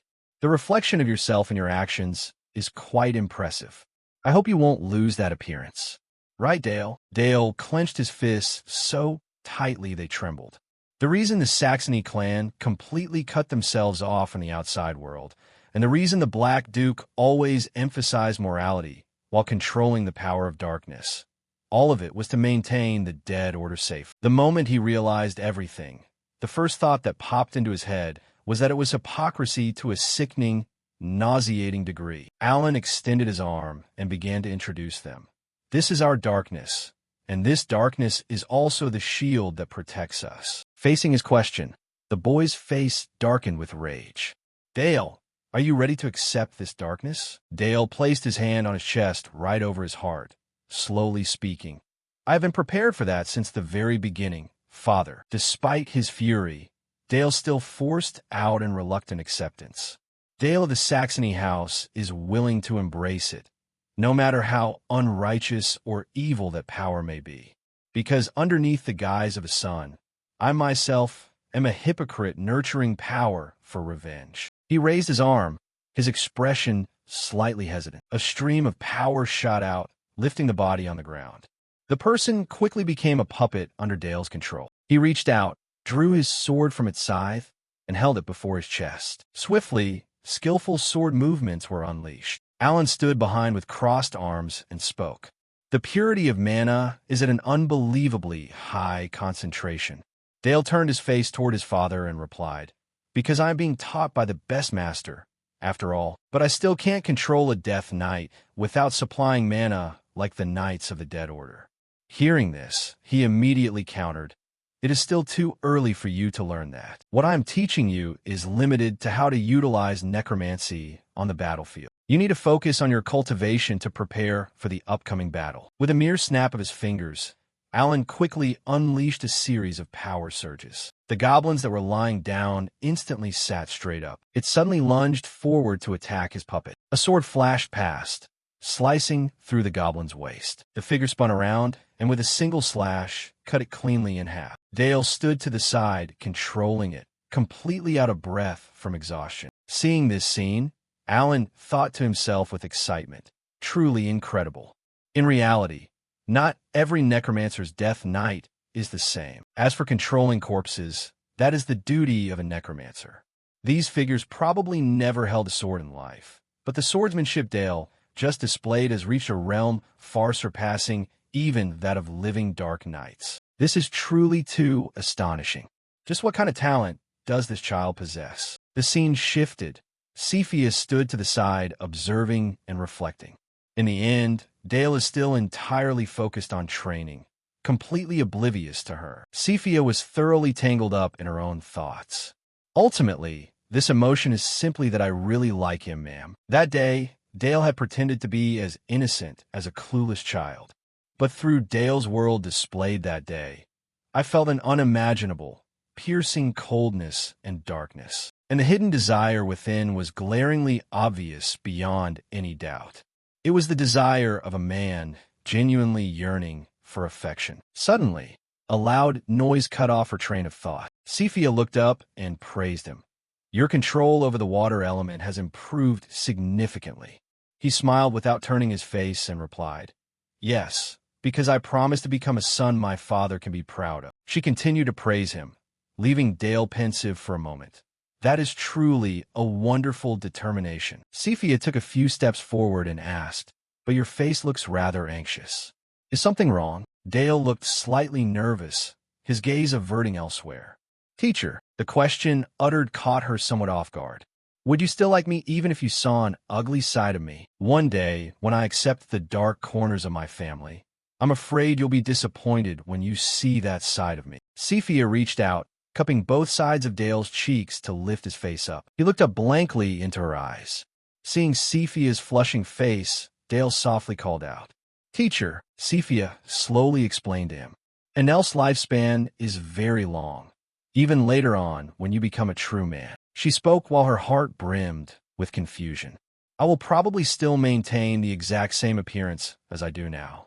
Why do I care about this child to such an extent? As the tales of the Black Prince securing a grand victory in the Black and White War and annihilating the entire enemy force spread far and wide, though the imperial citizens praised Dale's talent, they also gossiped about that notorious reputation. And as for me, I couldn't truly bring myself to be happy about it all. Ever since the Great Deity Massacre, Dale had clearly possessed the talent to turn the wheels of history, but I never wanted this child to walk down such a blood-soaked path. Cepheus smiled gently and continued, Until the day you finally realize your true feelings, I will always be by your side. Hearing those words, Dale felt a wave of emotion welling up inside, knowing that in that moment, she wasn't speaking as his teacher. But as her next words left her lips, it felt as though time itself froze for him, but rather as a woman. Her words felt like a deeply moving song that touched his heart, as she added, So you won't ever have to be lonely again. After saying her piece, Cepheus turned around, her face completely flushed with embarrassment. After saying her piece, Cepheus turned around, her face completely flushed with embarrassment. Dale suddenly rushed forward and pulled her into a tight embrace, catching Cepheus completely off guard, and he said, his voice choking up slightly, Thank you. Dale smiled, his cheeks flushing slightly as he confessed, I really like you, Cepheus. Cepheus just smiled and listened to him speak as he continued, So please wait for me. She returned his embrace while answering his request, All right, giving her body over to a warmth so deep it made one forget all about the loneliness and biting cold in their heart. That was an unforgettable promise from their childhood days. Sometime later, the soldiers stood in neat, organized ranks, with the men in the front row holding the banners high, to fight back against the massive migration of the demon race. The northern lords had gathered at the Duke's estate. A man placed his hand over his heart and announced clearly, Helm of the John family, leading 30 knights, 100 heavy infantry, and 400 infantry, requests an audience with your grace the Duke here. Dale and his father sat above, looking down at the crowd below, which included Kenneth of the Baldburg family and various small to medium lords who had gathered under the command of the Grand Lord, Duke Saxony. Additionally, the eldest son of our best family, Kiel, is also among them. Naturally, there were also highly ambitious nobles who wanted to catch the Duke's eye. Additionally, the eldest son of our best family, Kiel, is also among them. Naturally, there were also highly ambitious nobles who wanted to catch the Duke's eye. These people kept asking for favors for their sons, endlessly boasting about their children's achievements. Because even on the brink of an upcoming battle, noble networking remained an indispensable ritual for a Grand Lord. The process of gathering subordinates and winning over people's hearts was something that couldn't be overlooked, and the same went for the northern nobles and their children, who knew exactly whose favor they needed to curry right now. A man suddenly stepped forward to greet Dale, saying, "Greetings, the Dark Prince. I am Keel, the eldest son of the best family, and I absolutely want to stand shoulder to shoulder with you to showcase my martial skills on the battlefield this time." Feeling a bit flustered, Dale replied, "Everyone is truly very reliable." The young ladies also rushed over to greet him, exclaiming, "Oh my, young Master Dale, you are even more striking than the rumors say. It's impossible to imagine that you would be such a mature and handsome man." Dale rubbed his head in embarrassment, thinking to himself, "All this attention is really exhausting, but I guess that's politics for you." Jones walked up from behind and called out, "Young Master Dale, rumor has it that despite your young age, you possess martial prowess that rivals adult knights. I would love to witness your skills with my own eyes." Seeing this, the professor rushed over to intervene, yelling, "Jones, you rebellious brat! How dare you use such a disrespectful tone with the young master?" Dale immediately stepped forward and pushed back. He glanced at the kneeling man and asked, "Are you the second young master of Baron Kenneth's family, Lord Jones?" He replied quickly and succinctly, "That's right." Hearing his answer, Dale asked further, "You want to witness my martial skills with your own eyes?" He continued to question him, "Meaning you want to challenge my strength?" Jones showed no fear and spoke completely bluntly. The Empire's #1 genius, possessing overwhelming talent in both swordsmanship and magic, who led the Black and White War to a grand victory at such a young age and created a miracle out of the blood of the St. Magdalena Knights. "I don't doubt your strength, young master. I am simply a martial prodigy myself, standing right in front of you." The professor couldn't take it anymore and screamed, "You bastard! How dare you be so disrespectful to the young master? Get out of here right now." But despite the professor scolding him with all his might, Dale just curled his lips into a smile and let out an amused hum. He took a step forward, his voice startling them both. "The second young master of Baron Kenneth's family, Lord Jones. I heard you are leading a mercenary group of 100 men, aren't you?" Dale rubbed his chin, thinking as he spoke, knowing that Jones had set out to train as a wandering knight and had built that mercenary squad from scratch all on his own. A mercenary and the second son of a baron. Under the law of primogeniture, it would be very difficult for him to inherit any land, which was why he used this high-stakes gamble to prove his worth. For a wandering knight with no backing to build a mercenary group of 100 men was impressive, and while Dale quickly calculated this in his mind, he maintained a bright smile on his face, saying, "Quite useful indeed. All right, I accept your challenge." Everyone parted to clear a space for the two of them to compete against each other. The duel between the second young master of the Kenneth family and Dale suddenly got underway. This match was a perfect opportunity to establish the hierarchy before the war began, and the Dark Prince had absolutely no reason to decline it. Dale extended his hand and asked, "Jones, you surely know that my sword is different from ordinary swords, right?" He immediately answered his question, "Yes, I have also heard about your Dark Shadow sword, young master." Hearing that, Dale spoke up, "Go ahead and use your aura." He smiled with excitement as he looked at him. "Give it everything you've got." Noticing that Jones seemed to hesitate in silence, Dale called out loudly, "That's an order."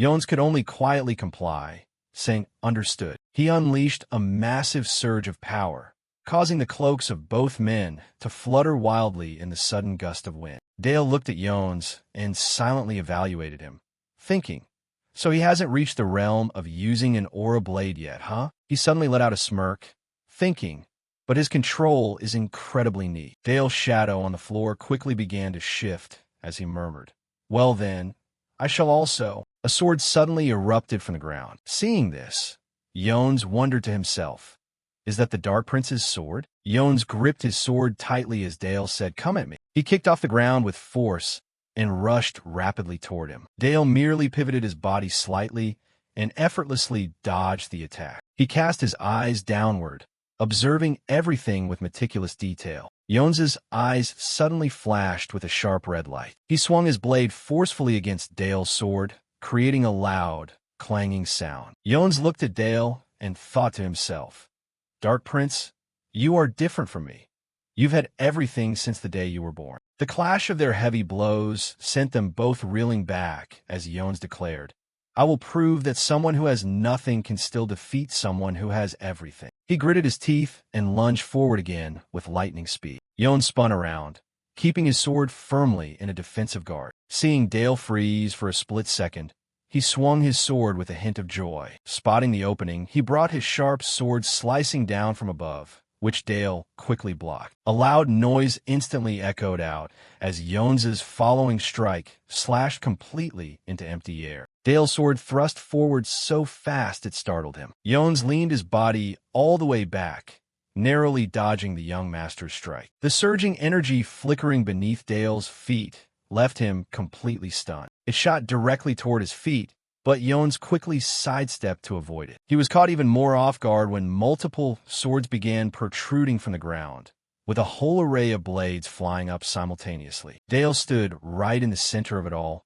his lips curling into a mocking smirk. He lowered his stance and swept his hand out, sending the swords launching straight forward in an instant. They swarmed ferociously all at once toward Jones, while a dark aura began to envelop Jones's body. Dale gathered his energy while thinking to himself, "Not a bad movement at all. This martial skill definitely befits a mercenary leader, and this much is enough for an opponent to prove his reputation." He spoke up, saying, "Come on, I won't move from this spot." Taking it as a provocation, Jones immediately shot straight in front of Dale, shouting, "You're going to regret looking down on me." The two swords clashed once again, producing a piercing metallic screech. The onlookers standing on the sidelines couldn't help but marvel at the sight. They began to whisper among themselves, saying, "As expected of the eldest son of the Saxony family, his aura is truly on another level. To think he's already reached this standard at just 11 years old is truly astonishing." Jones swung his sword and called out provokingly to Dale, "Let's see you dodge this move too." But before he could even unleash his strike, Dale used his power to strike first, gaining the upper hand. Jones stumbled back quite a distance and looked up at Dale.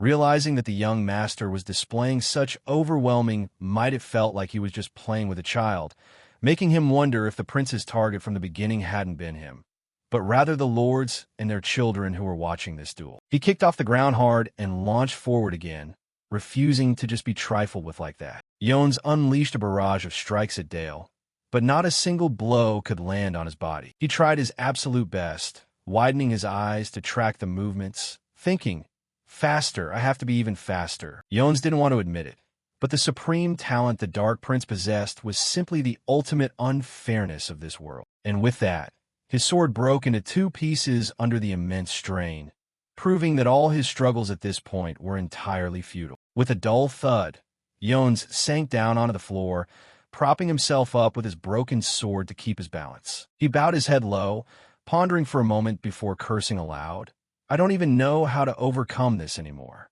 Damn it." Dale stood tall, pointing his sword straight at the kneeling Jones as Jones muttered, "I admit defeat." Dale only now realized that the power surging inside him was thanks to the Book of the Black Goat. Throughout the entire match, it felt as though the whole world had slowed down, and he hadn't expected to win such an overwhelming victory against an opponent who had gone all out with aura. Now, the Sword of the Shadow cloak seemed to have become an extension of his own body, as if he were using tentacles to manipulate the shadow blades. Thanks to this fight with the Knight Jones, he was finally able to feel this change, but he still needed to make an example out of him for the others, right? Dale extended his hand, a look of surprise washing over his face as he called out, "Shadow, bullet." The swords hovering in midair suddenly shattered into countless fragments. Jones raised both arms to shield his body from the debris. Dale turned his face around and asked loudly, "Is there anyone else who wants to challenge me? Is there no one left with enough courage to doubt my reputation and try to prove themselves?" A sword stabbed heavily into the floor, drawing Dale's attention. The other man suddenly knelt down with deep respect. His voice rang out loudly across the room. "We swear our loyalty to you, young master." Inadvertently, Dale remembered his father's favorite catchphrase, fear ensures loyalty. And it truly was the absolute truth. The scene shifted as everyone present in the room began laughing and talking with one another. A group of men walked out of the room. "Boss," the man behind him asked, "you look terrible." Yon chugged down a bottle of liquor and cursed. What a dogshit world. The two men behind him stood listening to him rant. As he went on, "No matter how hard I swing my sword or try, I can't even touch his heels. So how the hell am I supposed to look good?" Jones got so angry that he squeezed the liquor bottle tightly in his hand, yelling, "What's all that crap about a person's worth not being determined by birth, and that it can be changed through hard work? I dare anyone to stand in front of the eldest son of the Saxony family and see if they can still spout that absolute nonsense." The Dark Prince felt like an insurmountable wall blocking his path, and Jones yelled out in frustration as he walked, "Damn it, the more I think about it, the more pissed off I get. Let's just drink." The lackey following behind him kept chiming in, "Exactly, boss. There's nothing better than booze in this world anyway." The whole gang gathered around a campfire and started eating and drinking. Holding his cup, Jones remarked, "You guys should have seen those noble young ladies throwing themselves at that 11-year-old brat." The other guy asked curiously, "What did they do, boss?" Jones quickly spilled everything, saying, "Those noble ladies were shaking their hips so desperately just to get that kid's attention. It was disgusting to watch." The crowd quickly agreed, saying, "Those nobles have absolutely no shame left." He kept rambling on drunkenly, saying, "Strip away that noble title, and we're all the same anyway." Everyone nodded in agreement, saying, "Exactly, on the battlefield, it doesn't mean jack shit." Getting a bit tipsy, Jones brought the cup to his mouth for another sip and added, "Speaking of which, does that brat even know how to handle a woman?" The lackeys thought about it for a second and replied, "Probably, boss. He's still a man after all." Dale suddenly appeared right next to them, giving Jones a massive fright. Seeing him, the entire group instantly scrambled to their feet. What? Since when were you there?" Without saying a word, Dale sat down right next to Jones. Dale held a bottle of liquor out to him and said, "What are you doing?" "Pour me un drink." Seeing this, Jones quickly replied, "Yes, sir." As Dale poured the drink, he said, "You find this world pretty damnable, don't you?" Jones shrank back timidly and shook his head, stammering, "No, not at all, sir." Dale spoke in an incredibly calm tone. "That's just how life is. Unfair, unreasonable, and there's absolutely nothing a human can decide on their own. Natural talent from birth, the environment you live in, among all those destinies, is there a single one we can choose according to our own wishes?" Jones flinched as if his deepest thoughts had been pierced, replying, "No, sir." Dale suddenly placed a hand on Jones's shoulder and patted it gently. He knit his brows slightly and said, "So don't blame yourself too much, because in this world, a destiny that we can change with our own hands." Jones was completely dazed by his next words, which concluded, "never existed in the first place." Jones suddenly covered his face and burst in a loud laughter. He looked up at the sky and sighed, "Right, maybe what you said is true, young master. No matter how much I struggle, there was never any chance for me to begin with." Dale looked over at Jones and declared, "The second son of Baron Kenneth's family, Knight Jones, I've taken quite a liking to you." He smiled brightly at him and added, "Both you and your mercenary group." Jones was a bit taken aback by the offer and froze slightly, stammering, "Sir?" Dale then asked, "Would you like to serve under me and wield your sword for the Saxony family?" He asked back in utter confusion, "Sir?" Jones looked surprised as if needing confirmation. "Am I really allowed to serve under the Saxony family?" Dale confirmed firmly, "Yes. Ahead of the upcoming battle, my knights will train you and your subordinates." Dale went on to explain that they would teach everything from how to hold a sword to the concepts of aura, and while Jones looked visibly thrilled, he also asked with a hint of anxiety, "To be taught by the Dark Knight Order, is that really true?" He couldn't help but feel deeply moved and found it hard to believe this dreamlike reality, realizing that the very person who taught him about the world's unfairness was now granting him an opportunity no one else dared to give, prompting him to ask, Why are you going this far for me?" Dale calmly gave his answer, "I just happen to need some people of my own right now." Seeing the frantic look in Jones's eyes, he reassured him with a single line, "And you just happen to be there. That's just how things go in life. This world is inherently unfair, but standing before him, it felt as though even that unfairness was entirely forgotten. A short while later, on a bright morning at the massive estate, inside the meeting room of Duke Saxony's castle, Alan spoke in a grave tone as he reported on the war situation. Currently, between the Demon King's territory and Duke Saxony's domain lies a colossal mountain range. At the perilous mountain passes, multiple layers of fortresses have established dense defensive lines, and the garrison knights stationed there are engaged in fierce battles to hold the camps. The continuous stream of reports indicated that the military situation was extremely tense, noting that at this current hour, the defensive forces of the Winter Guard Ranger unit that had deployed earlier had begun to retreat from Mountain Fortress No. 9 alongside the Northern Lords. Before retreating, they were reported to have burned all provisions that couldn't be transported in time, and while Alan listened, he evaluated the strategy, noting, "Good. Everything is proceeding exactly according to plan." He continued to lay out the plan, saying, "While executing a step-by-step tactical retreat to wear them down, we will bide our time until the very last moment. Once the enemy forces are exhausted upon entering the upper reaches of the Saxony River, we will block their main force from crossing and completely annihilate them." Right at that moment, Helmet suddenly spoke up. "Then it's time to deploy our main army into the fray." Alan silently agreed with that and ordered, "Notify the lords of the deployment order." Just as Dale was about to leave the room, Alan suddenly called him back. "Dale, I have a task to assign to you privately." He didn't hesitate to state his intention clearly. "I'm giving you full command of the mobile cavalry unit comprised of members from the Dark Knight Order. When a large-scale clash between the two front lines breaks out, you will have full operational control over that mobile cavalry unit. Furthermore, Lady Cephia has also agreed to assist by your side." This left Dale completely astonished. He couldn't help but voice his internal doubt, knowing that refraining from interfering in secular disputes was supposed to be the core tenet of the Sacred Magic Tower. Alan answered him calmly. "She is already the supreme advisor to our Saxony family. Moreover, fighting against the demon race can hardly be considered a mere secular dispute." Even so, a sense of anxiety kept swelling up inside Dale's heart as he wondered, "Master, why are you participating in this war?" He asked Alan dubiously. Was that Lady Cephia's own wish? The Duke replied expressionlessly, "Yes." His next words made Dale feel tense. "Dale, you have proven your capability through your victory at the Black and White Gathering. I believe you will do well this time as well."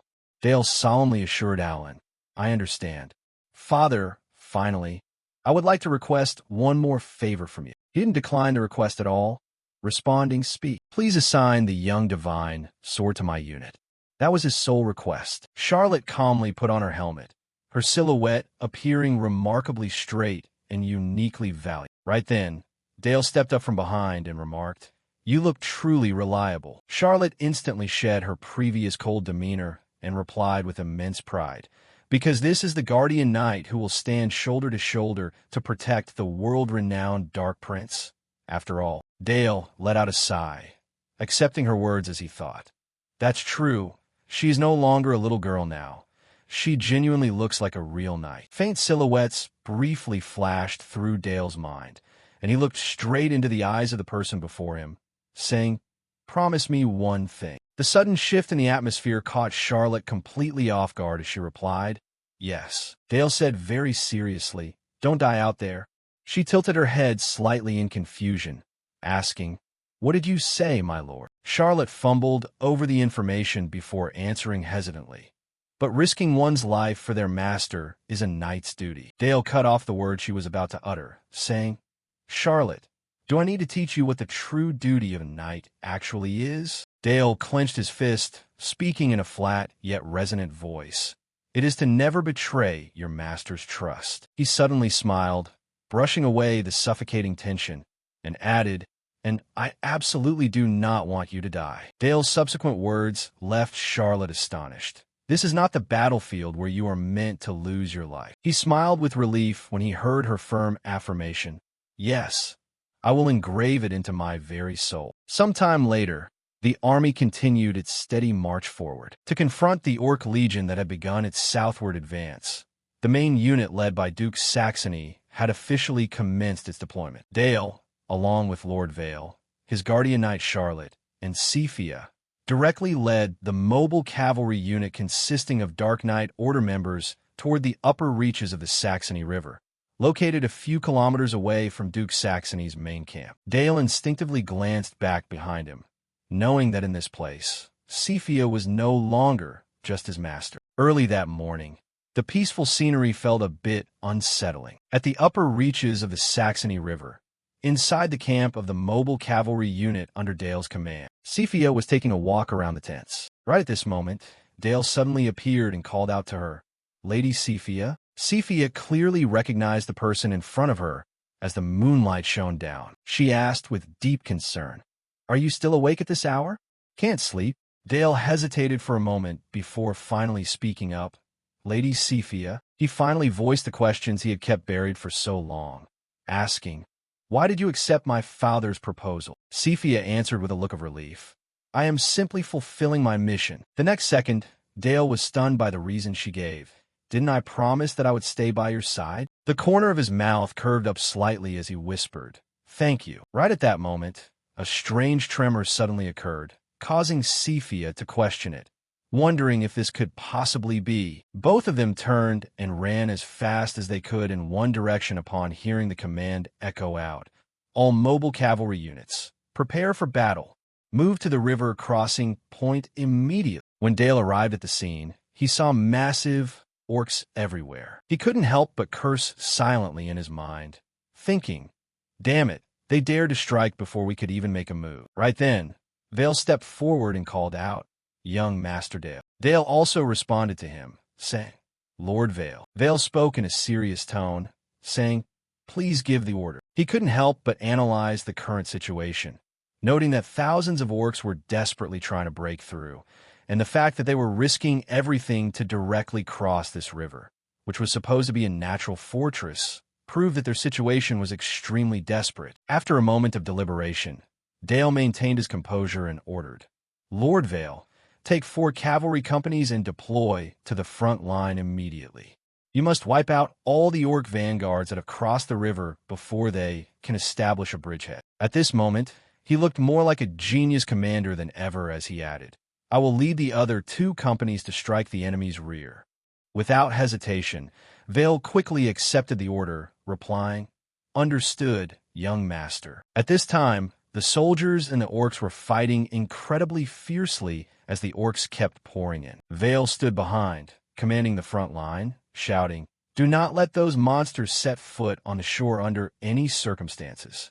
Archers, take aim and fire." Following the newly issued command, hundreds of arrows flew toward the orcs, forcing them to fall back. On another side, a unit was being directed to create a distraction. Dale sat on horseback, praying silently in his heart, thinking, "Just hold out a little longer, Vale." Not far away, a figure seemed to have been waiting for Dale's group to arrive for a very long time. They lay in ambush on both sides, merely waiting for the right moment to strike. Across the battlefield, the commander's voice continued to ring out endlessly, "Archers, draw your bows." Arrows poured down like rain upon the ferocious orcs below. Some were wounded, while others fiercely managed to evade the volley and charge straight forward. The orc war wolves built up momentum and leaped, soaring into the air as if trying to attack from above. The wolves tore into the soldiers like hunting beasts, causing a barrage of painful screams to echo out, "Help me." The orcs grew increasingly numerous and rampant,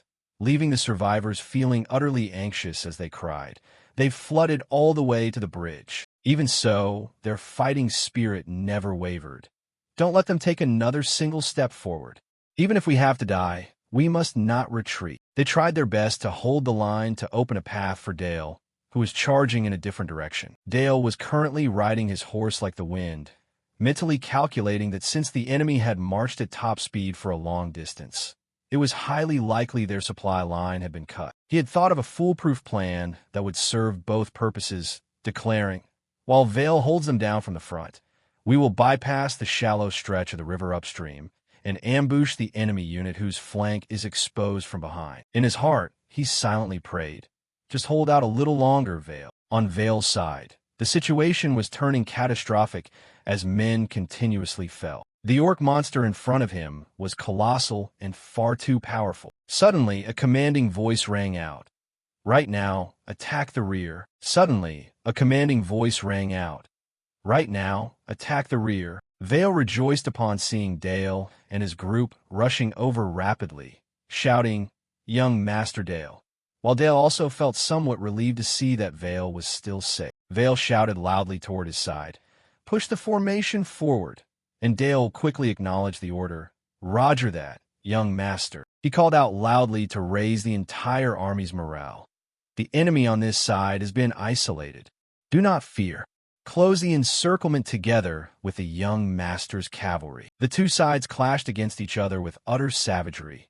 Show no mercy. Dale had also joined the battlefield at this point. He channeled his power, aiming directly at the crowd of orcs in front of him. Shadow bullet. Dale smiled faintly because the situation seemed to be well within his grasp, with the young master leading the vanguard. Right at that moment, a massive orc blindsided him from behind. In the very next second, a silhouette rushed forward rapidly to block. The massive orc was taken down immediately after one powerful slash. Charlotte was executing her duty and mission perfectly, reassuring him, "Don't worry, just leave it to me." On the other side, Cephia was attempting to set up a barrier array. She reported the urgent situation to Dale, saying, "Dale, if we delay any longer, the orc unit will shift their formation," prompting him to make a swift decision. "We will retreat before they begin their encirclement plan." He quickly made a decision.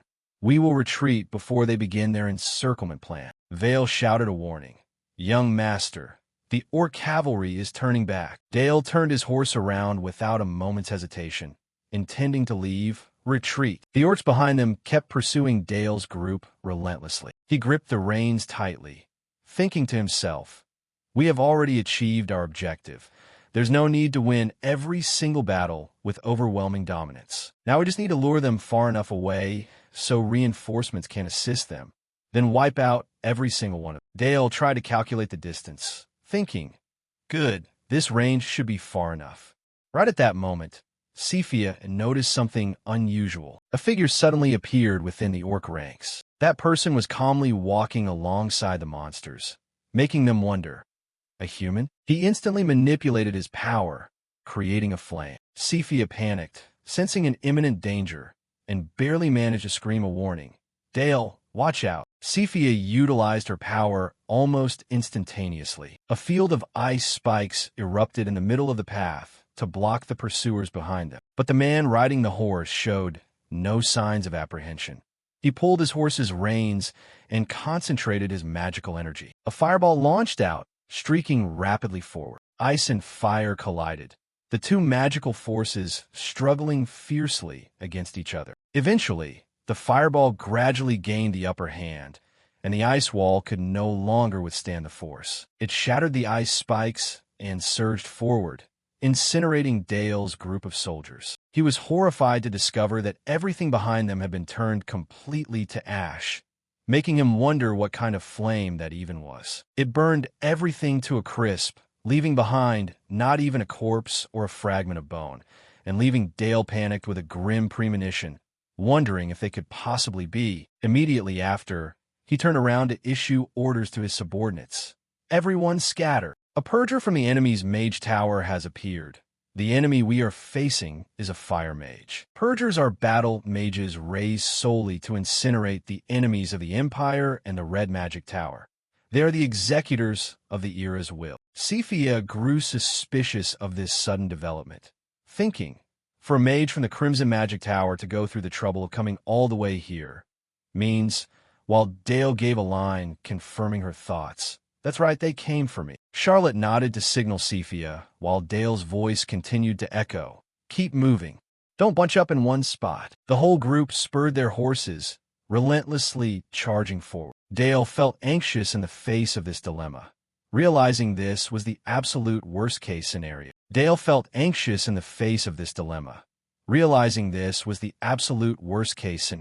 On the other hand, If they scattered too widely and broke formation, the Orc cavalry would pin them down. Dale was silently weighing the pros and cons of a bold decision, concluding, "So there is no choice left but to use that power." Right then, a voice snapped him back to reality. "Dismount." Dale spurred his horse closer, and Cepheus spoke up to his utter bewilderment.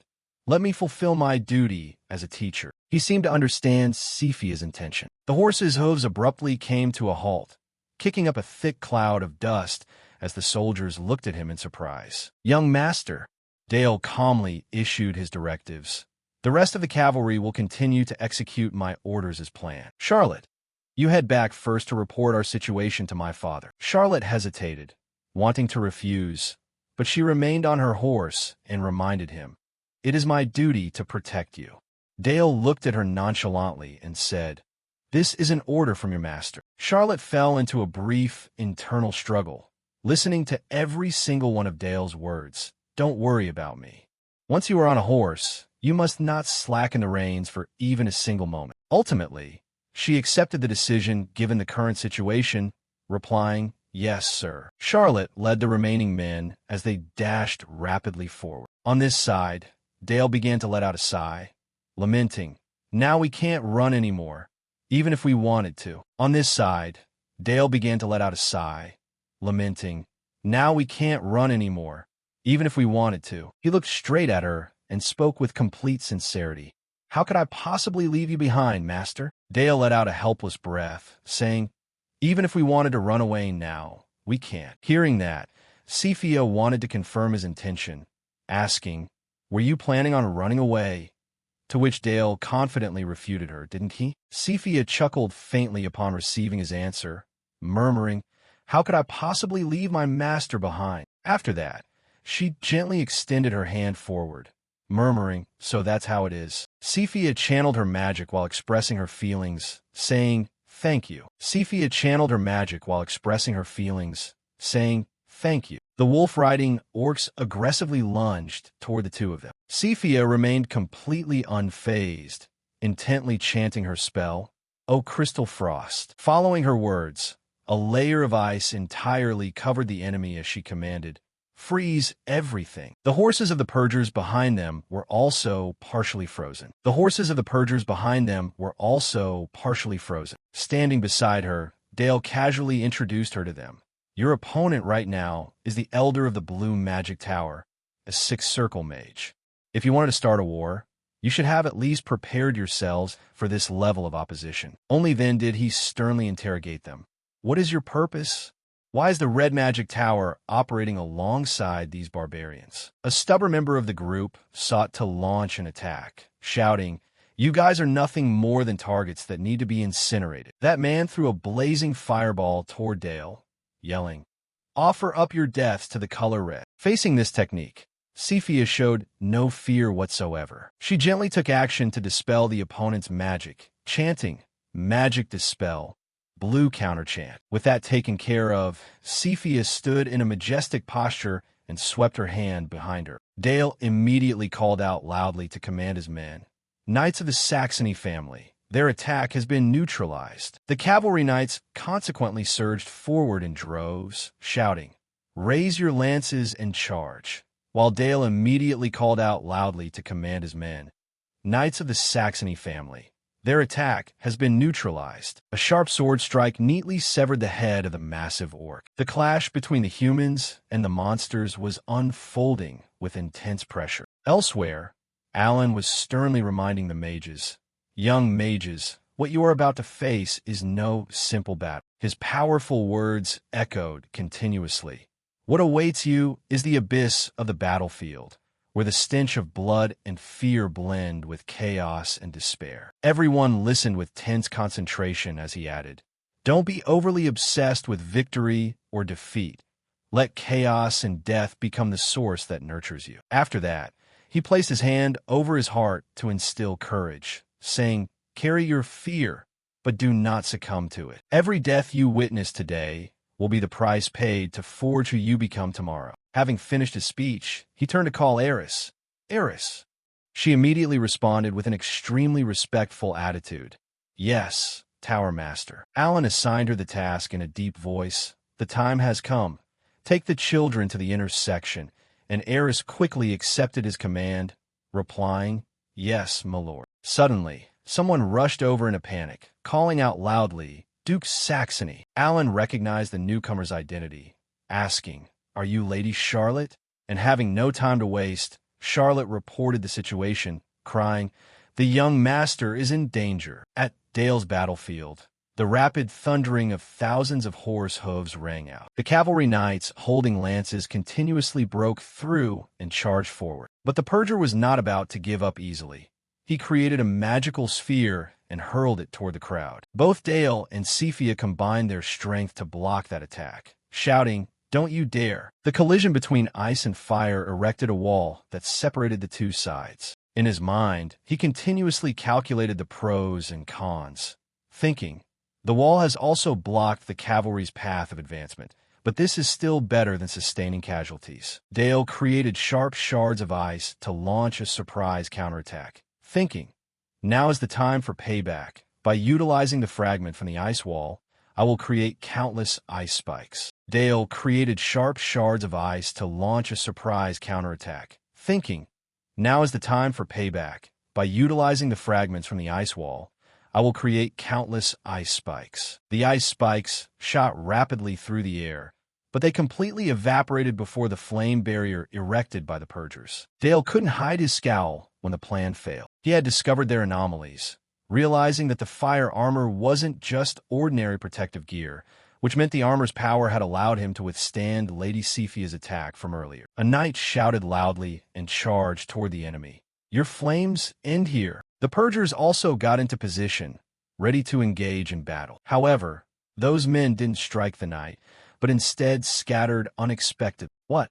Their target is actually to attack Cephia. As the Purgers approached Cephia, Dale quickly stepped in to protect her. He effortlessly unleashed a move that made the Purger pay the price. Shadow Bullet. The man was struck, collapsing unwillingly as he cursed, "Damn it," while Dale stood before him to interrogate him for information, demanding, "Answer me right now. What is your true objective? Why are you targeting and attacking me?" Hearing his questions, the Purger smirked to himself and gave a highly cryptic reply, saying, "Before long, everything in this world will burn, and within this burning world, they will rise again from the ashes." Dale's eyes widened as he realized his intention in shock, thinking, could that possibly be? Only now did he fully grasp its function, realizing it was self-detonation magic, meaning the true purpose of the armor wasn't defense at all, but rather a self-destructive tool designed to incinerate the wearer's own body. Cephia also recognized the danger and called his name loudly, "Dale. Dale," while Dale could only shout a warning to her, yelling, "Master, get away quickly." However, the man's body had already been caught by the flames. It was already too late. He spread his arms wide while bidding farewell to the world, saying goodbye. Following that, a massive explosion occurred, creating a thick cloud of smoke. At the center of the explosion, everything had become barren and desolate. Fortunately, neither Dale nor Cephia was overly affected by it. He approached Cephia to check her injuries, saying, "Fortunately, you are safe, master." In his heart, Dale blamed himself deeply for being protected by her, thinking, "Just before the explosion, I received ice armor from Master and avoided a fatal wound, but Master was engulfed by the blast while trying to protect." He also felt guilty for failing to protect everyone else, thinking, and furthermore, even a knight order was caught up in the explosion. One of the Purgers made a move against Dale, shouting, "The young master is still alive.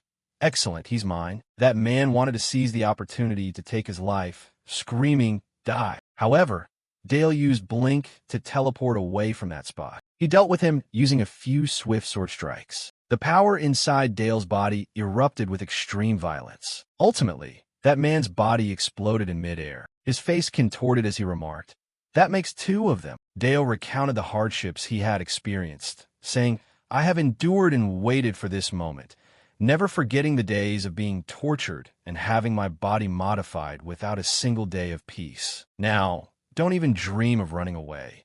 I will return the pain I suffered many times over." On the other side, Cephia gradually regained her consciousness. She startled upon hearing a tragic, agonizing shriek. Before Cephia's eyes was the sight of Dale confronting the enemies. He ruthlessly swung his sword to launch a direct assault on the Purgers. And subsequently, the enemy's body also emitted a source of light. Afterward, another horrifying explosion continued to take place. The surrounding people were also incinerated by those flames. Cephia stared blankly at the scene unfolding before her eyes, thinking, the bodies of the knights I wanted to protect have been incinerated and vanished within the firestorm. Now, everything has gradually spiraled out of control.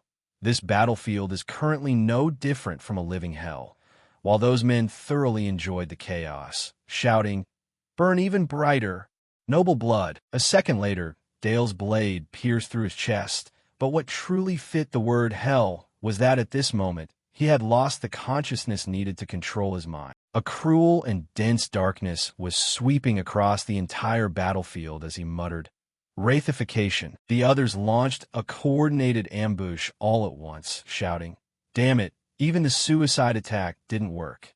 Everyone rushed him, encircle, and attack simultaneously. Dale ruthlessly pulled his sword out of the man's chest, and then he spun around to strike back against the enemies who were lunging at him. Dale's blade, carrying dark magical energy, swung forcefully forward. At the same time, a man behind him attempted to blindside him, but as if all the accumulated and suppressed pain from over the years was bursting out. Dale quickly detected it and launched a counterattack. He vented all his rage through sword strikes that exploded like cold, sharp blades. The Purgers who had ceased breathing began to self-detonate. Within moments, a thick cloud of dust appeared in the sky once again. One of the Purgers couldn't help but marvel. "This is unbelievable." He looked at the murderous aura radiating from Dale's body and asserted that Dale was the very embodiment of vengeance. Standing before the Purger, Dale declared, "Your mission has failed." What Dale said didn't bother him at all, because he replied, "In the end, you guys can't kill me anyway." On the contrary, the Purger looked utterly smug, asking, Can you still utter the word victory when looking at this scene?" He continuously hurled verbal attacks at Dale, taunting, "Even if your dark magic tower manipulates death, do you think we would fear such a pathetic death?" The Purger lunged toward him, intending to take Dale down with him as he cried, "We are ready to embrace death and are always willing to incinerate this body." Suddenly, a voice rang out, catching Dale by surprise. "Did you say you are ready to embrace death?" The man arrogantly screamed his ideology. "Long live the Empire!" Witnessing the explosion from behind, Cephia hastily called out his name, Dale. But a strange occurrence left Dale astonished as he muttered, "What is this?" Because the Purger's body remained completely intact, meaning the Purger who was supposed to be dead was actually still alive, making him wonder what was going on. The person behind them spoke up, interrupting the standoff between the two sides. Contrary to what everyone thinks, being ready to embrace death is actually easier than you imagine. Immediately, everyone recognized the Dark Duke. Alan calmly advanced toward the Purgers and asked, "Do you have enough resolve to choose not to die?" Leaving them utterly confused as they faced this question, stammering, "What?" They faced this question in complete confusion, stammering, "What?" The Purgers lost their patience and lashed out, shouting, "Stop spouting nonsense!" The Purgers lost their patience and lashed out, shouting, "Stop spouting nonsense!" Yet, they found themselves completely unable to use their abilities anymore. This time, while the enemy was still in a state of panic, Alan closed the distance and asked, "Haven't you realized it yet?" His entire body radiated a heavy, suffocating pressure as he added, "That I have not yet permitted you to die." Alan concentrated his magical energy into a small sphere, declaring, "In this place, there is no way for you to reach death." That sphere emitted dark streaks that enveloped the Purgers as he chanted, "Curse, abhorrent fusion." Their bodies began to contort due to Alan's magical energy. He continued to cast his magic composedly without a shred of hesitation. Before them now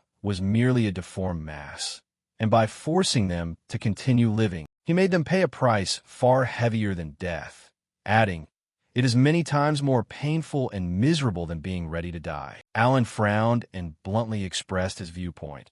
"I won't ask why you follow the orcs and wanted to kill Dale, because there is absolutely no meaning in seeking the truth from those who have already discarded their own lives. Therefore, he used a different method to teach the purgers a lesson, concluding, "Live out the rest of your days in this grotesque form." A dying knight softly called out, "Young master." He painfully expressed his final wish, gasping, "Please, young master, even if I die, let me fulfill my duty as a Black Raven Knight." Dale gently propped up the knight's body, saying, "I understand your final wish." He sorrowfully acknowledged his dedication, promising, "I and the Saxony family will never forget your ultimate devotion." Only after hearing this was the knight able to pass away in peace. Witnessing this scene, Alan merely called out softly, "Dale." He made a brief assessment of the battle situation, noting the casualties seemed to be quite severe, while Dale also knew he had failed to fulfill his responsibility,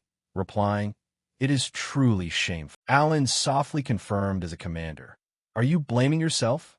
He didn't shy away from it and admitted everything.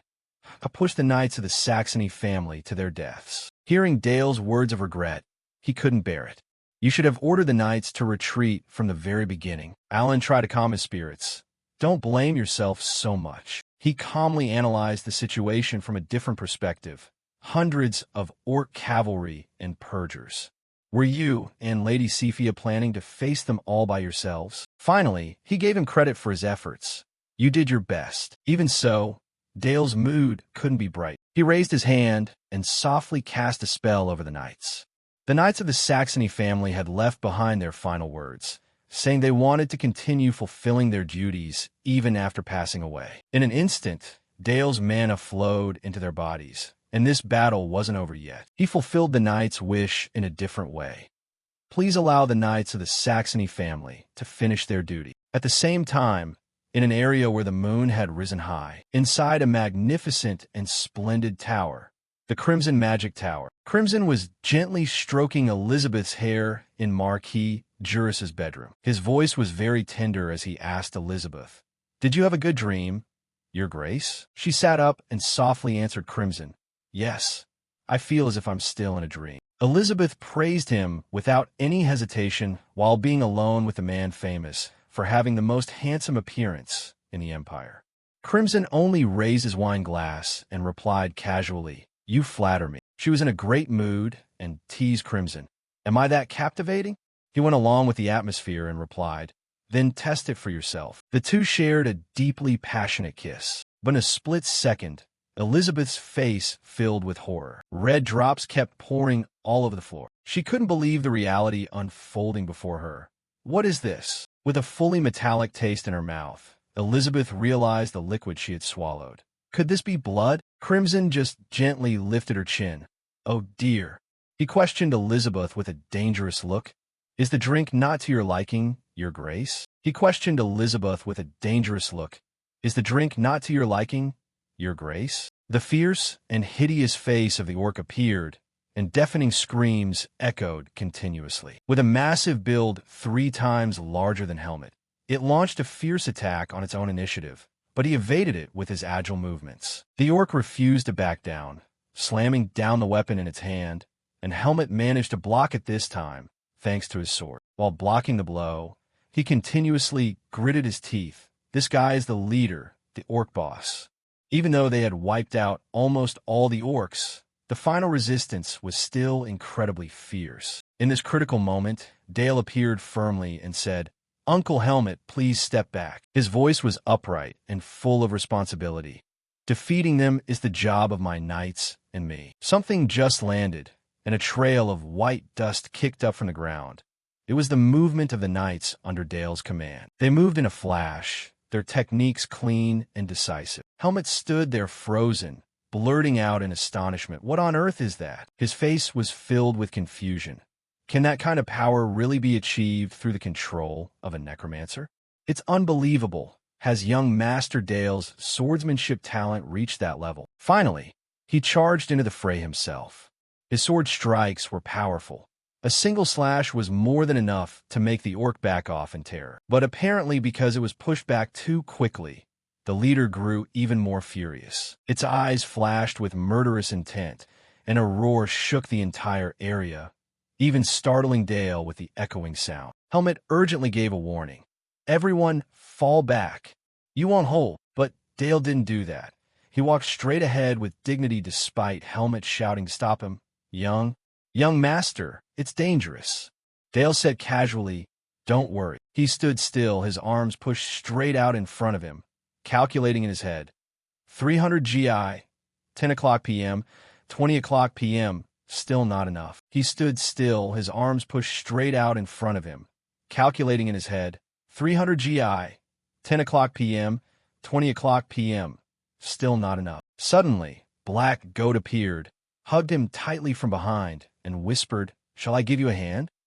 Dale rejected her bluntly. It's not time for you to show your face yet, because he had calculated a possibility beforehand, where a single slip-up could lose him the initiative. Borrowing your power in front of everyone is too dangerous. But Black Goat didn't care about that. She chuckled softly, don't worry, I like your world. Her pitch-black eyes slowly opened along with an assertion, I will absolutely never do anything you hate. Her arms held tightly onto Dale's shoulders while she still whispered in his ear, so feel free to use me as much as you like. With Black Goat's backing, Dale's entire body radiated a dominant power, enough to suppress the opponent without even lifting a finger. Black Goat materialized in a cloud of pitch-black smoke, with only her wide-open eyes being recognizable. The orc was aggressive and bloodthirsty, so it rushed forward regardless. Shadow Lurker. A simple strike, but it was enough to stop it in its tracks. A flexible, sharp object pierced straight through the orc's head. Its entire body froze just like that. Its eyes went dark, and red blood poured down from its head. The spear just fell from its hand, marking its official defeat. The other knights raised their hands and cheered. The young master has defeated the orc boss. Dale flashed a relieved smile. The Guardian of the North, the one who defeated the leader of Berg to stand against the grand migration of the demon race, the rightful heir of the Saxony Duke family. A new sense of awe was added to the notorious reputation and dread known as the Black Prince. When the battle was over at the Black Magic Tower, Alan was having a very intense discussion. Are there any results from the investigation into the Purgers? Facing him, Eris reported honestly, no. Despite extracting the brains of the Purgers and investigating for 3 days and 3 nights, most of their brain functions have been removed, including being hit with a memory erasure spell. Alan clasped his hands and nodded. Must be so. He interpreted based on the information he had recorded. They knew in advance that I was leading the cavalry and acting independently. It was likely an insider who sold us out and gave specific orders to the Purgers, including Dale's schedule. Eris asked directly, do you have any other speculations, sir? Only then did he drop a bombshell. It's the monsters of truth. Eris asked back in shock. Do you mean the hardline elders of the Black Magic Tower are colluding with the Crimson Magic Tower? He explained calmly. Have you forgotten the activities of the Black Crimson Orthodox Order? The Black Crimson Orthodox Order was an unofficial force established for academic research and cooperation between the Black Magic Tower and the Crimson Magic Tower during the Imperial Unification War. When the war ended, this force was disbanded and all records were erased. The Black Magic Tower under the Black Duke chose to cut ties with the darkness of the old era. However, some hardliners viewed the unforgivable crimes of the Black Crimson Orthodox Order as a pursuit of truth. Those very monsters rejected the Black Duke's regime and joined hands with the Crimson Magic Tower. Understanding what Alan was implying, Eris sighed. A violent storm of purges is about to rise again. He looked dazed, his voice heavy with fatigue. Probably. A while later, Dale and Alan stood beneath the palace. Specifically, they were in the underground secret chamber of the Black Duke. Dale looked at the 2 people who were fast asleep. They are the knights who trusted and followed me. They passed away while trying to protect me, even when facing death. He emphasized as a lord. I have an obligation to fulfill their wishes. Dale straightforwardly requested Alan, please show me how to activate the Dead Order. He spent a few minutes pondering the potential that the child had shown. When he replaces him to stand at the peak of the Black Magic Tower in the future, out of this darkness that even he himself couldn't escape, how much freedom could that child achieve? And then he gently gave the answer. In the future when you grow up, surpass me, and reached the peak of the Black Magic Tower. Alan's assertion made Dale freeze. This army of darkness will naturally belong to you. It was his turn to ponder. I can immediately understand those meaningful words from my father. Personally defeating the head of the Black Magic Tower, the best black mage on the continent. Dale said in a low voice, "Father." He made a proposal that immediately caused Alan to smile with satisfaction. "Right here, may I presumptuously request a duel as a disciple?" He showed a ready attitude. "What will you duel with?" Dale raised his eyebrows, his expression highly serious. "The peak you spoke of, I want to know what that realm is like. Please allow me to go all out." Alan was just waiting for this moment, the corners of his mouth curving up. Very well. A black aura slowly enveloped them in accordance with the tension of the match. Alan dropped a light provocation. "Feel free to use your full strength." Dale opened his palm, facing down, and chanted the spell aloud. "Awaken, O black swords of the Saxony family." 2 shadow knights charged forward under his control. Alan praised. The chant is very fluent. As soon as he finished his sentence, he quickly tilted his head slightly to the side to dodge the attack. Dale warned, "If they attack together, you won't be able to dodge, father." The next familiar spell echoed in the secret chamber. Shadow Lurker. The next familiar spell echoed in the secret chamber. Shadow Lurker. Somehow, he made all of them stop attacking, standing still just like himself. Dale was astonished. The movements have stopped. Alan slowly explained that in duels between black mages, while speaking, his hand subdued Dale's 2 shadow knights. Losing control of your creation is more fatal than anything else. Dale's face turned pale. He didn't seem to have anticipated this, so his eyes widened. Observing Alan, he suddenly recalled, "It's exactly like that time. Darkness always flows toward where is denser and deep." With only a brief moment of panic in his heart before determination flared up again, Dale bit his lip. If that's the case, his hands decisively stretched straight out in front of him, and he clicked his tongue, telling himself, "I will focus my consciousness just like back then." Once his mind was under control, Dale easily reclaimed his 2 subordinates from Alan's hands, and then continued to channel his mental state into them, forcing them to attack. A decisive sword strike severed Alan's head, but since he hadn't expected this situation at all, his face turned white. Yet, Alan could still speak. Incredible. Not only that, he could even express himself as if nothing had happened. "To think you could take back control of the undead from my hands." In the blink of an eye, the head was back in its proper place. Dale was horrified. "How on earth?" Alan said calmly. "Didn't I tell you? I don't allow them to die." He was filled with doubts. Could it be reality manipulation? Magic is the power to turn imagination into reality. However, human minds are inherently imperfect, so they cannot mold everything omnipotently. But if it's the peak of magic, one can use their own will to manipulate the very laws of this world. By now, Dale's brain was gradually clearing up. So it was the same when facing the purgers. You erased the very concept of death? His face contorted. From the start, this was an unwinnable battle, leaving him with nothing but a bitter smile. Time passed slowly. Not long after preventing the grand migration of the demons, the Emperor's people arrived to commend the Saxony family. Alan sat on the throne, listening to the report. During the chaos of the demon race's grand migration, His Majesty the Emperor expressed deep satisfaction with the loyalty and decisiveness shown by the Saxony family. He immediately frowned. Satisfaction and not gratitude? The other person continued. Particularly, despite his young age, the military exploits of the Black Prince with his outstanding performances have clearly spread all the way to the royal family. Every single word written in the petition was read out clearly to praise that achievement, while also promoting exchange between the Black and the Crimson. The final approval was what shocked both Alan and Dale. "We would like to temporarily invite the young master of the Saxony family to the Academy of the Crimson Magic Tower in the capital."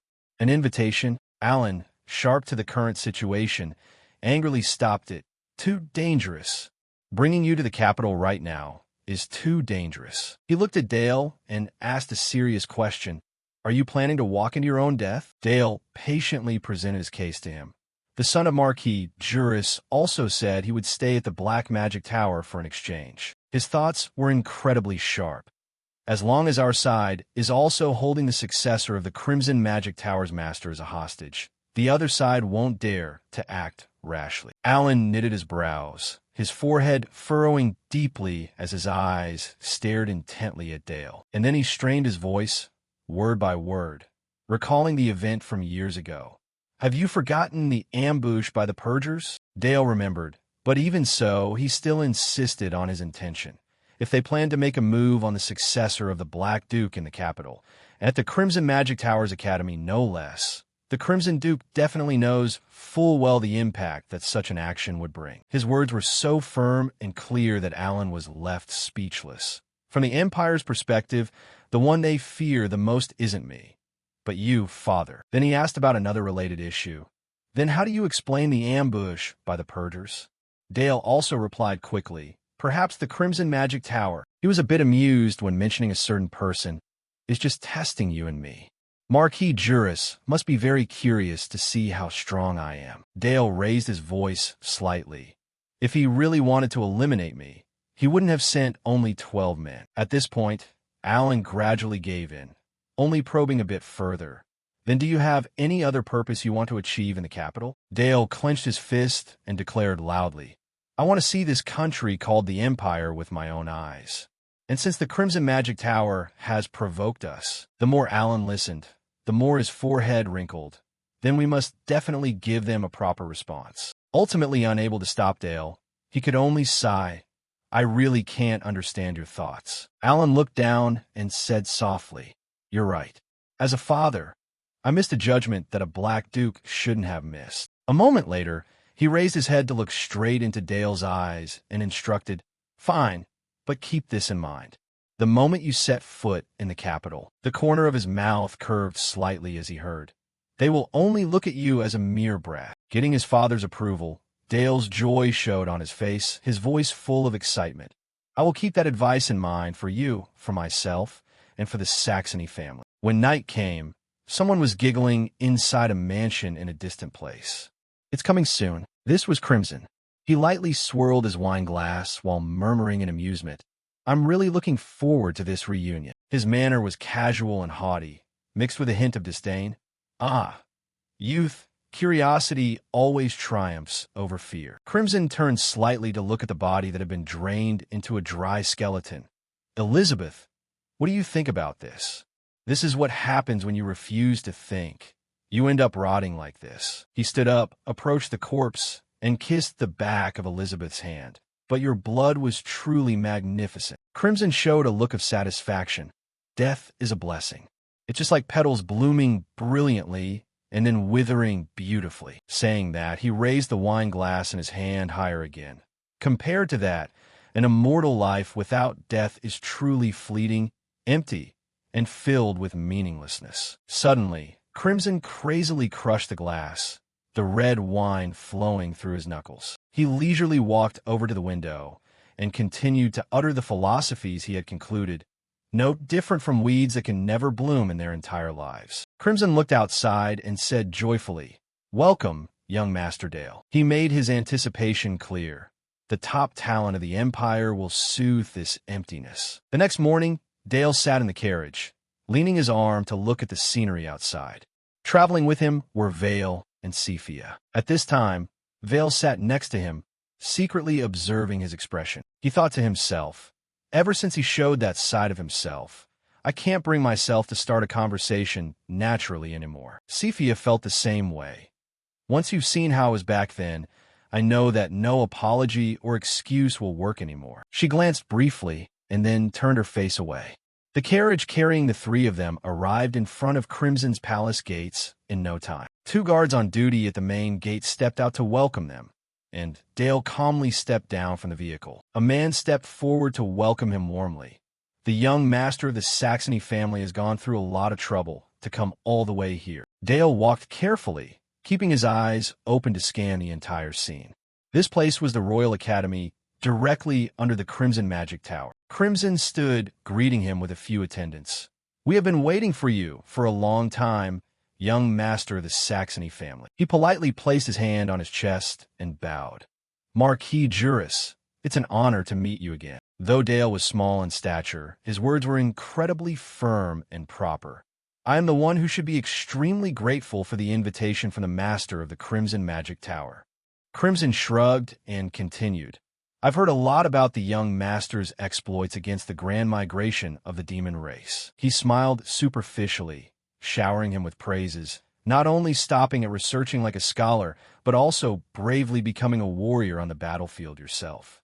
It's truly a heroic tale of glory constantly echoing throughout this entire empire. In stark contrast to the opponent's dangerous hospitality, Dale was extremely cautious in his probing. Looking at the innocent smile he wore on his face, he could only curse inwardly. The bastard who joined hands with the demon race and turned the Black Knights into ashes is right in front of my eyes. Clenching his fists tightly, Dale reminded himself, but I have to endure it for now. Crimson continued to sweet-talk in a singing tone. Every time I hear the heroic tales of the Black Prince passed around by curious folks, I really can't help but be amazed. Dale replied humbly yet profoundly. People's stories are always exaggerated. He skillfully denied it instantly. How could that be? Crimson still held the initiative in this greeting session. We are also looking forward to that talent, known as the #1 genius of the Empire, here at the Academy. Suddenly, just as he finished his sentence, Dale took a sharp step forward. He brushed right past Crimson without even glancing at him, making him burst into an amused chuckle. He walked up to the two people accompanying Crimson and bowed slightly. Dale of the Saxony family greets the members of the royal family. The two of them were extremely satisfied. As expected, his etiquette is very proper. Dale intentionally went to greet them precisely because he wanted to hide his uncontrollable expression of anger. Under that bow were eyes burning with hatred. I must bide my time for the sake of the Saxony family. He didn't need to look but could always see Crimson's malicious smile in front of him. I will make you kneel first on the very chessboard you set up. And he was also extremely thrilled. Interesting, young Master Dale. A gaze boiling with hot blood. Very well.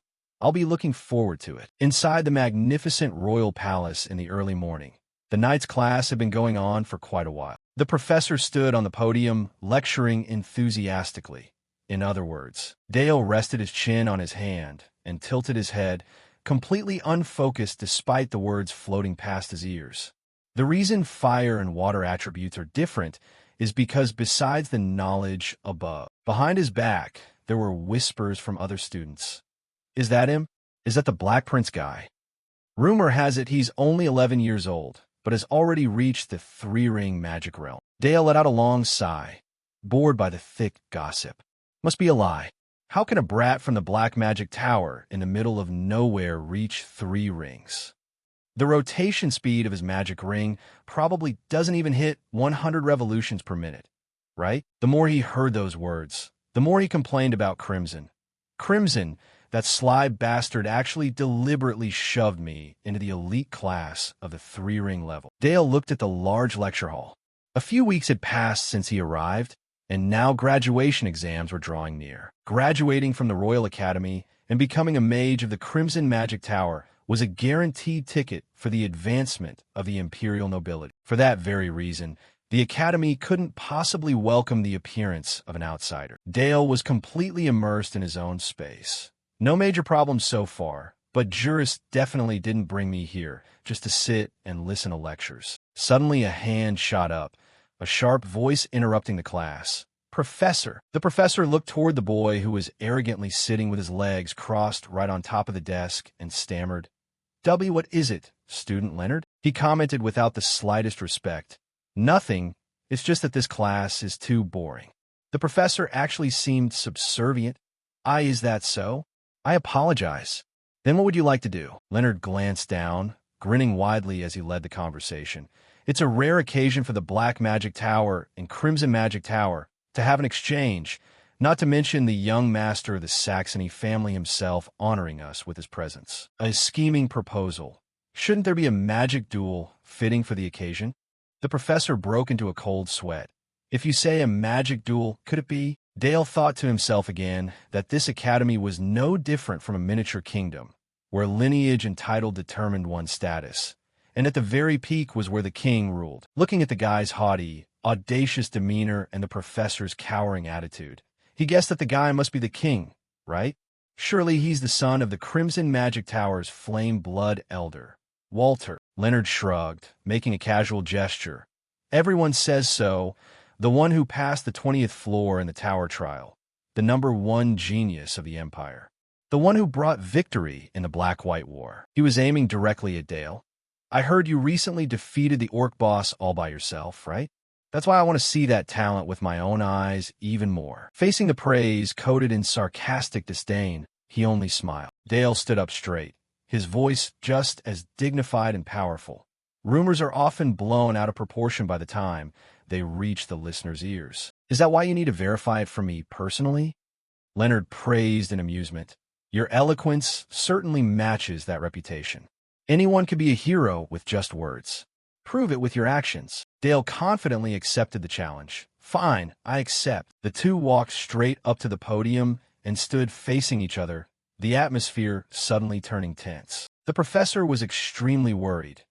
Student Dale, are you clear on the rules regarding magic duels? Leonard frowned, his teeth gritting tightly, showing off quite a bit for a mere lord from the northern countryside. But this is the Imperial Royal Academy, and the elite class of the 3-ring level at that.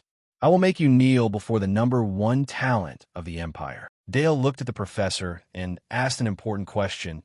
Is it okay not to wear a life point ring? He hesitated as if trying to recall. A life point ring? Dale clarified his point. What if someone gets injured in this match and ends up losing their life? Although they hadn't officially clashed yet, a confident smile was clearly visible on his face. Who will take responsibility for that then? Is it really okay to use magic with the intent to completely destroy the opponent?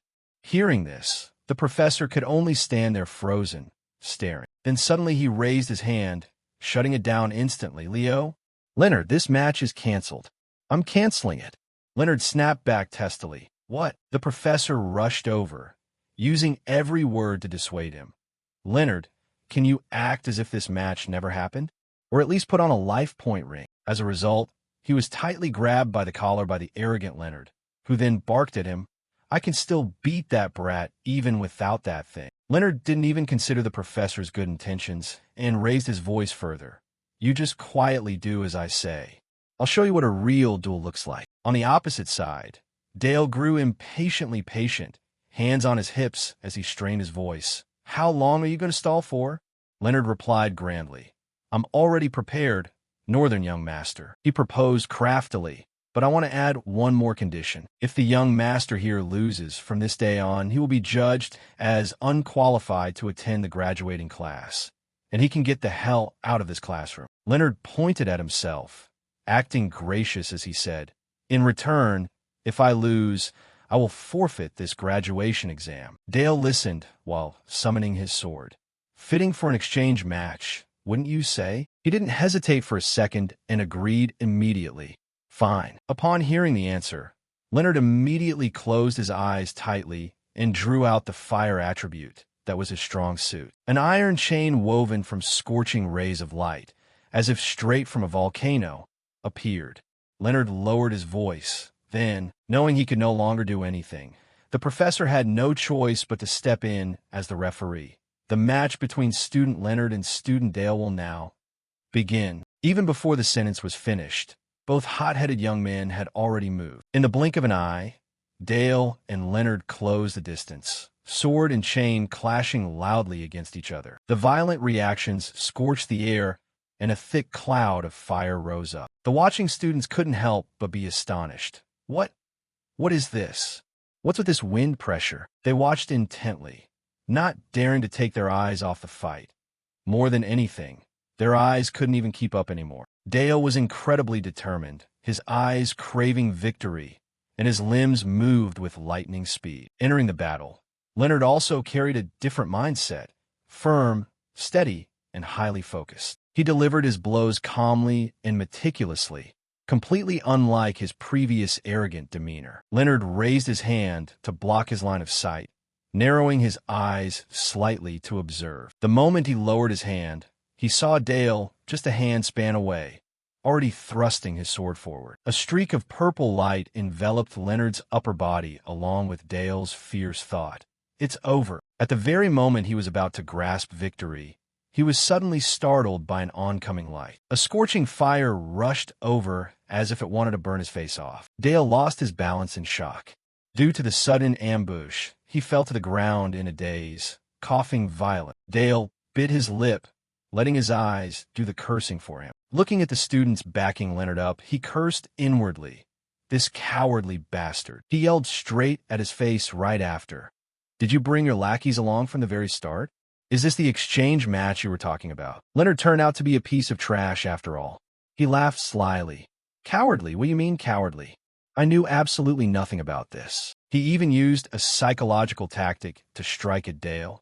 It seems no one here supports the young master showing his face in this place. Not stopping there, Leonard was even disrespectful to his instructor. Professor, you'd better not mouth off about what happened today. He seemed to have practiced this script flawlessly. His smooth words stabbed straight into the professor's heart. Once this reaches my father's ears, your professor's chair is as good as gone. Having dealt with the witnesses, Leonard casually turned back to Dale and said, So, shall we start over? He didn't feel a shred of shame and even raised his voice. A battle to clearly decide true talent. But Dale suddenly wanted to call a truce. Let's just stop this battle here. If we stop now, this can still be considered a mistake. Leonard said snobbishly. Have you still not grasped the situation? Dale decisively denied it. No. He quickly suggested, you should look around for yourself. Instantly, that arrogant demeanor of his vanished completely into the thick fog that Dale had brought along. The students allied with Leonard panicked. What? What the hell? My mana. The students allied with Leonard panicked. What? What the hell? My mana. Compared to Leonard's taunts, Dale's words were truly much more profound. To call yourself a crimson mage and let your flame be extinguished this easily? The space surrounding them both was now a black veil covered in magical eyes. Dale proudly introduced, This is my world. He threw insulting words right at his opponent's face, struggling just to create a tiny spark. Yet you think you can endure my weight? Saying that, Dale waved his hand and sighed in disappointment to conclude the battle. He then opened his palm toward Leonard and muttered softly, How boring. Two long, black, elongated arms grabbed his teammates by the neck, and of course, Leonard was not left out. His face was in agony, drool dripping down because his neck was being squeezed tightly. Dale said gently, Let's end it here. At this moment, the professor panicked and shouted to stop them. Dale, stop. He completely discarded his pride and said, I will apologize as many times as you want. Just give me face and let this go. Dale saw right through his tangled anxiety and reassured him, Please don't worry. He turned his back as the opponent was dropped into a free fall. I have no intention of killing him. Dale left a warning that left Leonard paralyzed with humiliation. Next time, be prepared to wager your life before you come. The peaceful night finally arrived to soothe the tension on the crowded street, with passers-by moving along and lights from the houses shining bright. The respectable professor was punched square in the face, spitting out dark blood. You bastard! Leonard swung his arms and legs, kicking and punching him frantically while screaming, Who the hell do you think you are to represent the Walter family? He fiercely hurled insults straight at him. How dare you interfere on your own and tarnish the Walter family's reputation? You don't know your place, interfering and making the family lose all face. Even though the professor clung to his leg and begged, he only cared about venting his rage. You're just a measly academy professor. How are you going to take responsibility for this humiliation? Huh? The professor muttered, I was wrong. Please forgive me. Leonard grew even angrier. This time, he delivered a kick that broke the professor's neck. Forgive? What the hell are you barking about, you bastard? Having vented his anger, he plopped down onto a comfortable chair. But because his mood was still foul, Leonard found an excuse to kick out the tavern's patrons. Too noisy. All of you get the hell out. Someone questioned, what? He glared and strained his voice word by word. Didn't you hear me? Get that dead guy out of here. Everyone out. I want to be alone. Leonard's friends didn't dare argue back. They worked together to carry the professor away, but they all hid their mocking attitudes behind his back. He has no talent whatsoever, yet his personality is pure garbage. If it weren't for the Walter family, he would have been. Even though the gossipers tried to lower their voices, the words still reached Leonard's ears. Did you see that just now? Leonard was almost carried out. How can anyone not know about that? I heard he can't even take the graduation exam anymore, right? In front of the Saxony family, there's just nothing that can be done. Humiliation had dragged on throughout the entire day, so Leonard couldn't restrain himself any longer, crushing the glass in his hand. He let his hand bleed profusely with red blood. You bastards! Right at this moment, Crimson deliberately stepped in. What a fascinating sight, Leonard. Leonard snapped angrily. Who's there? Who gave you permission to come in here? Crimson put on his signature innocent, guilt-free smile to casually taunt him. For the eldest son of the prestigious Walter family, you look quite pathetic, don't you? Seeing him, Leonard had to soften his tone. The Crimson Duke? He was a bit surprised. Is there something you came here for, Your Grace? Crimson stepped forward. Is that really so important? He intentionally rubbed salt into Leonard's wound. It seems like you didn't have a very good day today. But dealing with this man, he didn't dare utter a single out-of-line word, choosing his phrases as carefully as possible. Did you come here to mock me? Crimson denied it. If that were the case, I would have turned around and left a long time ago. I only came here to see if you still have any value left for me to expect anything from. He opened a wooden box containing a bracelet and enticed Leonard. If used properly, this item can help you wipe out today's humiliation completely. Crimson manipulated him with just a few words, leaving Leonard mesmerized. Of course, this power doesn't come without a price. He still had a bit of sanity left to ask back. But why are you giving this to me? Crimson boosted his ego to the skies. It would be a pity for a talented person to fall like this. Don't you agree? He leaned his face in close, sweetly coaxing him. Naturally, this isn't a treasure that just anyone can use. If an incompetent person touches it, it will be a double-edged sword that burns the user to ashes before they can even activate its power. His words flowed smoothly because it was all part of his plan from the start. If you can endure it, it will be an opportunity. If not, it will merely be a flame that accelerates your downfall. To trigger Leonard's malicious and competitive nature, he pressed him repeatedly. What's your move, then? Leonard officially took the bait, declaring strongly, that top spot belonged to me from the very beginning. Crimson grinned with deep satisfaction. Very well. In another mansion within the palace, a soft light was still reflecting outward. Dale sat on the bed, focusing on his meditation to restore his strength. Doubts arose in his mind. Did that guy Juris call me all the way here just to watch the clown acts of these brats? Why on earth did he call me here? As soon as the deduction began to form, he brushed it off. No, that's impossible. Unlike the battle that day, these rookies are nothing but a joke to me. Dale couldn't stop questioning. What Juris truly wants must be something else. Because he was highly focused, the knock on the door made him jump. An urgent call echoed. Dale. He recognized Professor Cephia's voice. Dale slowly walked over to the door and opened it. Upon seeing her, he quickly said, Please come in. The bedroom door closed to give the two of them a private space to talk. But several minutes passed without either of them saying a word, making the atmosphere awkward. Finally, Dale had to break the ice even though he was flustered himself. Thank you for accompanying me all the way to the capital. Not knowing what else to say, he just kept repeating, Thank you. Cephia asked gently, Are the classes at the academy to your liking? Dale answered honestly, They can't possibly compare to your teachings, Professor. Silence enveloped the room once more. Cephia spoke up hesitantly. That day, I saw the sorrow on your face when you lost your knights. I'm sorry. Dale was flustered. Please don't blame yourself anymore, Professor. He hurried to add, You protected me. Losing the swords of the Saxony family was my own mistake. Cephia gently took his hand. That's not true. Her kind face broke into a smile. I promised that I would stay by your side to protect you. Her voice was tender. That doesn't mean just protecting you alone. I simply don't want you to have to suffer any sorrow. Dale stared blankly at Professor Cephia. She turned around and wrapped her arms tightly around Dale's small frame. Cephia smiled, but there was an indescribable anxiety in her words. Why does a child like you have such empty eyes? Surely, I can't completely understand it. She lowered her voice to leave him with a message.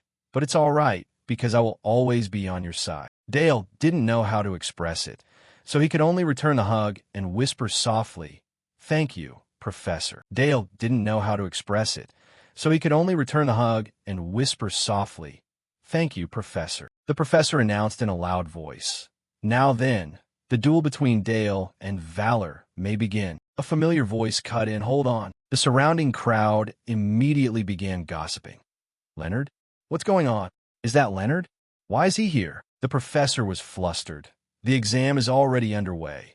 If you cause trouble here again, I won't take responsibility." Leonard glared and snapped. "Responsibility? You actually dare open your mouth to mention the word responsibility?" He stabbed straight in his heart with a single sentence. "Stuck at the 4-ring level your whole life. Don't you dare bring up rules in front of me." And the one he was targeting today remained the same. "Dale, I came here to finish things with you." Armed with Crimson's precious item, Leonard was highly confident. "How about we start the battle to claim the title of the Empire's #1 genius?" Red dyed the entire space, just like last time, but this time, the battle was far more suffocating. Leonard desperately wanted to win. The expression on his face made that crystal clear. The fire chain swung relentlessly toward Dale without a single second of pause. Seeing that he wasn't actively attacking, Leonard taunted, "Where did your momentum from last time go? You only know how to run like a bunch of cornered rats." His smile twisted into something distorted. "Now I'm finally getting the hang of this power. With this strength, I will teach you a proper lesson." A greedy Leonard was blinded by the glory of fame. Who was truly the #1 talent of the Empire? Dale sharply noticed the change in his opponent. Overclocking his actions, forcing the rotation speed of the magic ring way past the user's endurance threshold. It was no different from a mage cutting off all their own escape routes. He also knew exactly where Leonard got that power from. It seemed that Ruby Crystal Bracelet was forcibly increasing his mana to duel with me. Did he secretly steal his own family's heirloom? Even as an opponent, Dale still felt a bit worried for Leonard. No matter what, Leonard didn't have the strength to endure that thing. If the artifact went berserk, he would ultimately be swallowed whole by it. But he was completely oblivious to that, his mouth busy provoking. "Just because you won once before, did you think the entire world was at your feet?" It lasted for only a few short minutes. He lunged forward aggressively. "Now it's your turn to taste that." The fire chain, acting in place of the rage boiling inside Leonard, struck Dale head-on. Flames trapped the lecture hall, and the students fled in panic. The professor standing by the main door urged everyone, evacuate quickly. Dale reacted calmly, spinning around in a flash to dodge the blow. Leonard grew crazier by the second, laughing with excitement as he fought. "Now you can't resist anymore, can you? You northern brat. Why don't you try opening that proud world of yours again?" Dale's face turned serious, his voice sharp. "It seems you're misunderstanding something." He didn't bother hiding it or using insinuations, insulting him directly to his face.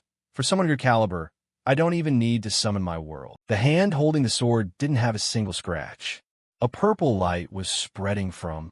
Leonard panicked. "What?" Dale grazed his blade across Leonard's body with lightning speed, catching him completely off guard. With a single strike, a ragged gasp could be heard from him. Leonard was stunned, dropping to both knees, too disappointed to even cry.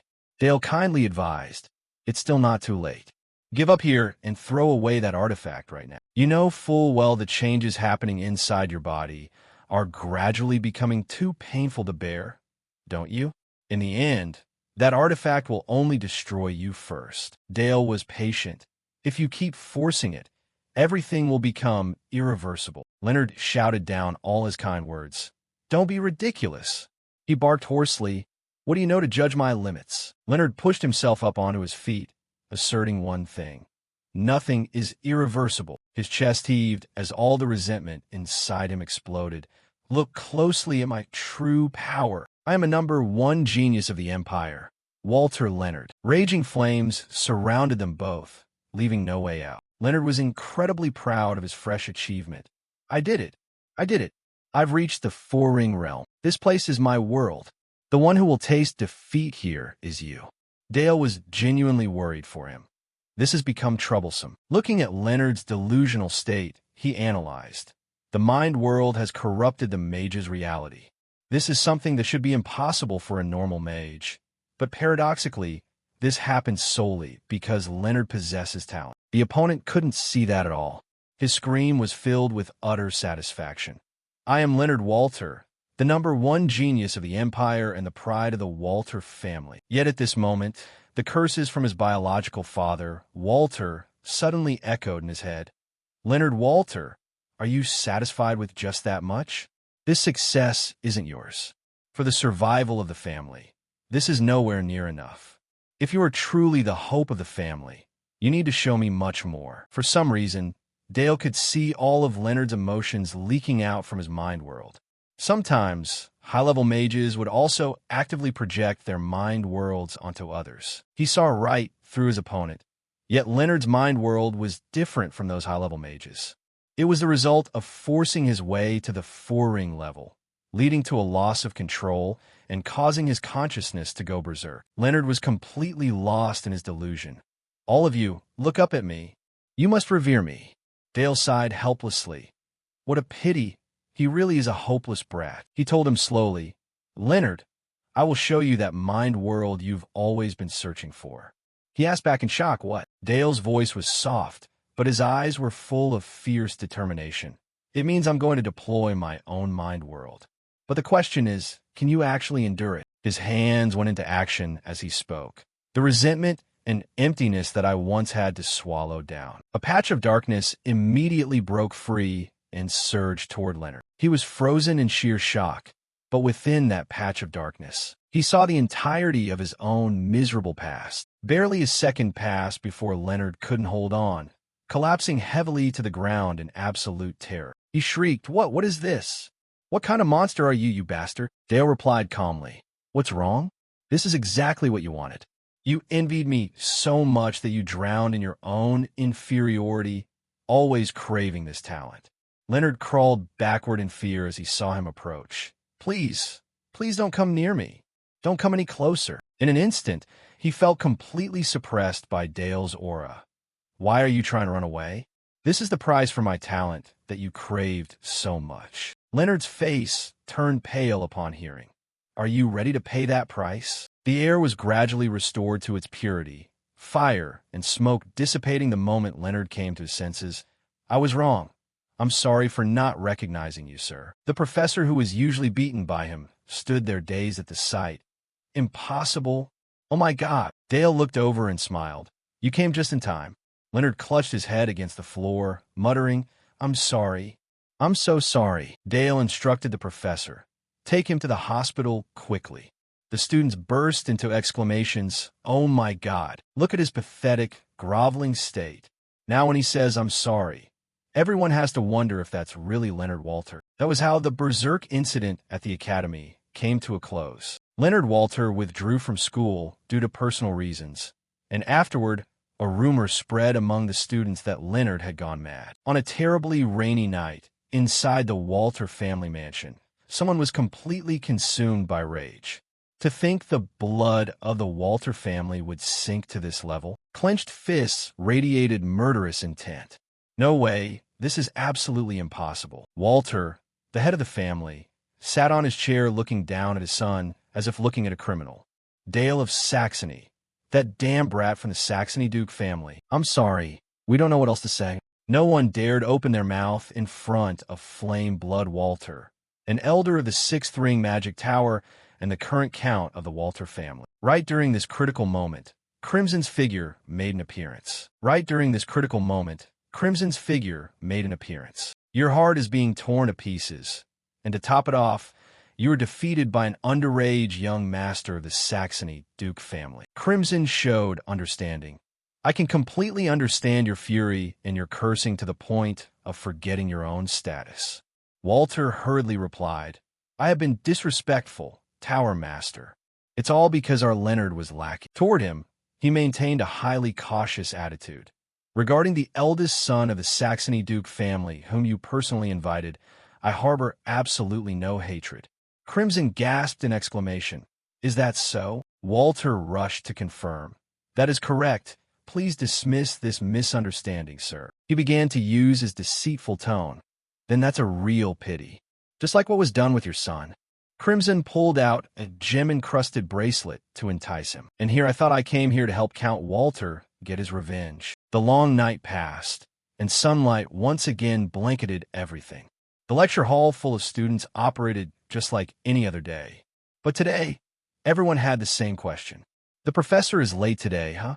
"Yeah, that's right." The students made wild guesses. Leonard didn't voluntarily withdraw. He backed out before getting disciplined is more like it. It seems the school administration also wants to quietly hush this matter up. Dale rested his chin on his hand, his mind wandering. Leonard was a much weaker opponent than I imagined. He also predicted that Crimson probably wouldn't just sit still and take this lying down. While they were buzzing with chatter, the professor walked in and spoke up. "Hello, class. It's great to see everyone." That highly familiar red hair, along with that same superficial tone. "I feel very happy to meet you all like this." Crimson stood imposingly on the podium and clearly introduced himself. "Today, I will be taking over this class to teach you instead of your usual professor." Seeing him, a nerve in Dale's head throbbed violently. A bad premonition spiked. He personally appeared here again? What on earth is he plotting this time? Crimson brought up the incident between Dale and Leonard. Not too long ago, right in this very place, a rather unpleasant event occurred, didn't it?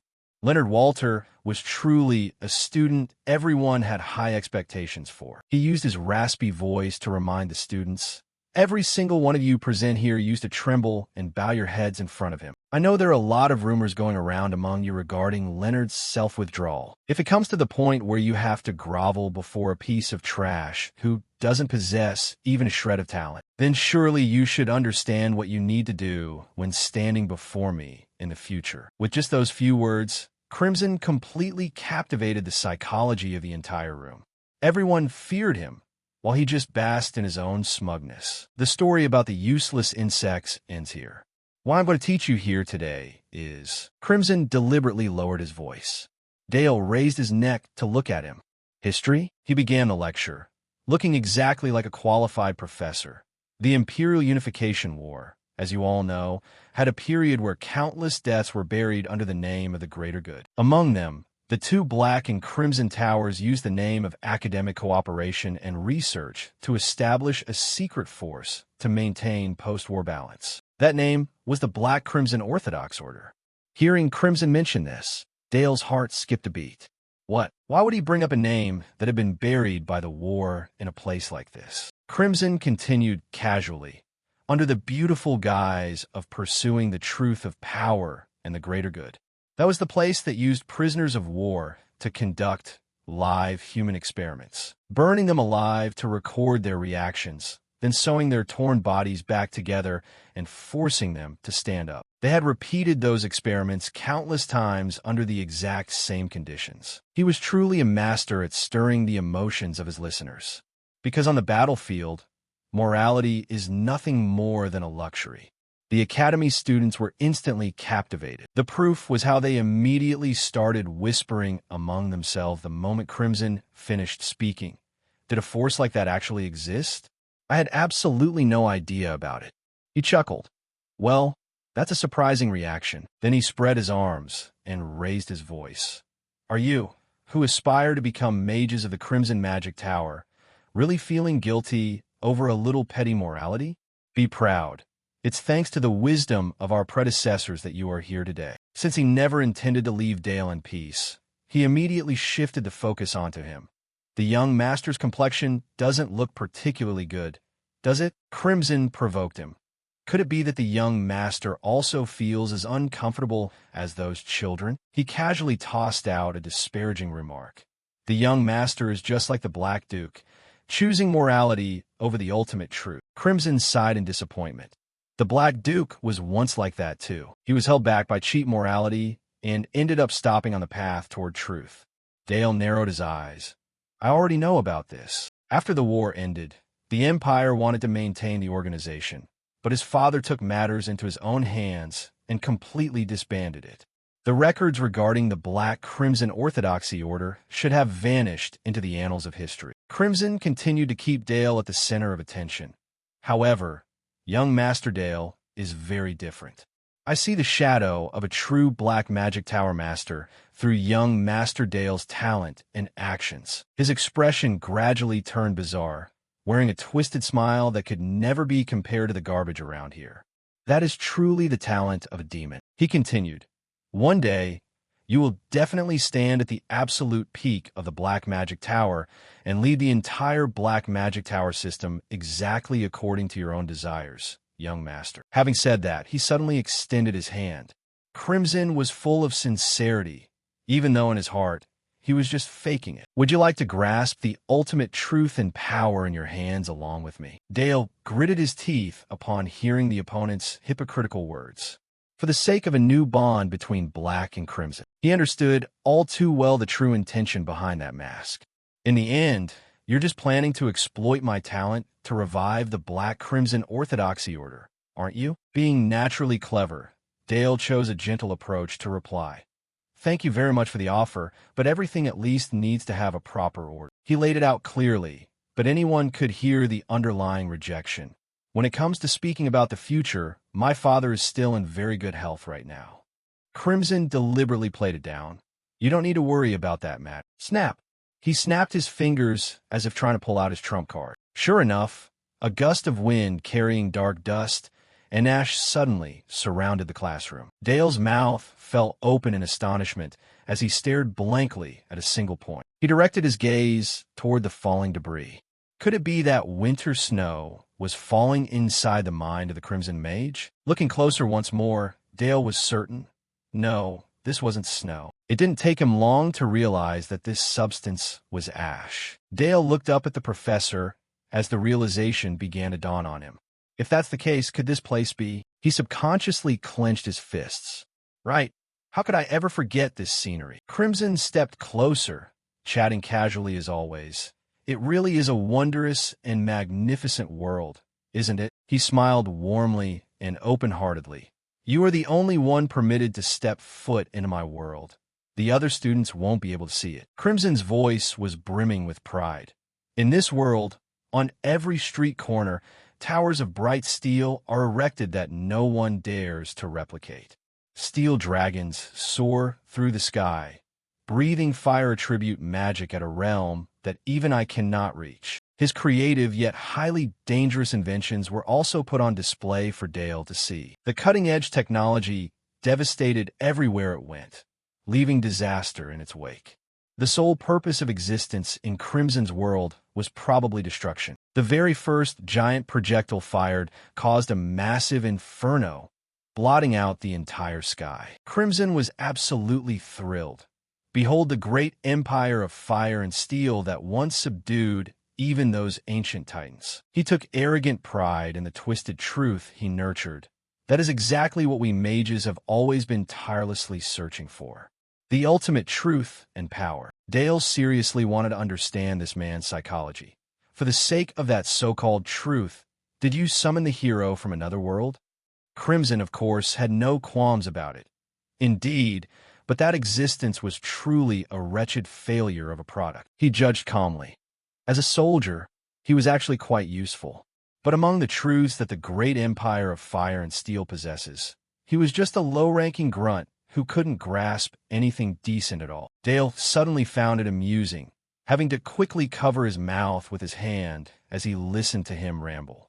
There was absolutely not a single shred of truth that I could extract from him. He thought to himself with amusement, "Thank goodness, it's actually better this way. This man truly has no idea that I am the one who inherited the truth of that empire of fire and steel." At this moment, Crimson turned back to look. "That is the reason why I called you all the way here, young master." Dale followed up his words. To once again touch that ultimate truth and power through the bond of Black and Crimson, Crimson didn't hesitate to lay it bare. That's right, he was still entirely intent on swaying Dale. "So please take your time and think it over carefully. To me, time is a negligible thing, not even worth mentioning." He snapped his fingers once more. "Now, shall we head back?" But then Crimson put on an innocent act, pretending he had just remembered. He made Walter briefly appear as a phantom and deliberately reminded him. It seems like the blood flame Count Walter harbors an immense hatred for you, young master. Leonard Walter was defeated by you, and his father was also one of the vice-captains of the Black Crimson Orthodoxy Order back then. At the same time, His Majesty also wishes that the number of people who hold the true facts about the Black Crimson Orthodoxy Order would decrease by even just one person. Crimson chuckled hypocritically. Please don't hold a grudge against me, young master. I can't go against His Majesty's holy will, and it wouldn't look very good if I personally stepped in. He strode over to stand right in front of Dale. Of course, at the end of the day, this is merely a transaction. Even if you clash with Count Walter, you can still refuse this deal and leave. Another malicious temptation slipped from his mouth. But if you handle him for me, I promise to give you a highly fitting reward. Having total control of the conversation, Crimson was always in high spirits. This time he actually snapped his fingers. Well then, today's lecture ends here. A sharp snap echoed through the silent space. The desolate ruins filled only with smoke and ash vanished. The cozy lecture hall returned. Crimson turned his back to leave. I hope we will have another chance to meet again. He still couldn't help but add a few more words. Whether you accept or not, the answer will surely reveal itself soon through your actions. That night, on the outskirts of the imperial capital, at the mansion of the Black Duke, Dale was sitting quietly on his bed, training his mind just like any other day. But today he didn't feel as relaxed as usual, his brows furrowing. The remnants of a metropolitan city being burned down into a pile of ashes kept playing back. Crimson's appearance stayed etched in his mind. The moment the old man projected that world and then mentioned the hero from another world. The words he spoke had burned into my mind like a warning. If I refuse, will I be next? Dale opened his eyes wide, fiercely promising himself, I will never let anyone use my life for their own purposes ever again. A loud noise snapped him out of his train of thought. A house had just been engulfed by flames, a massive explosion bursting from it. Dale quickly threw on his cloak, his stance ready as if he had anticipated this all along. They're here. Cephia panicked, bursting through the door and shouting, Dale. He seemed surprised to see her. Lady Cephia. The flames erupting right behind her made him freeze for a split second. But that merely signaled Walter's arrival. I thought you would run away, but I didn't expect you to be waiting here so obedient. He curled his lip. You brat from the Saxony family, the one who dared to ruin my son to such a miserable state. The bracelet Crimson had given him glowed brightly on his wrist. Walter said in a cold voice, Are you mentally prepared? Bloodfire stood proudly amidst the ruins, magical flames flickering in his hands. He smirked, remarking that he had expected Dale to run away, not stand there waiting obediently for his death. His eyes widened with rage as he called Dale a brat of the Saxon family who dared to ruin his son. His magic began to radiate an intense, scorching heat. Dale stood beside Cephia, his face hardening with grim seriousness at the threat of the price he would have to pay. A catastrophic explosion of fire erupted instantly, and thick smoke and dust engulfed them both. The pressure from the flames was overwhelming, forcing Dale to raise his hands in defense, his eyes narrowing in vigilance. Cephia stepped forward, a wave of icy blue magic radiating around her to block the conflagration. Dale could only call out her name in surprise. Cephia looked back and gave a gentle smile, reminding him that she had promised to protect him until the very end. Bloodfire paused, realizing the rumors were true. A sage from the Blue Magic Tower was indeed hiding within the Saxon family. But then he shrugged it off, his attitude remaining as arrogant as ever. He curled his lip in a wicked grin, asserting that once the Blood Duke had given his consent, no one could stand in his way. The surrounding space began to shift, revealing operating tables and corpses lying scattered about.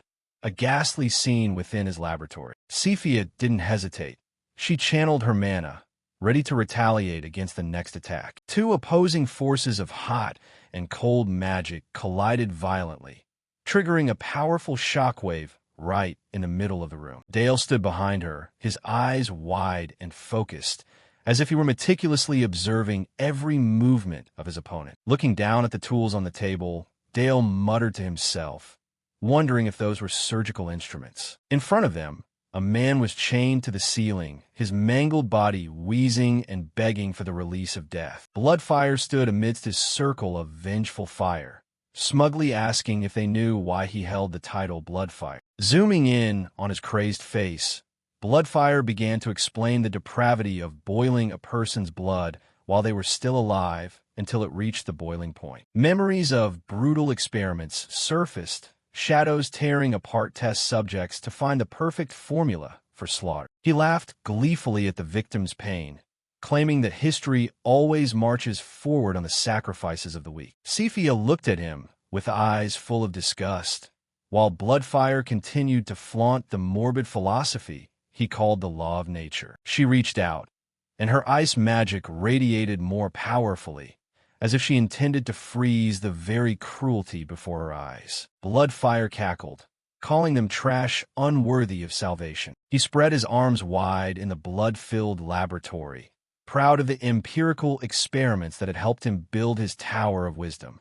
He shamelessly asked back, "Isn't that the very essence of magical art?" Cephia gritted her teeth in anger at her opponent's insanity. Bloodfire smirked, saying that the Blue Magic Tower crowd, who were so afraid of blood, couldn't possibly understand their essence. She replied coldly, asserting that his filth was truly a bottomless pit. Cephia's magic erupted, and blue light surrounded her in a fierce combat stance. Dale suddenly stepped forward, his eyes turning cold and bloodthirsty, which startled even Cephia. Cephia anxiously called his name when she saw Dale moving forward with a completely different expression. Dale walked silently straight toward the enemy. Cephia shouted for him to back off, but Dale firmly refused. Images of the victims painfully begging for death flashed through his mind. Dale said that he couldn't just stand by after seeing these scenes. Horrifying memories flooded back. Dale remembered being chained like an animal with a glowing red magic seal on his chest. He would never forget his deep-seated hatred for the Red Magic Tower. Dale clenched his fists, swearing to himself that he would never again let anyone treat his life as a tool to achieve their goals. Standing before Bloodfire, Dale faced the victims hanging suspended.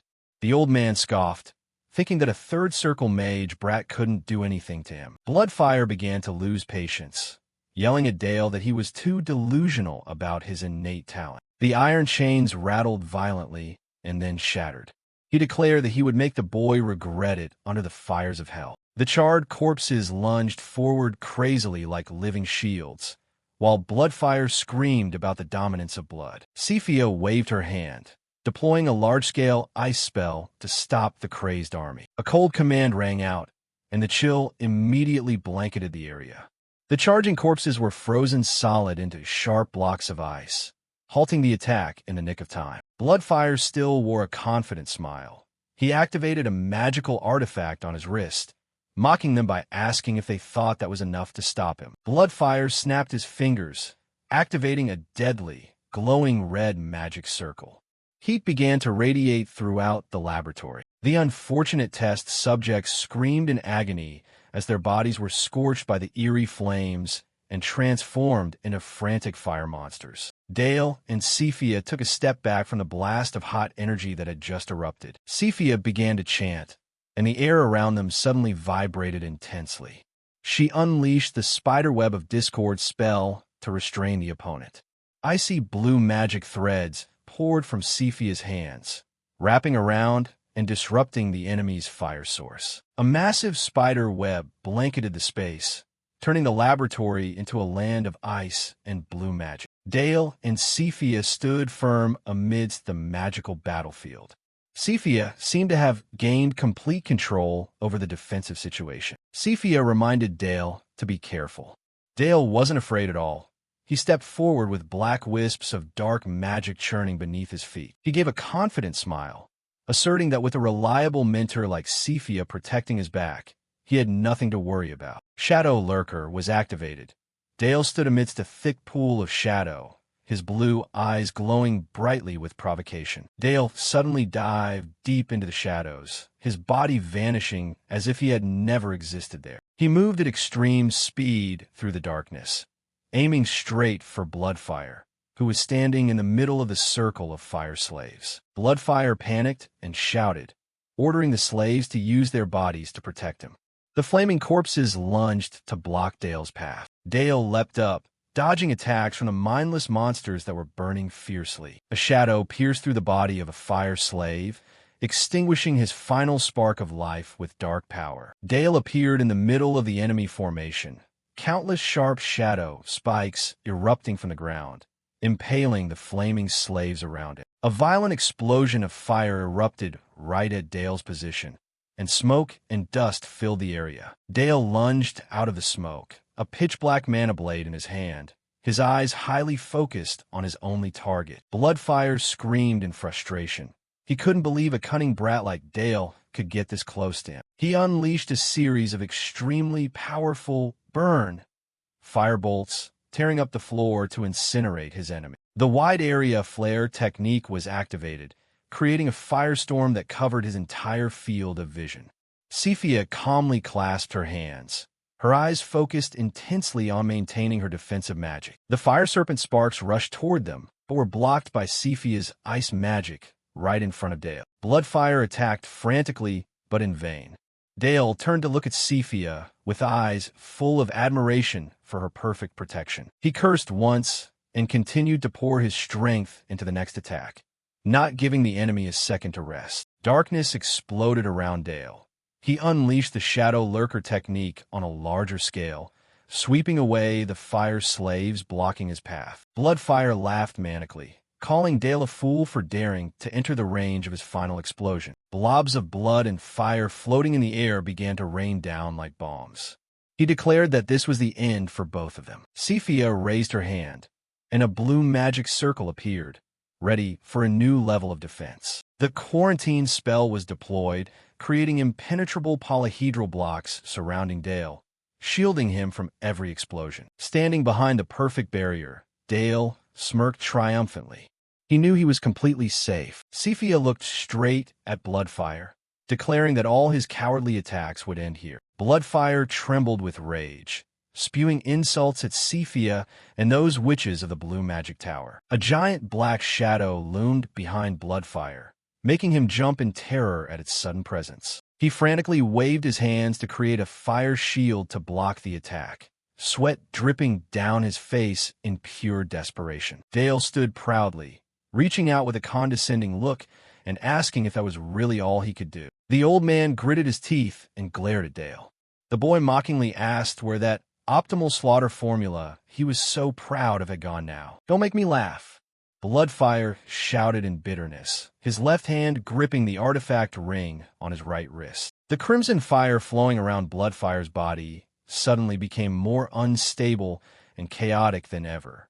Dale was slightly surprised by this change. It was a dangerous artifact, the same type that Leonard had once used, sacrificing his very life for it. Bloodfire screamed like a madman. The flames engulfing him seemed to want to incinerate their own master. He swore he wouldn't let Dale leave this place alive. Walter, also known as Bloodfire, was erupting a massive amount of mana from his body. Red sparks shot out in all directions, enveloping the entire battlefield. The old man screamed frantically, his face distorted by extreme rage.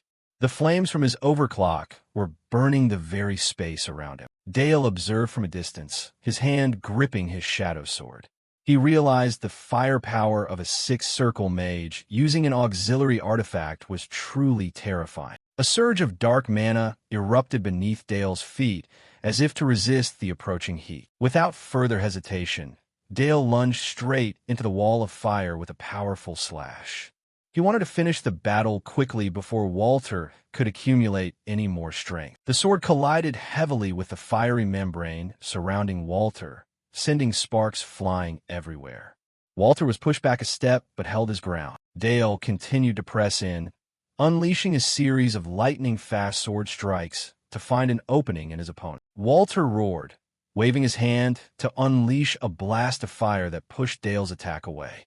He stared at him with eyes burning with intent to kill. A fire explosion erupted right between the two, blasting Dale back. Dale landed in a defensive stance, his breathing slightly labored.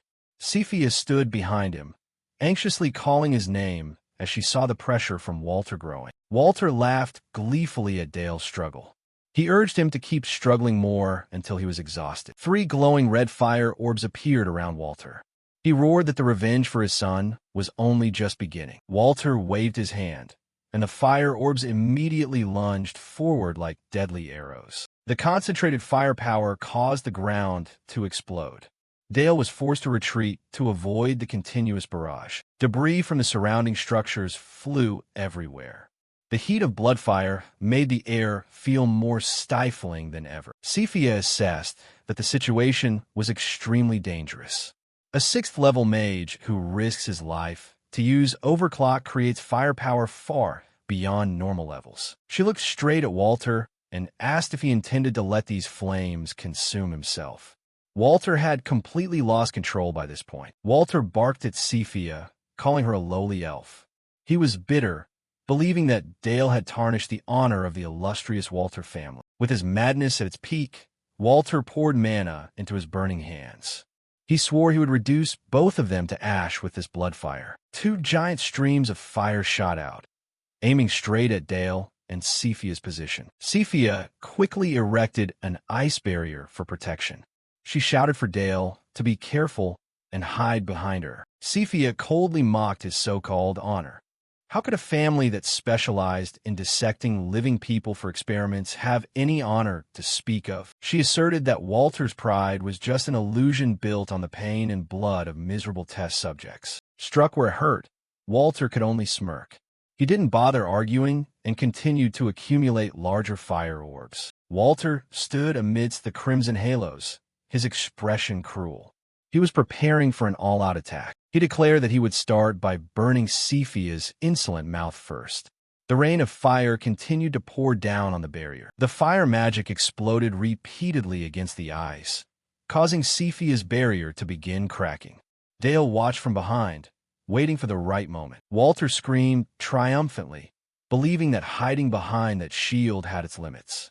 The commoners nearby were running away in a panic. The old man challenged Cephia to see how long she could hold out under this terrifying pressure. The barrier shook violently with every hit. Flames erupted right next to a man who was fleeing, showing that Walter's range of destruction no longer distinguished friend from foe. A massive collision sent dust and debris flying. The ice barrier was noticeably thinning. Dale gritted his teeth in annoyance. Being trapped in defense meant there was no way to get close and finish that old man off. He realized he needed a long-range attack strong enough to pierce Walter's dense defensive wall of fire. Dale whispered to Cephia, telling her to try to hold the front for just a little longer. He had a plan of his own. Cephia nodded, putting all her strength into reinforcing the barrier. Dale stepped back and began preparing a different kind of power. Walter mocked the shield he called pathetic. He raised his hands high, beginning to gather energy for the killing blow. The old man declared this would be the end of it all. He was about to perform the ultimate technique of bloodfire. A giant fire orb, as bright as the sun, appeared overhead. Its heat was melting the very ground beneath them. He wanted to turn everything to ash. The sky seemed dyed red by the incinerate spell. Walter looked down with the expression of a victor. The fire orb slowly descended, creating terrifying pressure that forced Cephia to strain to hold it back. Dale remained standing silently, his hand placed on the gem on his chest. He silently called to the Black Goat's daughter, hoping she could help him push his dark power to the highest limit. A magical entity with black horns appeared behind Dale. She smiled and channeled dense dark mana into him.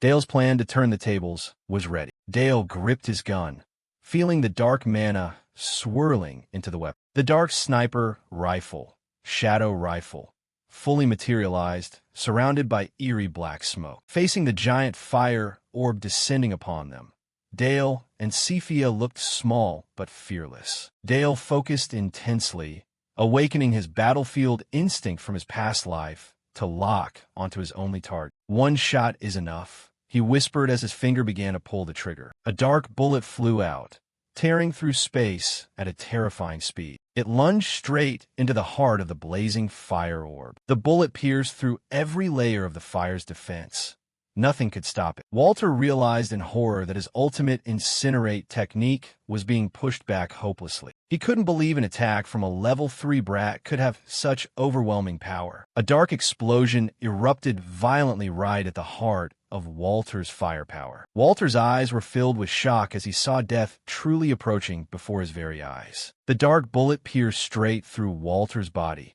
Its power threw the old man away like a rag doll. A large pitch-black hole appeared right in the middle of his chest, and fresh blood sprayed out uncontrollably. Walter collapsed onto the white snow, blood flowing in a long trail from his wound onto the ground. He struggled to admit his defeat before Dale's terrifying talent. Even though he was dying, he still tried to scream about the price to pay for anyone who dared to touch the blood of the Walter family. A sharp sound echoed, cutting off the old madman's final threat. Walter screamed in pain as dark blades sank deep into his body. Dale stood there with a cold smile, casually asking why he was screaming so miserably. He repeated the old man's own words about how progress must always be built on blood. Dale looked at Walter with cold eyes, completely devoid of pity for this villain. Walter begged for a quick death, but Dale just smirked in response. He promised to dismember every part of his body as slowly as possible. For every person he had trampled,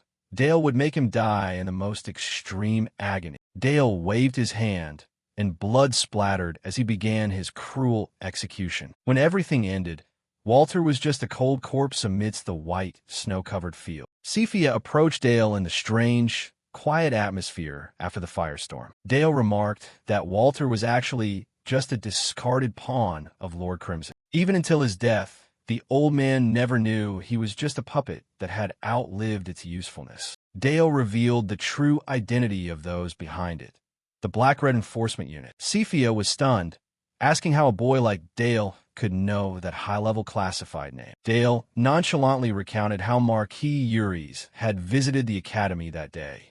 This revelation from Dale left the elf mage shocked and suspicious. Cephia pondered the cruel truth regarding the Black Red Enforcement Unit that she had just heard. She agreed that this was certainly not a pleasant truth for the Empire. Dale lamented the cunning and danger of the one who had plotted to silence those who knew. The image of the sinister mastermind flickered in Dale's thoughts. Turning to Cephia, Dale sincerely expressed his thanks for her protecting him throughout the entire battle. Dale smiled with relief as he stood amidst the peaceful falling snow. Cephia looked at Dale with gentle eyes, silently noting that his world was beautiful but also very lonely. As a teacher, she could feel the emptiness and the burdens that Dale had to carry all by himself. Dale looked forward thoughtfully, feeling a deep connection between his soul and what Cephia had just shared. An endless void opened before them, reminding him of the lonely journey he had endured for so long. Cephia gently said that Dale was just like her, having to walk alone and endure endless solitude. Instead of answering with words, Dale suddenly stepped forward and hugged Cephia's waist tightly. "I really like you, teacher." Dale's sudden confession changed the atmosphere completely. Cephia froze at her student's bold action, while Dale whispered for her to wait for him a little longer. A gentle kiss was placed on her cheek amidst the romantic blooming flowers, causing the elf mage's heart to skip a beat. Cephia was shocked and speechless, while Dale affirmed that he would work hard until he became a man worthy of her. In extreme confusion, Cephia could only stutter her agreement before Dale's confident, triumphant smile. But right after that, she turned bright red and shouted that he didn't need to wait for anything at all. Silence! Cephia shouted to cover up her shame, which had reached its peak. Dale burst out laughing, remarking that her defensive ability turned out to be very poor against unexpected attacks like this. The magic barrier began to waver strongly, emitting green lightning bolts that lit up the sky. Below, the Saxon Knight Legion stood guard with strict vigilance. Sir Bale immediately ordered everyone to surround the area, bracing for another attack that could happen at any moment. The knights could only watch from afar because Walter and Cephia were confronting each other inside the mind world, a very special type of barrier. This was an independent space created by high-level mages. Unless the caster released the seal, no one could break it from the outside. Vale stood there with a worried expression, knowing only how to pray that Dale was still safe. Suddenly, the energy sphere before him emitted crackling sounds and began to fade. Bale shouted for the whole team to hold their formation, absolutely not letting anyone get past this perimeter. As the green smoke cleared, two figures slowly stepped out. It was Dale and Cephia. Bale breathed a sigh of relief. He ran over to ask if the two of them were hurt. Dale calmly replied that he was fine, then turned to ask about the damage to the knights who had accompanied him.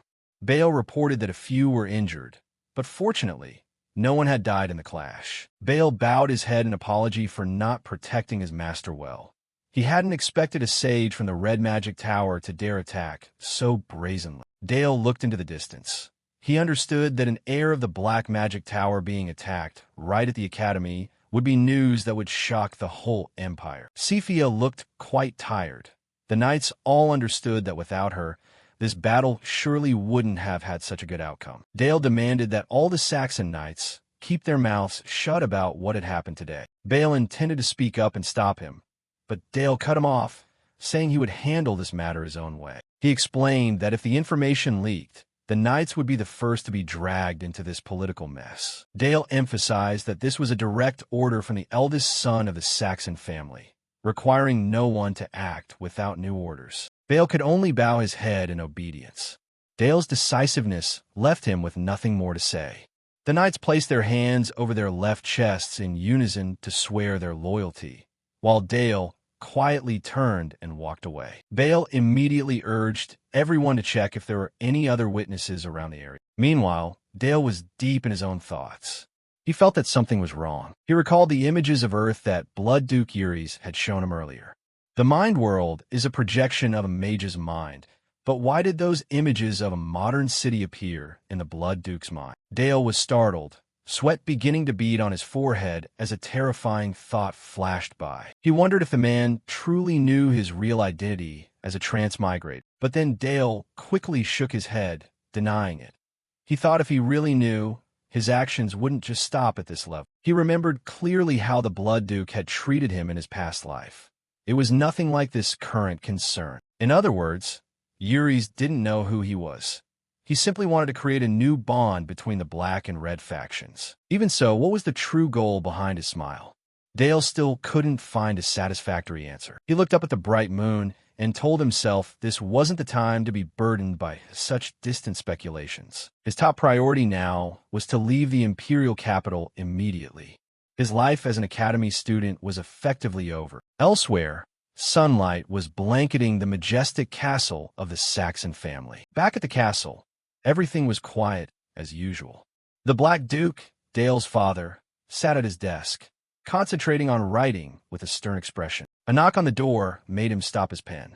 It seemed there was an unexpected guest. The servant announced that there was a visitor, and the Black Duke asked briefly for the person's identity. Upon hearing the name Ray Uris, his eyes flashed with a cold, unreadable look. He ordered the guest to be allowed into the room.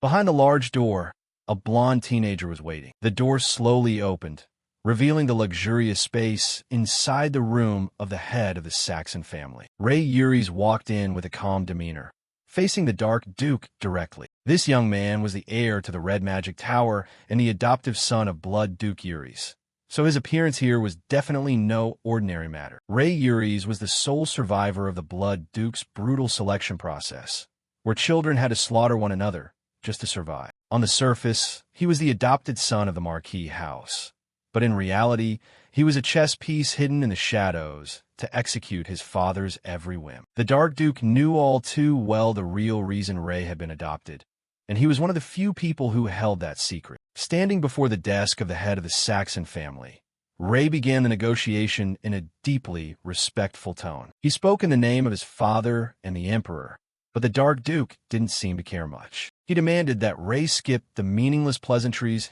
and get straight to the main point of this meeting. Ray didn't hesitate to toss a secret list right onto the Duke's desk. It was a list of those who were secretly cooperating with the Red Magic Tower, an act of treason that could not be tolerated. The Dark Duke glanced at the scroll, understanding that this was incredibly valuable information for the upcoming purge. Ray asked directly what he would get in return for providing the list of traitors inside the Dark Tower. The Dark Duke's answer was decisive. It was the Demon Legion, known as the Black-Red Corps. The Emperor wanted all past actions of this legion completely erased from history, and his gaze darkened at the thought of this unit, whose members had sunk deep into darkness and sin. Ray smiled with satisfaction, and since the agreement benefited both sides, he immediately agreed to hand over the list. He highly appreciated the Dark Duke's decisiveness in dealing with the extremist elements, and as the scroll sat firmly in the Duke's hand, it signaled the start of a bloody purge in the shadows. Those who dared to join hands with the enemy and oppose the system would inevitably face their unavoidable end. Everything was gradually becoming clearer, and those who needed to die had their fates sealed this very night. In the dungeon, a woman was kneeling flat at the feet of the Dark Duke.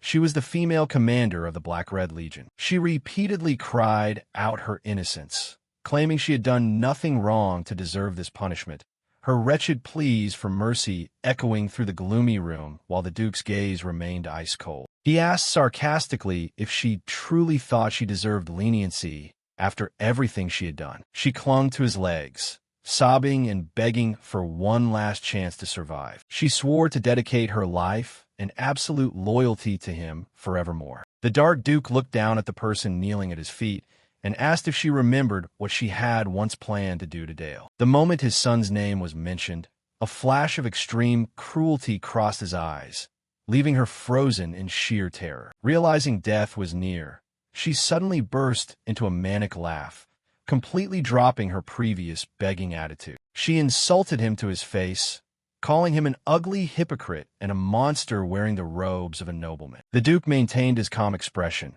addressing her by her exact title as the commander of the 2nd Unit of the Black-Red Legion. She began listing the bloody crimes he had committed, including the prisoners who were used as sacrificial test subjects. She screamed that the real monster here was him, the one who had bathed in blood just to open the gates of power. She challenged whether Dale would still feel proud of his father once the boy saw his true nature. The Dark Duke didn't bother to argue and muttered the name of the entity, Grim Reaper. A massive skeleton cloaked in black materialized from thin air, radiating a terrifying aura of death. His eyes blazed with a mysterious purple light as he ordered the Grim Reaper to end the existence of these people immediately. The Reaper entity swung its pitch-black scythe, preparing to end the life of the despairing female commander, who continued to scream frantically, claiming his mask had completely fallen off the second his son was mentioned. In her eyes, he was a true monster that even the worst of individuals wouldn't dare to imitate. Her final curse rang out,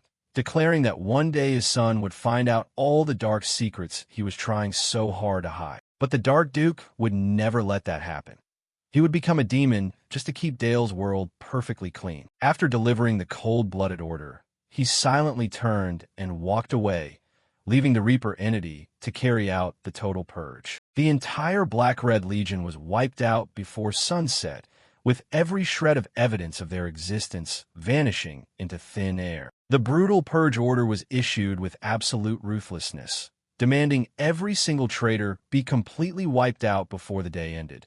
And the massacre unfolded quickly and bloodily, as those who once ran rampant were reduced to lifeless corpses scattered across the cold stone floor. The Dark Duke swore he would never let Dale see these brutal, dark corners, even if he had to become a monster himself to protect his son's world. After traveling for a while, the magnificent Saxon castle finally appeared before them. Dale took a deep breath, his face filled with total satisfaction at being back home. The little guy stood with his hands on his hips, thinking to himself that there really was no place like home, as the familiar air felt so comforting. While he was busy enjoying the moment, a shout of Dale from behind startled him into turning around. The person who had just called out was none other than Charlotte, who appeared in her familiar silver armor, wearing a bright smile to welcome her young master. Seeing her, Dale brightened up too and didn't forget to ask how her swordsmanship training had been going lately. Charlotte confidently replied that it was going well,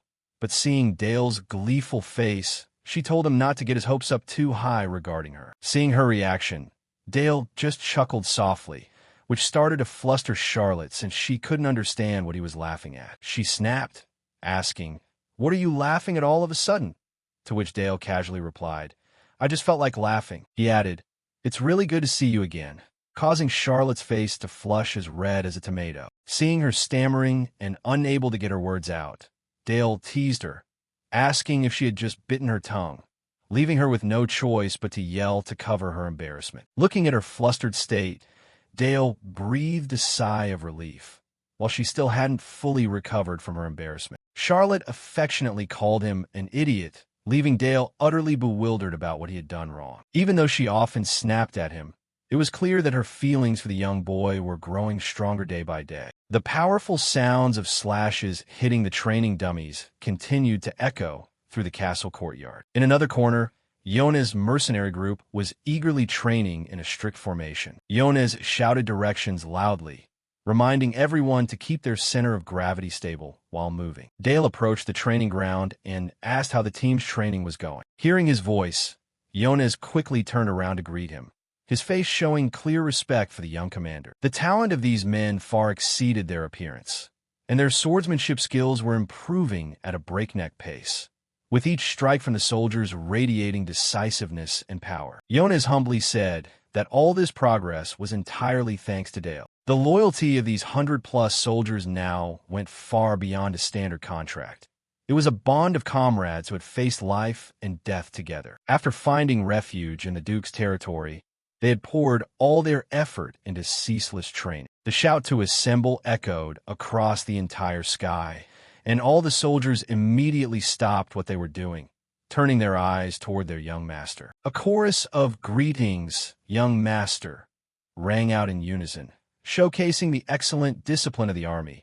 As Dale stood before the entire squad and requested that from now on, they address him by a new title, Commander. The soldiers, who were used to a wandering life, were now incredibly excited to serve under the young master of the Saxon family. Dale nodded slightly, looking very pleased with his subordinate's attitude. He officially appointed Yones as the division commander, and naturally, no one dared to voice any objections. Dale asked if the training was tough on everyone, and Yones confirmed that they were training to the absolute brink of death. The organization and strength of the division had visibly improved compared to before. Seeing that everyone was full of energy, Dale asked if it was time for them to see real combat, and the answer was that their hands and feet were already itching for a fight. He revealed his plan to start a new business venture in the near future. A heavy infantry unit was just the beginning of his grand plan. A professional armed organization would be formed, taking on every role from combat to intelligence. Dale flashed an ambitious smile,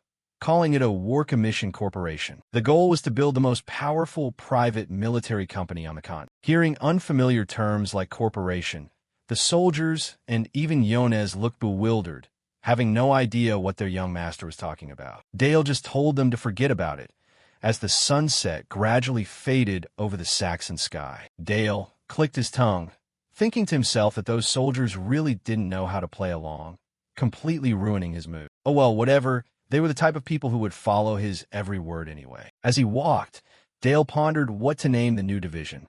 Black Iron? Or maybe Shadow? While he was deep in thought, a voice called out from behind. "So this is where you were." A blonde, red-eyed teenager approached. "You got back from the capital sooner than I expected." Dale looked at the stranger with slight surprise and directly demanded to know his identity. "I'm Ray, the eldest son of Marquis Uris, Ray Uris." Dale froze for a moment. He recalled that Marquis Uris had never married, and rumors said he had an adopted child who wasn't related by blood. Dale regained his composure and offered a polite, deadpan response. But Ray's expression was anything but friendly, prompting Dale to ask bluntly what he wanted. Ray stood at a distance, addressing him as young Master Dale of the Saxon family in a highly provocative tone. He asked if he could get a lesson from the person dubbed the Empire's #1 genius, issuing an open magic challenge. He smirked, claiming this was just a small match between kids anyway. Ray shot back, "Do you really think so?" And right at that moment, a surge of fire element energy began to radiate from his body. A bright red flame erupted violently, enveloping Ray's body as if it wanted to reduce everything around him to ashes. Dale narrowed his eyes to observe, internally astonished to see that it was second circle magic. It was an extremely pure amount of fire mana, blazing red like hellfire from the abyss. Dale realized this amount of mana wasn't something a normal second circle mage could ever produce. Ray suddenly asked if Dale really didn't plan on using his artifact, the Shadow Cloak. Dale was startled that his opponent knew his secrets so well. While Ray smiled maliciously and bragged that he had his own artifact too, Ray suddenly asked a spine-chilling question.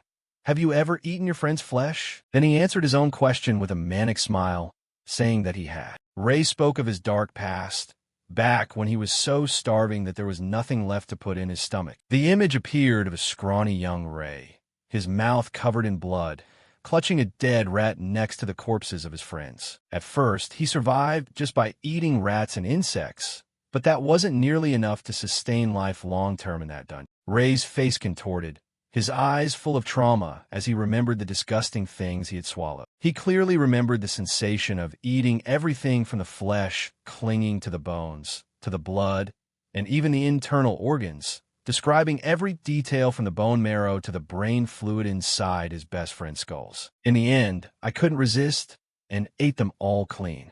Dale listened to the horror story in stunned silence. A bizarre smile appeared on Ray's face, revealing teeth that were starting to deform into fangs. He licked his lips and remarked that humans actually tasted great, just as his artifact, the Jawbone of Dragon, began to fully activate. Dale recognized it as the worst type of biological symbiotic artifact, one that granted immense but utterly repulsive power. Looking at those transformed by artifacts, Dale thought to himself that the grimoire in his own heart wasn't really any different. Staring at Marquis Yuris's monster in front of him, Dale involuntarily let out a cold smile. Seeing that strange reaction, Ray grew irritated and demanded to know what was so funny. Dale casually replied it was nothing major, even as a pitch-black aura began to seep out from beneath his feet. He looked straight into Ray's eyes.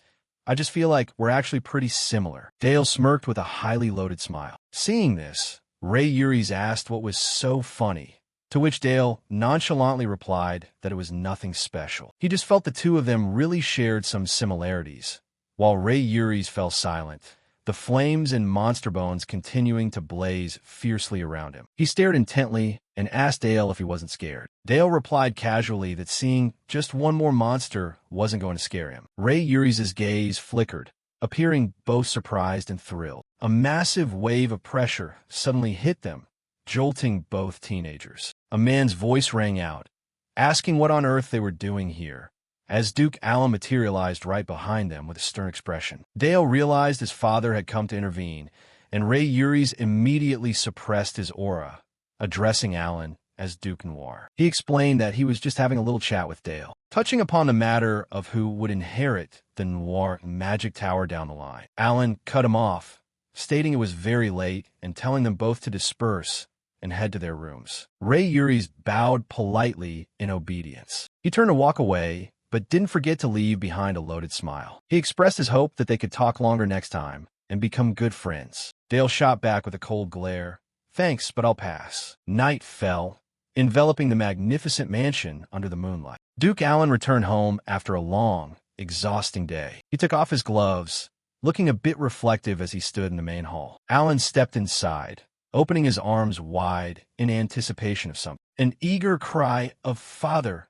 echoed through the room as his young daughter, Lisa, ran out to greet him in her pristine white dress. Alan lifted his daughter high into the air, a rare, gentle smile appearing on the Duke's lips. Elena walked over to welcome her husband back, mentioning that Lisa had been talking about him all day long. Alan tenderly called his wife's name, and Elena smiled warmly as she watched the father and daughter. Alan pulled both his wife and daughter into his embrace, thanking Elena for her hard work today. Elena was slightly surprised by her husband's sudden display of affection. She curiously asked why he was being so out of the blue sweet today. Alan's gaze swept over the family portrait on the wall, and he remarked that coming home always made his heart feel completely at ease. Lisa had already drifted off to sleep in her father's warm embrace. Alan stood alone out on the balcony, looking out over the quiet night scene. The view of the entire estate appeared perfectly peaceful, standing in stark contrast to the storms raging outside. Elena stepped outside,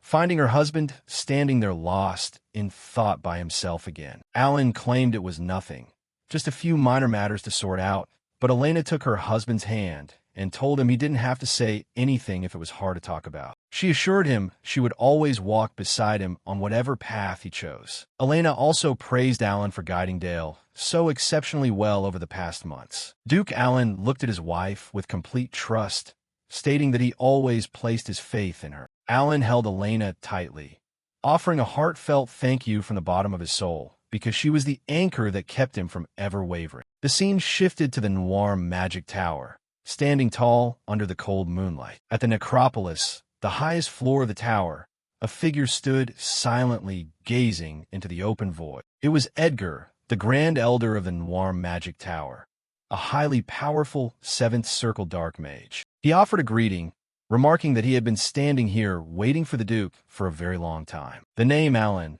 rang out with great familiarity, but also a distinct distance, as Alan stepped forward, responding in a cold tone that it had been a long time since they last met. He went straight to the point, asking Edgar why he had chosen the path of betraying him. Edgar just smirked, mockingly stating that Alan had changed too much and become incredibly weak. He blamed Alan for forgetting the true identity of the Noir Magic Tower by letting himself be bound by ordinary morality, claiming Alan had refused to become a monster of truth just to live a quiet life. Edgar brought up the experiment of the Black-Red Enforcement Unit from years ago, a project that should have brought brilliant success. His eyes blazed with madness as he asked Alan if he had truly touched the truth behind death. Unable to comprehend why Alan would abandon the chance to reach the ultimate Ninth Circle just to return empty-handed, Edgar covered his face in disappointment, calling Alan an old friend who had betrayed their shared ideals, while Alan began to lose his patience. The old man screamed, telling him to look at how the Noir Magic Tower was dwindling away because of a bunch of cowards who didn't dare get blood on their hands. Alan coldly declared that he really didn't want to have to kill him, but Edgar countered that Alan would be the one losing his life instead. Edgar desperately wanted the brutal Seventh Circle monster of the past to return and revive the glory of the Magic Tower. Alan maintained that he hadn't grown weaker. He had simply made a different choice for his life. Edgar flashed a sinister smile, acting as if victory was already securely in his hands. He wondered aloud what would be heavy enough to drag the monster inside Alan back out to the surface one more time. He casually brought up the pain of losing one's family as the perfect price to awaken that power. Alan growled a warning, telling him not to be foolish enough to lay a finger on his family. Edgar triumphantly revealed that it was already too late, as troops had already closed in on Castle Noir by this hour. The alarm bells rang out frantically at the castle. Enemy attack. All forces prepare for battle. The soldiers of the Magic Tower swung into action, the clash of swords and spears echoing sharp. The leader of the Dark Mages stood positioned high above, ordering a full assault and declaring that the time for overthrow had arrived. He shouted loudly, demanding his subordinates not take a single step back or hesitate in this life-or-death battle. Their sole target was to burn down Alan's weakness to resurrect the true monster of darkness. Back at the necropolis, Edgar mocked Alan's changing expression, knowing he had struck the ultimate nerve. A dense sphere of purple mana began to coalesce in the Grand Elder's hand. He was confident that no matter how strong Alan was, he could still hold him back here for a period of time. He even shamelessly invited Alan to sit down for some tea while waiting for news of his family's demise. Alan ground out each word. That will absolutely never happen. And suddenly, a surging wave of murderous intent erupted as Alan soared into the air amidst an enveloping shroud of dark magic. As thousands of razor-sharp black feathers began to swirl around, Alan asked Edgar if he truly thought he could block his path. Massive black wings sprouted from Alan's back, blotting out the moonlight and radiating a terrifying pressure. With eyes blazing with fury, Alan declared he would make Edgar bitterly regret ever daring to touch his family. The luxurious estate of the Noir family instantly became engulfed in a sea of fire and thick smoke. Enemy attack.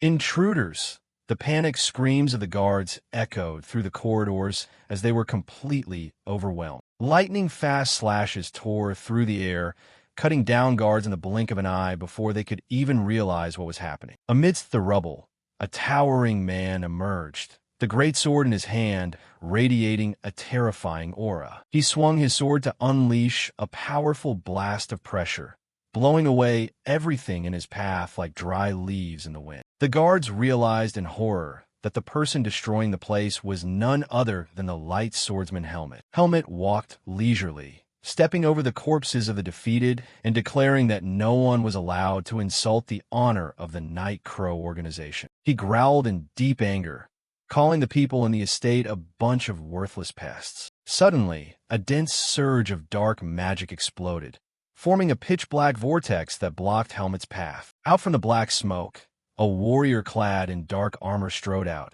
radiating a chilling, murderous intent. This was the result of a fusion between a raging body and the enchanting, pitch-black armor. The terrifying entity, known as the Avatar, officially revealed itself to protect its domain, slamming its black sword hard into the ground and releasing a wave of pressure that made the surrounding air feel thick and heavy. The force of the impact caused the ground to split open, sending thick dust swirling across the battlefield. The Avatar coldly declared that even death couldn't wash away the sheer stupidity of these invaders, before charging forward at a terrifying speed, turning himself into a brutal black vortex in the midst of the enemy encirclement. Driven by absolute power, he swore to rip apart every single bone of anyone who dared to set foot here. Savage slashes wiped out the ranks of the Night Crow soldiers in the blink of an eye, spilling blood everywhere. The mages on Helmet's side realized in sheer horror that the lunatic in front of them was none other than Duke Noir's mad dog. Helmet shouted loudly, ordering the Black Knights to concentrate their attacks on the legs of this black-armored monster. Consecutive magical explosions erupted, enveloping the dark silhouette of the Avatar in a blinding glare. The violent destructive force caused the main gate of the estate to shake and collapse into total ruin. Taking advantage of the smoke and dust, the black-cloaked figures of the Night Crow quickly closed in on the scene. They launched themselves through the shattered windows, penetrating deep inside the building to carry out their scheme. One of them triumphantly confirmed that the raid had been carried out successfully as expected. Their objective was to quickly locate the lady and the young mistress of the Noir family to make their move. But just as they were about to advance deeper, they were stopped by an authoritative and ice-cold voice. The one who appeared was Eris, the chief secretary of the Noir Magic Tower,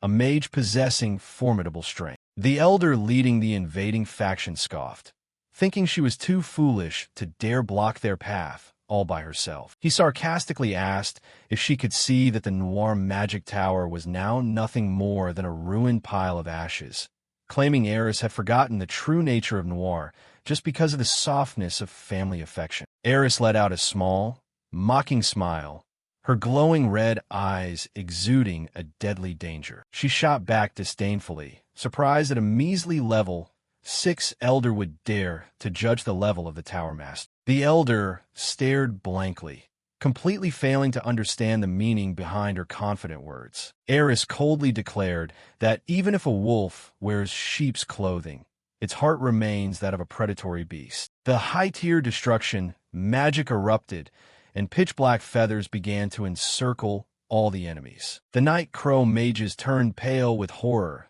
as they recognized the power radiating from these Death Stars. They realized in shock her true identity, a 7th Circle Dark Grand Mage, bearing the title Princess of the Dark Night. Torrential streams of dense black energy rained down like magic bombs, wiping clean the main hall of the estate. The entire invading group was swallowed by the darkness amidst desperate screams, leaving not a single survivor. Eris let out a soft sigh, withdrawing her mana and regaining her calm demeanor after cleaning up the annoying pests. Unexpectedly, a beautiful elf girl with blue hair materialized amidst a beam of light, her eyes filled with shock at the scene before her. In the middle of the battle, the blue-haired girl activated a spell called Blue Echo, radiating a chilly stream of energy. The black-robed mage struggled within the dark encirclement, screaming powerlessly as he watched everything collapse before his eyes. In his despair, he swore to kill her at all costs to vent his hatred. But in response to his outburst, The girl just offered a leisurely smile and reminded him that a true mage should know how to maintain at least a minimum level of composure. The mage shrieked frantically, claiming she was the biggest obstacle to the revival of the Noir Magic Tower. He swore to torture her repeatedly until she had to drop to her knees and beg him to end her life, while a burst of dark magic exploded, swirling deep into the air according to his brutal will. Tiny feet ran urgently across the stone floor of the estate as thick smoke and dust obscured the vision. A brown-haired boy was fleeing for his life through the deep corridors of the castle. He shouted his mother's and Lisa's names as he ran, extreme anxiety clearly written all over his face. He suddenly skidded to a halt when he spotted a figure standing motionless at the end of the hallway. The person standing there was none other than Ray Uris, a mysterious boy with glowing red eyes. The brown-haired boy asked if Ray planned to block his path like the others. Ray looked at his friend and softly shot back with a question of his own, asking why he would think that when the two of them were supposed to be friends. He explained that the elders of the Noir Magic Tower had split their forces to infiltrate deep into the upper floors of the castle. With a resolute gaze, Ray asserted that he was completely ready to fight to protect a friend. The brown-haired boy thanked him with emotion, though he still doubted Ray's ability to face the elders, before quickly running off, declaring that he too had important things he had to protect at all costs. Ray stood frozen, watching his friend's retreating figure, softly murmuring about the bond between the two of them. The moment his friend left, sinister cloaked figures began to emerge from the shadows. "Speak of the devil, and he shall appear." Ray smiled cryptically as the elders showed their faces. The intruders stood silently, radiating a dark pressure that closed in around the small boy. Ray licked his lips, revealing sharp fangs, and remarked that tonight's menu looked quite lavish for a hunt, before coldly warning them not to even think about escaping, because death would come very quickly. In another luxurious room, the image of a mysterious man was reflected through a glass of red wine. The noble, red-haired man was sitting relaxedly on a throne, savoring the flavor of the premium wine. He softly asked for his sister's opinion regarding Ray's current situation on the other side of the castle. He affectionately addressed the woman beside him as my beloved younger sister, who was none other than Lady Scarlet, a person who also possessed a radiant and deeply mysterious beauty. Scarlet expressed her worry that her brother might be placing his expectations too high on a child like Ray, but the man smiled reassuringly, asserting with absolute certainty that Ray would do an excellent job regardless of the circumstances. He invited his sister to raise a glass with him, as everything seemed to remain perfectly under control. The clinking sound of wine glasses echoed through the quiet space of the luxurious room. Scarlet took a graceful sip of wine, her gaze drifting into the distance as she thought about something. Looking at his wine glass, he nodded in approval, praising that the flavor tonight really wasn't too bad. Right behind their backs, the group of invading mages were now hung upside down from the ceiling like gruesome decorations. The man continued the conversation, reminding Scarlet that Ray was never merely just an adopted child. A Night Crow mage was struck with horror upon realizing that Ray carried the bloodline of a young vampire. The enemy couldn't believe how a child with only 2 circles of magic could possibly strike down 6 circle mages. He asked tremblingly who Ray's true identity actually was, while nothing but corpses remained all around them. Ray lunged forward at an unimaginable speed, leaving the enemy with only enough time to gape in shock at the approaching death. A streak of blood splattered violently across the dark wall, ending the life of the final invader. Ray buried his sharp fangs deep into the enemy's neck, causing the mage to only emit a weak groan in ultimate agony. He easily hoisted up the corpse of the 6-circled dark mage, casually commenting that this source of magic power was indeed a nutritious meal. With a face smeared with blood and a demonic smile, Ray declared he would continue his hunt so as not to disappoint father's expectations. Outside the Saxon estate, the attack was unfolding with extreme ferocity, with thick smoke and fire enveloping the entire area. Inside, Night Bale and the Graveguard squad had already deployed their ranks, protecting the critical sector. Bale was slightly surprised when he spotted a familiar silhouette approaching. Dale rushed over, his face unable to hide his deep anxiety. He quickly asked about the situation inside, while Bale tried his best to reassure the young master. He reported that the most elite guard squad was guarding this safe zone with extreme strictness. With a defensive line as solid as this, no matter how strong the enemy was, it would be difficult for them to break through. However, Bale also shared that little Lisa was currently very terrified because of all the tremors that had been happening. The moment he stepped into the room, Dale called out for his mother and sister. Lisa burst into tears and rushed over to tightly hug her older brother, her small body trembling uncontrollably. Dale held Lisa, gently comforting her that there was nothing to fear because he was right here now. The little girl looked up at her brother with tear-filled eyes, asking to make absolutely sure. Behind them, Elena was just as worried, softly calling her son's name as she stood there with her hands clasped tightly against her chest, looking at Dale with an anxious face. Dale turned to reassure his mother, firmly declaring that he would not let anyone lay a finger on the two of them. He asked Bale about the situation outside, and Bale informed him that Sir Helmet was successfully blocking the enemy's main force. These were knights who had sworn absolute loyalty, acting as the shadows protecting the Saxon family for life.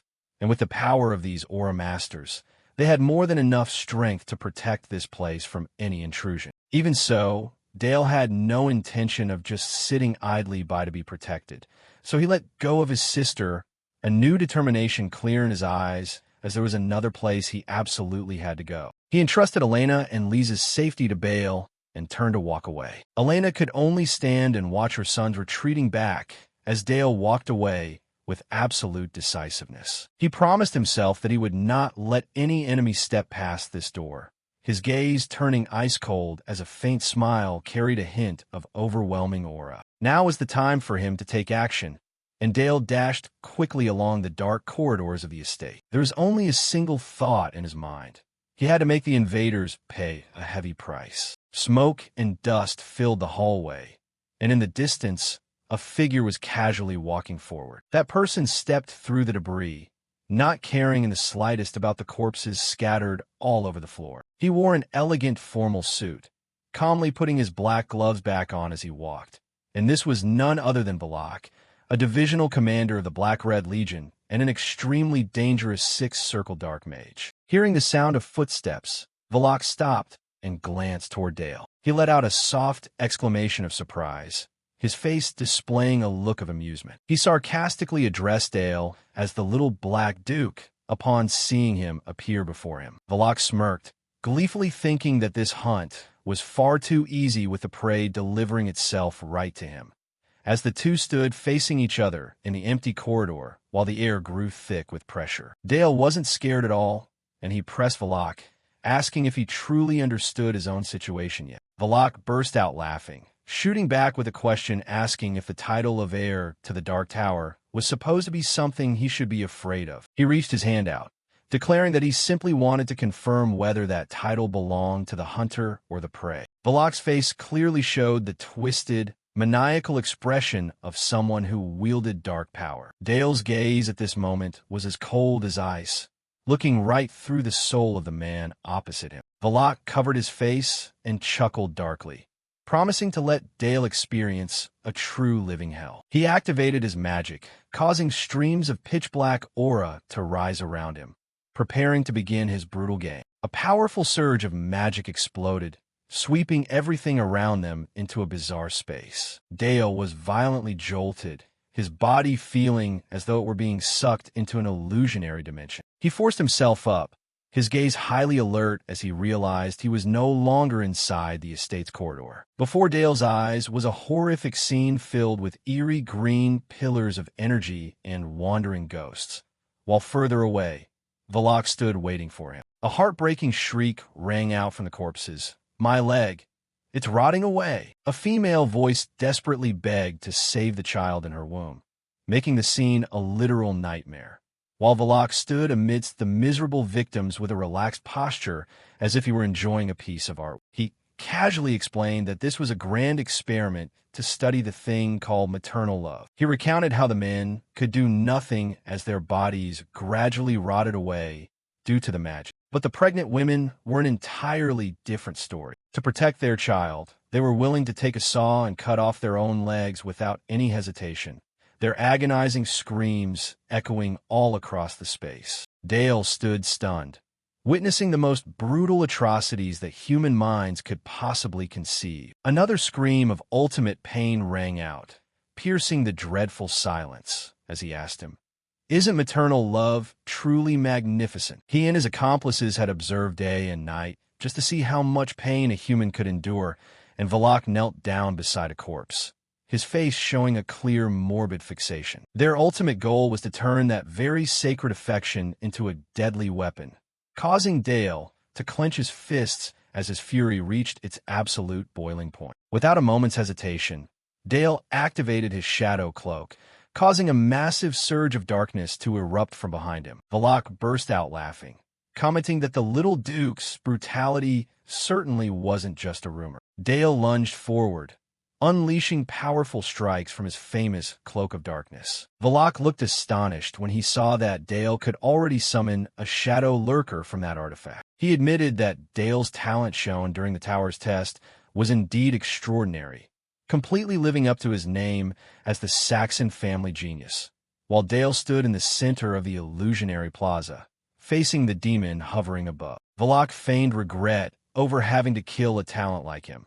and then blamed it on the weakness of the Tower Master. A terrifying explosion of darkness rained down, completely blotting out the vision. Dark tentacles pierced right through Valak's body, but it seemed to have absolutely no effect, as he mocked that this effort was completely useless. He asserted that such weak darkness couldn't even leave a single scratch on him, and Valak's body blurred as he activated Wraith form, turning himself into a ghost that couldn't be touched by physical attacks. Immediately, he unleashed a powerful blast of white light in response, blasting Dale backward. Valak glided through the air at a breakneck speed, continuously closing in and attacking Dale. He wanted to see how long this successor could hold out under these methods of mental torture. Valak dove down like an arrow, his hand gathering dense, dark energy aimed straight at Dale's head, shouting, "This is where it ends." Suddenly, Valak froze, his pupils shrinking in shock as he sensed another terrifying presence. From the darkness behind Dale, a white-haired girl with large black goat horns gradually came into view, signaling that an ancient entity had just awakened. The glowing red eyes and creepy smile of the daughter of the black goat made even a six-circle mage like Valak tremble. Valak scrambled back in a panic, unable to believe his eyes, stammering, "What the hell is this?" Cold sweat poured down his forehead as the pressure from this entity completely surpassed anything he had ever known, his face twisting in terror as he realized he had just messed with something he shouldn't have touched. The daughter of the black goat appeared incredibly thrilled, asking in an innocent yet bloodlust-filled voice, "Finally, you're personally calling me out? I've been waiting for this for so long." Dale smirked slightly, a cold smile that sent shivers down Valak's spine, replying, "That's right, I'm going to play with you today." The dark entity's smile grew wider and wider, signaling an absolute worst ending for the opponent, as Dale gave a brief command, "Grab him." A terrifying wave of magical pressure erupted, and darkness spilled out like a torrential waterfall, swallowing up Valak's illusionary space. The daughter of the black goat revealed her true form with a barrage of massive tentacles sprouting from her back, officially beginning the slaughter, leaving Valak as the desperate one now. Coagulated, freezing drops of darkness oozed out, marking the beginning of a true nightmare that Valak would have to experience at the hands of this ancient entity. Dale stood there alongside the daughter of the black goat, looking at Valak with completely emotionless eyes, while the mage was left totally frozen by the appearance of this dark entity. Valak backed away, drenched in sweat, tremblingly wondering what kind of monstrosity he was actually facing. The daughter of the black goat manifested as a mass of slimy tentacles, radiating a murderous intent that made the surrounding space feel completely rigid. The instinct of a high-level mage screamed inside Valak's head that this was an extremely dangerous existence, far beyond his ability to handle. With no way out left, Valak unleashed his ultimate trump card, Wave of Destruction, and a massive vortex of rotting magic erupted, consuming everything in sight. He shrieked frantically, wanting everything to turn to dust under the power of decay. Dale remained perfectly calm, only gently telling the little black goat to watch his back. He dove straight into the center of the decaying storm without a shred of hesitation. A beam of azure light tore through the dense black fog, opening up a direct path forward. Valak's eyes widened in sheer shock upon seeing Dale dare to directly confront that deadly wind. He thought to himself that this Saxon kid had definitely lost his mind and was actively seeking death. But Dale crossed through the magical smoke with ease, as if it were completely harmless. Valak went into a genuine panic, entirely unable to grasp why his decay magic was being neutralized so simply. Forcing down his trembling fear, he told himself he had to stop Dale at all costs. He instantly erected a wall of decay to block the path, waving his hands to control the dense dark energy in an attempt to create a final line of defense. But Dale was already right in front of him, his icy blue eyes staring directly into his soul. Dale coldly stated that decay was merely a natural process accelerated by thought, rather than any kind of divine magic. He explained that because Valak only understood decay through abstract concepts, he was losing this easily. The sword of darkness pierced right through Valak's chest,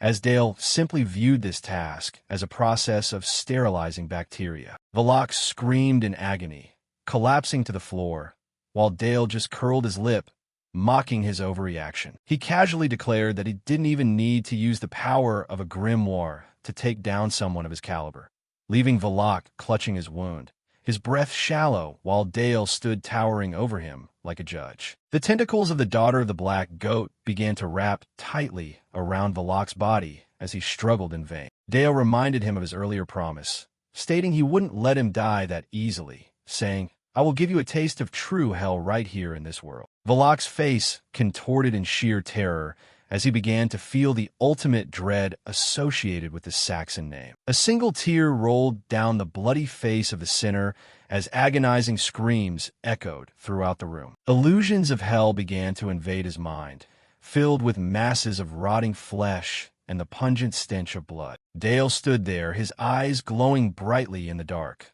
watching Valak get hung upside down and begin to sink into the nightmare. Valak's mouth was tightly gagged by the pitch-black tentacles, his eyes rolling back from the ultimate pain, left with nothing to do but make muffled sounds begging in vain. He demanded that he reveal all the disgusting experiments that the Black-Red Heresy Legion had carried out on that day. Valak stammered that he didn't know the exact details, but Dale looked at him with a deeply skeptical gaze, as if seeing right through the lie. Noticing the uncooperative attitude, Dale threatened to send him right back to hell to recover his memory. Utterly terrified by Dale's ruthlessness, Valak screamed out the name of the project, Arrowhead. He confessed that it was a mad experiment aimed at reaching the ultimate nine-circle realm. Dale repeated the phrase with a pensive look, prompting Valak to quickly explain that even division commanders like himself weren't permitted to know deeper details. He went on to reveal the true purpose.